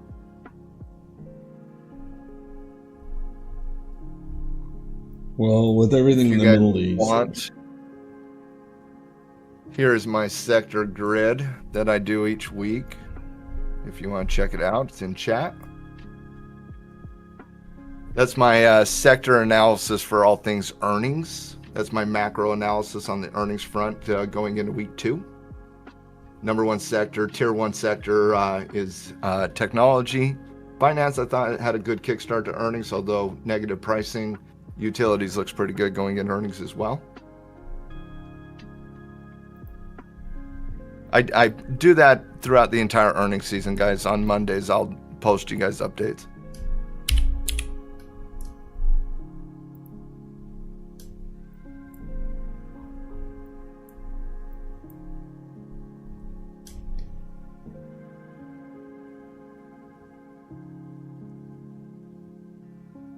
Yeah, it's not, it's based on a mathematical scoring system, Ace, that I do based on 5 criterias for earnings.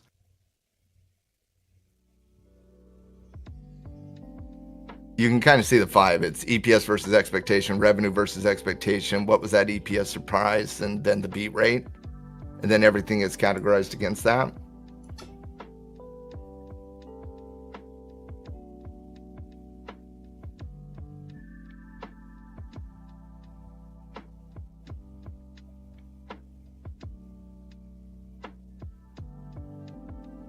It is their number 1 favorite thing to do, Ace. There's nothing that Wall Street loves more than lowering expectations for them to easily overcome.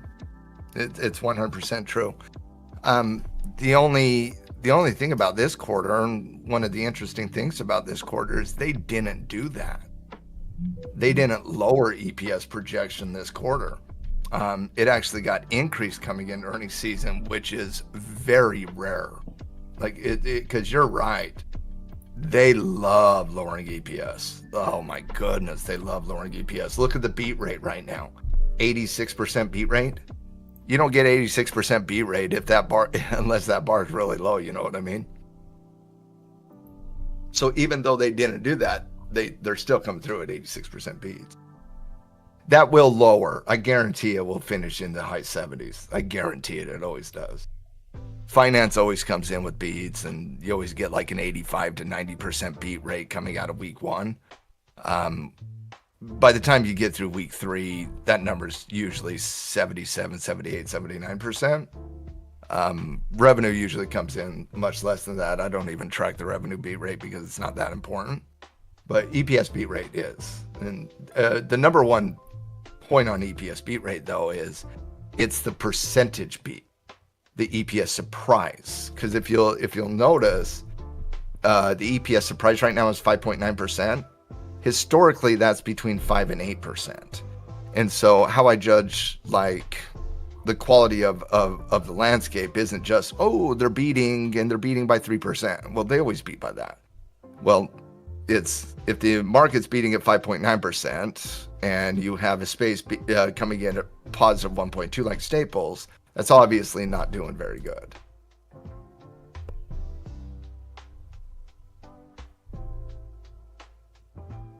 Oh, Max 7 prints money, bro.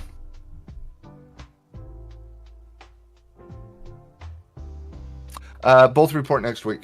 Yeah. This week is Tesla and Netflix. Next week you get the Max 7 week.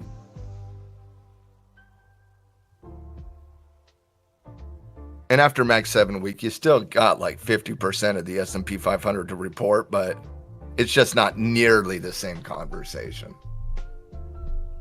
Like it becomes a sector, industry, individual stock conversation. Up until Max 7 week, it's a macro market story. But when you start getting past Max 7, it becomes very, very specific to sectors and industries.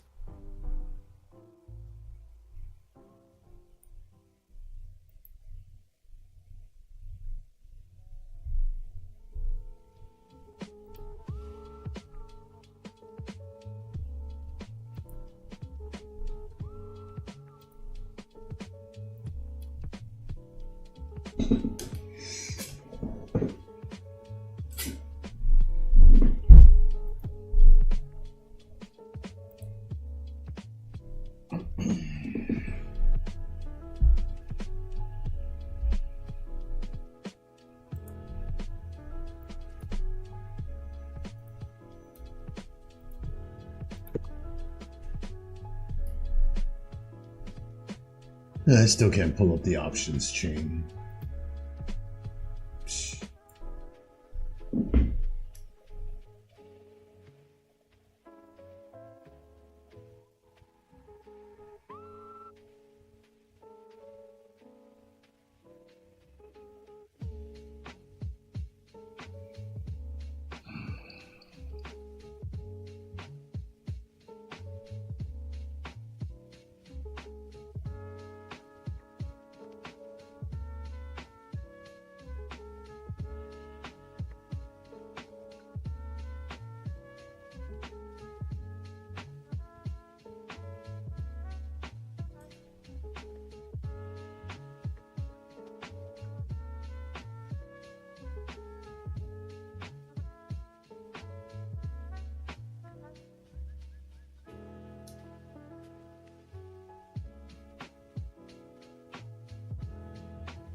man, come on.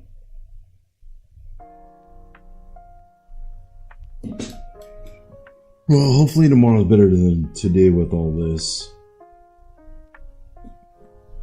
It still doesn't seem like AWS is fully online.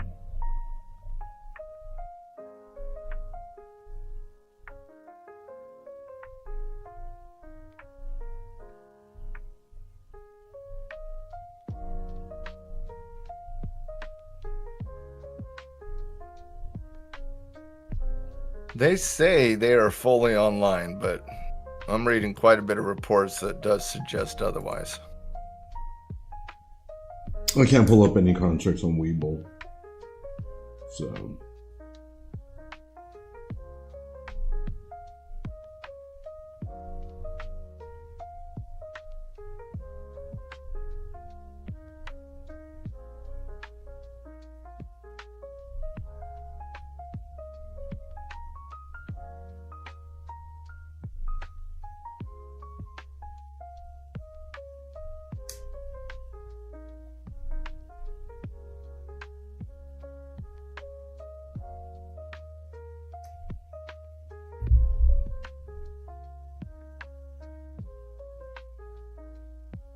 They just posted 30 minutes ago, Riz, that they're observing recovery acts across all AWS services.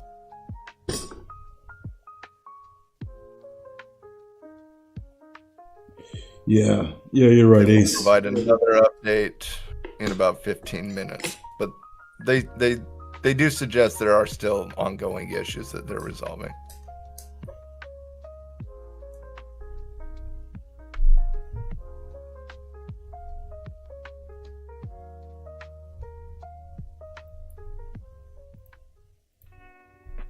Well, I know about getting stuck in a position, Ace, but I also like my end of day trades, and I'm trying to get those 4750 calls because they're a penny right now. So I'm trying to get a platform up that I can trade them on because I want to grab a couple. They're probably not even a penny anymore. Which ones are you looking at, bro?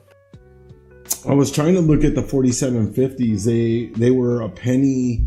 They were a penny a few ago. Silver SLD. I mean, they were like 2 or 3 cents out the money. Yeah, they're about 6 cents right now. Of course they are. Yeah.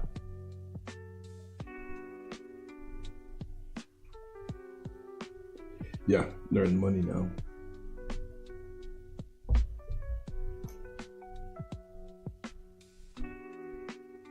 Yeah, they did, Ace. Yeah, they did. I think Robinhood was the number one broker that got impacted today. And that would not be the first time that's happened to Robinhood.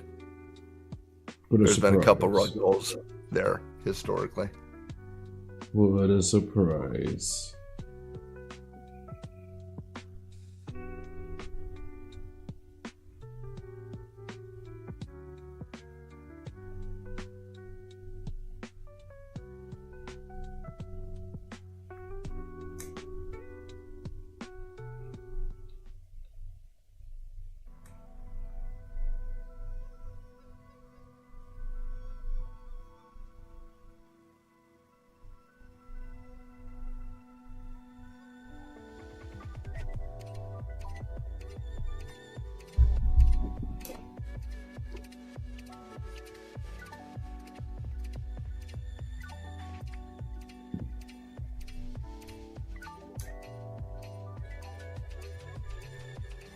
Can anybody tell me what the number one investment asset over the last 20 years has been?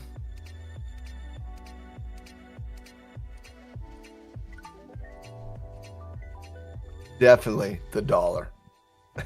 Not sure. It can't be a stock. They're talking major assets. Like you could say the stock market. It is gold. Gold is now the number one, based on today's I think it was based on last Thursday's close, actually, but is now the number one investment asset over the last 20 years. And they say 20 years because if they said 15, they would have to say Bitcoin. But it is gold over the last 20.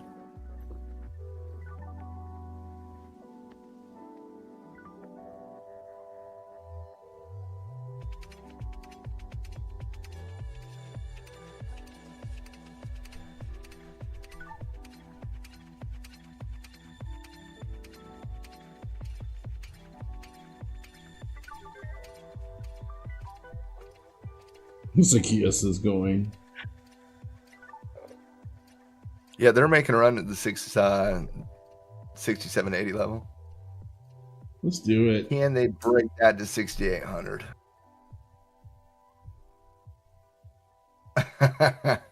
Hammy.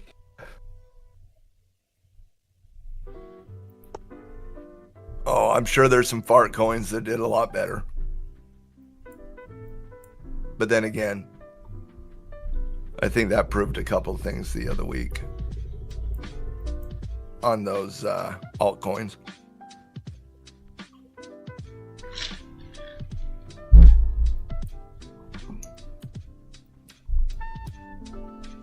Got imbalances coming out in a minute.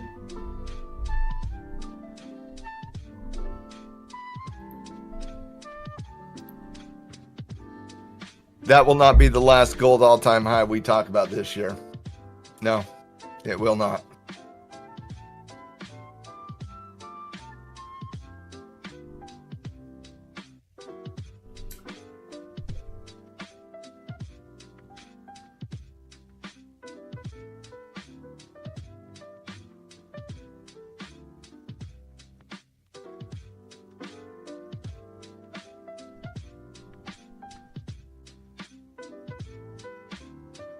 All right, imbalances are coming out right now. I'll get those for you.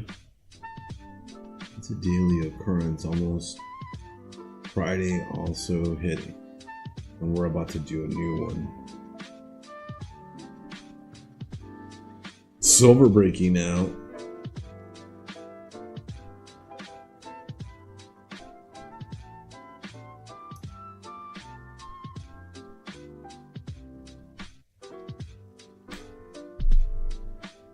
Yeah, silver looks good here.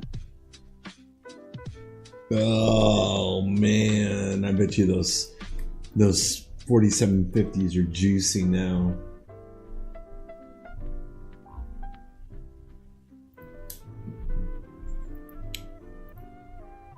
Alrighty, so the S&P imbalance is 86 Yeah, million they're to the buy at side. 13 cents right now, Riz. Oh, thank you. NASDAQ 522 million to the buy side. Dow 222 million to the sell side. Mag 7 142 million to the buy side. So I got love today.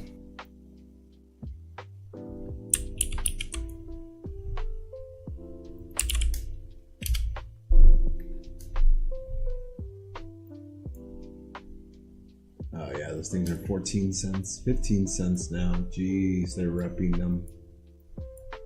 Oh man, I could have been in that.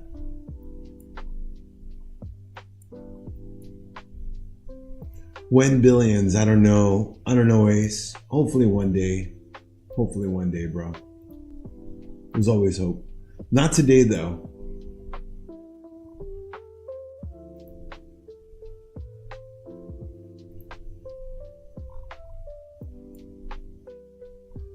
Tell me about it, bro. I would have been trading that today for sure.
Oh, damn.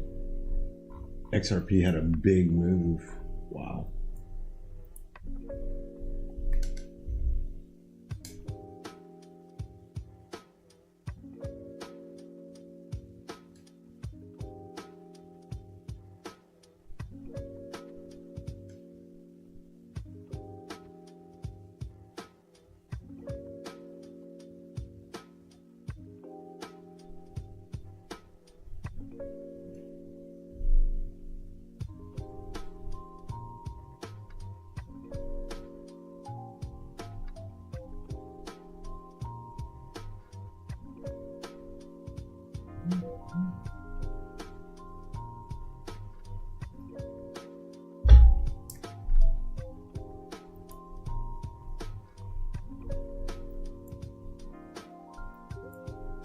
In the last 6, a little bit of volatility here into the close.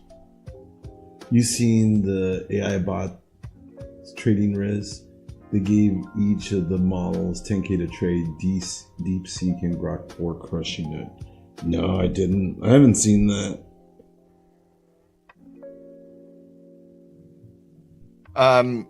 If I had to guess, Ace, ChatGPT came in last.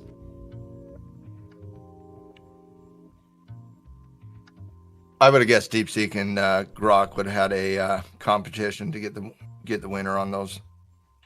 I find Grok to be a little bit more intelligent than ChatGPT personally.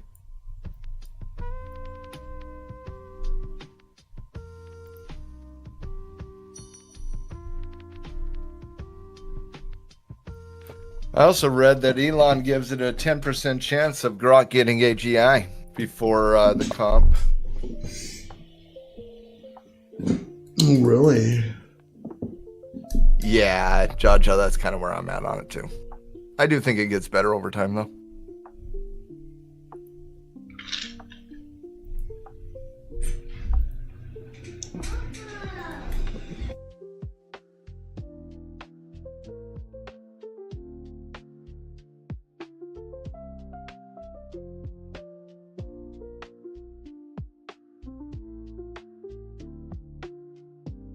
Oh goodness, gold's breaking out to the all-time high.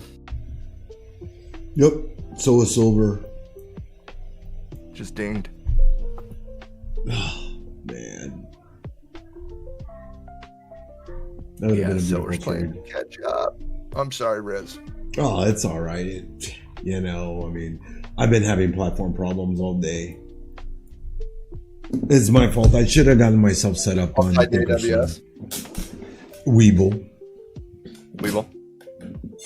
Weeble's back end is all AWS. Oh.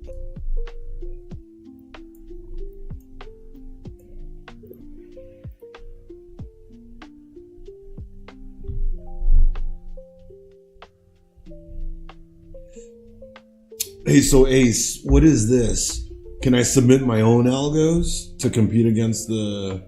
Oh, so I can see what their algos are doing. Wow, this is pretty interesting.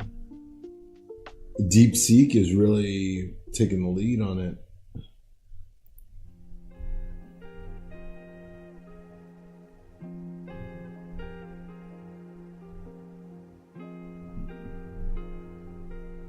So ChatGPT is coming in close to last.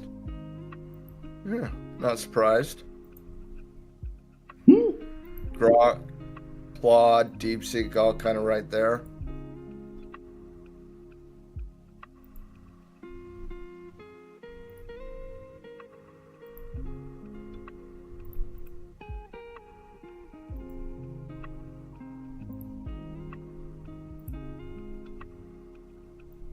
Am I reading this right? They started with 10,000, Ace?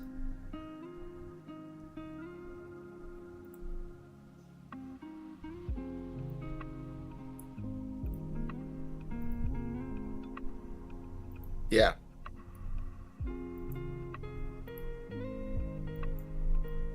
So 2 days ago, we started with the pump in the marketplace, and somehow ChatGPT and Gemini didn't catch any of it, huh? Are they just trading Bitcoin? Might be.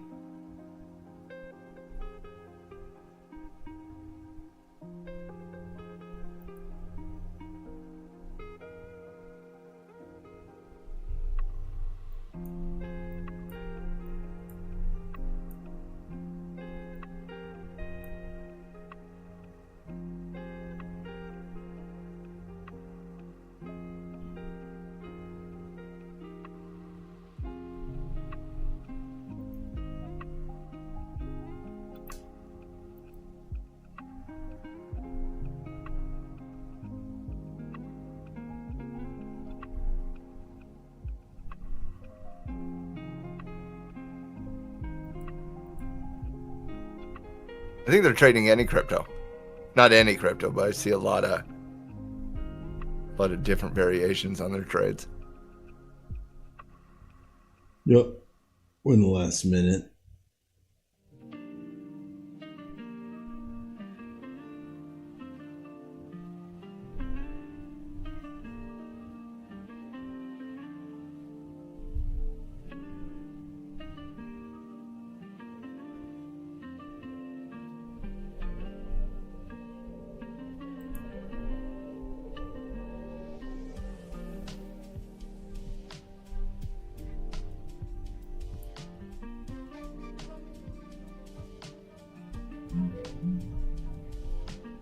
Yeah, we're in the last 10 seconds, team. Hey, thanks everybody for tuning in.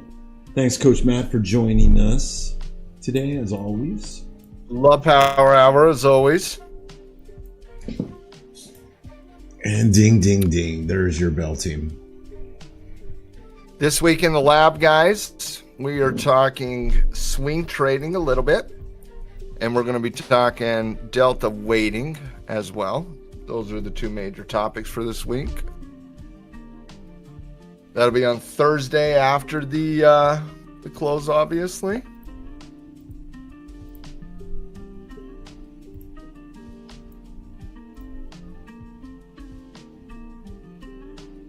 Very interested in this silver situation going into the overnight session.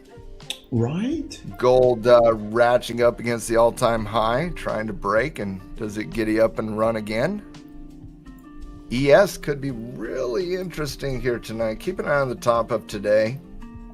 Could be a quick 18 points up to 6,800. Yes, MJ, buy it on every time frame. That's what I told RQ. Buy. Not kidding. There's a lot of ways to trade and invest in gold, and we can certainly do a lab on all things gold. Yeah, that's about it, Ace. Like that's where it is. Yeah. So it kind of sounds like swing trading on this Thursday, delta weighting the week after, and then we'll do a gold one that one. Yeah. No, I know, MJ. I wasn't either. There's a lot of different ways to trade and invest in gold. Was it joking? A lot of different assets. Gold itself is. Cash flowing on GDX is a little bit longer, but yeah, I would agree with that, RQ.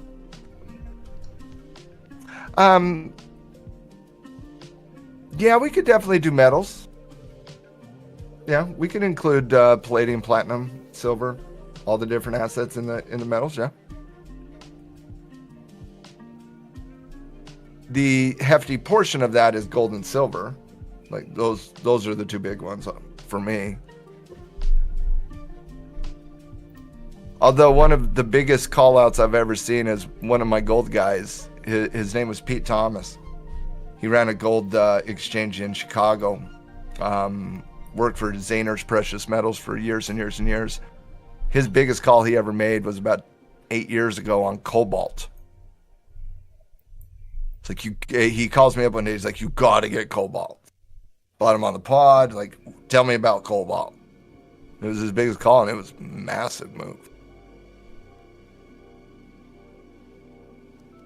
Wow. Love that, Ace. All right, team. Riz, thank you so much for having me hang in Power Hour. As always, team, we will be doing the lab this week, this Thursday. If you need me for anything, hit me up. Absolutely. See you tomorrow, Coach. team. Thank you, Later, Coach Riz. Matt. You got it, sir. Have a great day. Thank you for hanging with me today. And don't forget, team, you can catch Coach Matt here every day at Power Hour. And you can catch his fantastic class every Thursday after market close. You're absolutely ace. I will see you at Open. Definitely your trading coach here. Myself as well. Running the show from open to close Monday through Friday during New York session. So Hope you guys had a great day. I apologize. Oh, thank you, sir. Thank you. I apologize about the technical issues we had with the charts today. Hopefully AWS will work with us a little bit better tomorrow. We don't have the issues, and hopefully we can have a great trading day. I think most everybody got a little trade in. So, if not, tomorrow's another day. Don't forget about that meme contest going on. Free accounts up for grabs. All you got to do is submit a meme. How much easier can it be? Get yourself a free account and sign up on that meme contest. The guys we're all waiting. I'm waiting. I'm going to post somebody's meme tomorrow. And we have Blue Sky's Fright to Fund It Challenge. That's right. Over $1,000 up for grabs, team. That's right. So win those prizes, win those free accounts, but there's only one way to do it, and that's by signing up. So make sure you sign up on our socials.